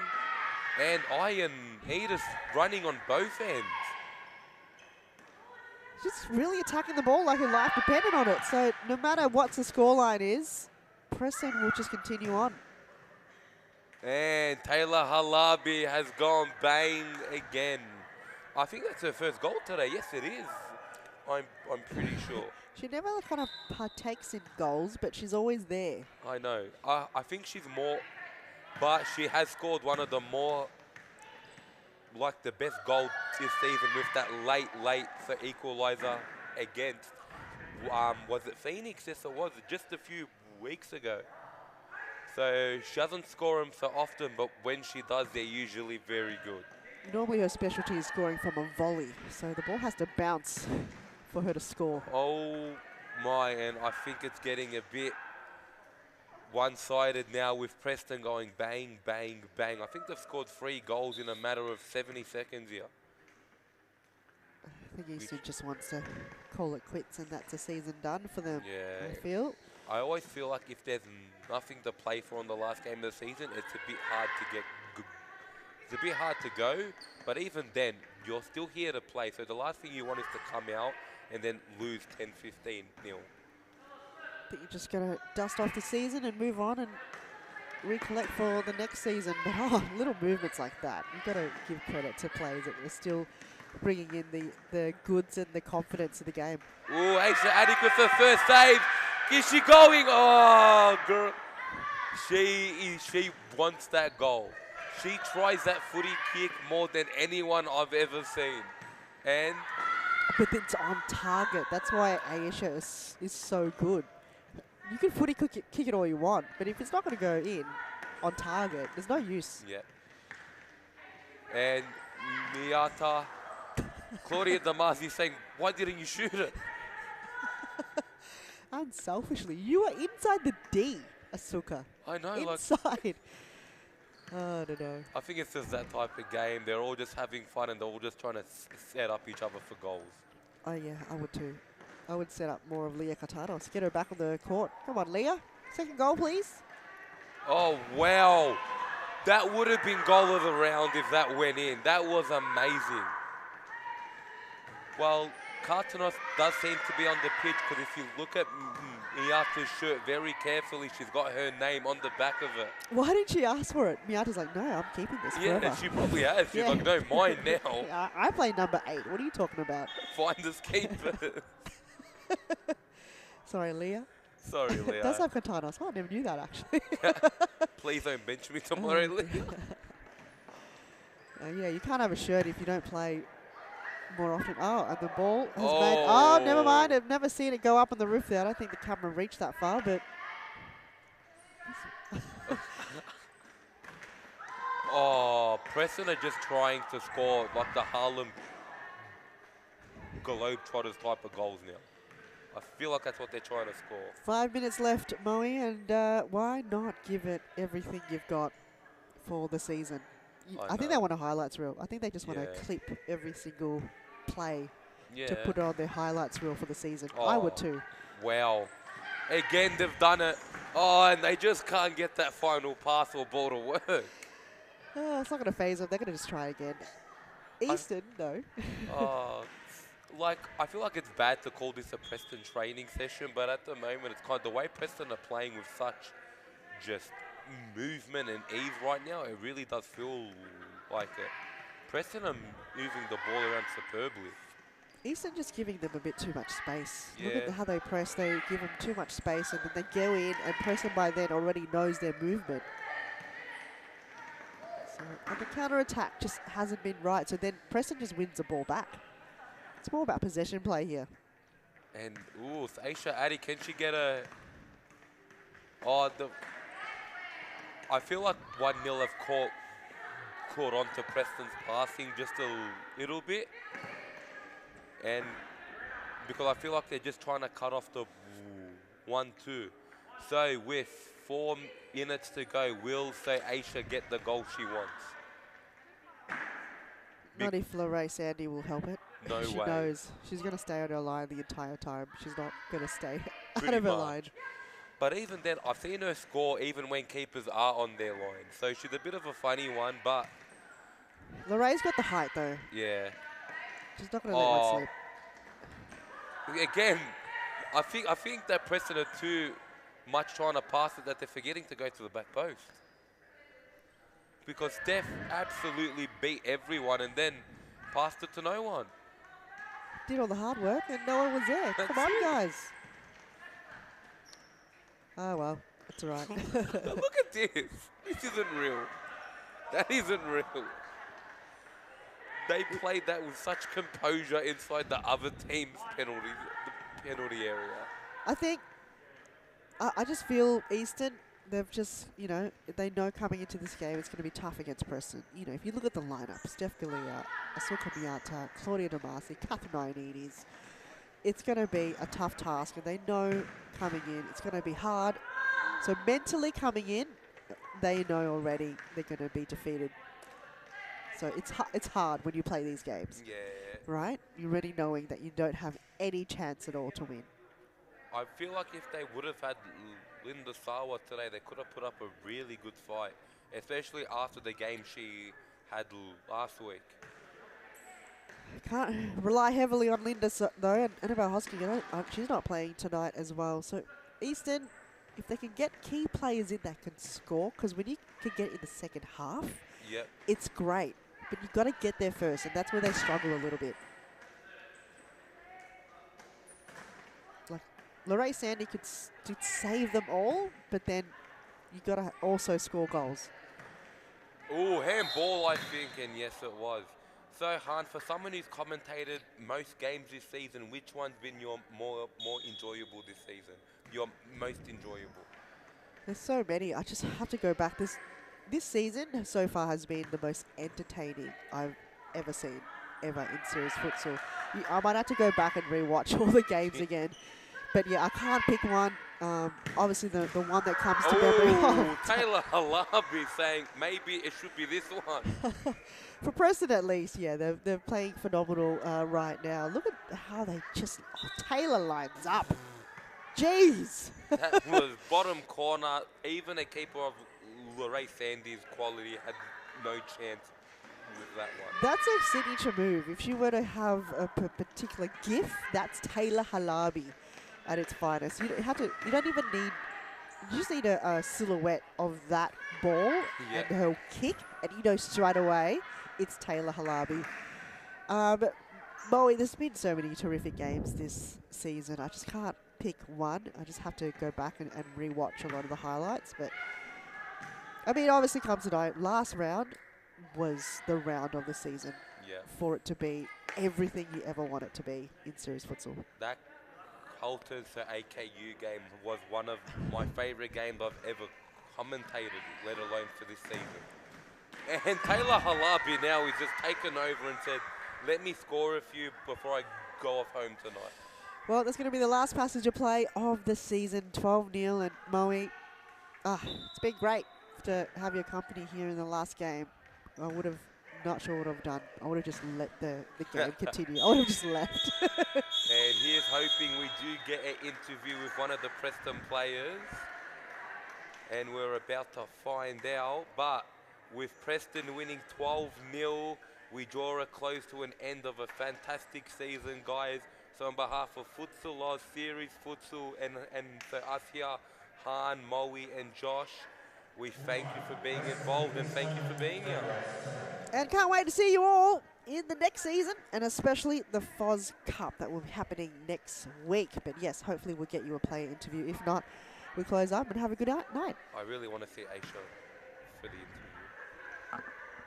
Very fast, and you have to think really fast. You don't have time, you don't have a space. They have to enjoy the game. This finally, futsal or football or basketball or tennis, it's only a game, so they have to enjoy. If they don't enjoy the game, they don't improve. No, they know that we know as coaches that every day is good for improving your level. So you have to work hard every day. It's detail. It's important for improve your career. The group is the key of success. If you don't have a union group, you can win some matches, you can win some tournaments, but finally you don't win the World Cup or you don't win the European Championship. You need a strong group and everybody go in the same direction. The futsal is totally different than in Europe or in other countries. I think there are good levels here in Australia. There are good players, so they have to work hard, and maybe in the future Australia is in the top.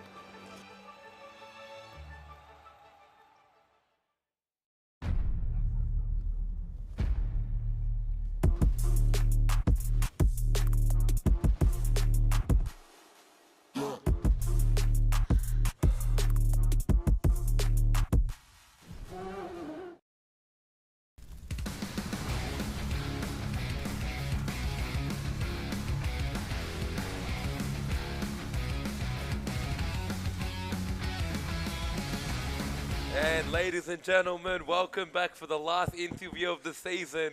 And no one better else than to have Aisha Adik. Welcome.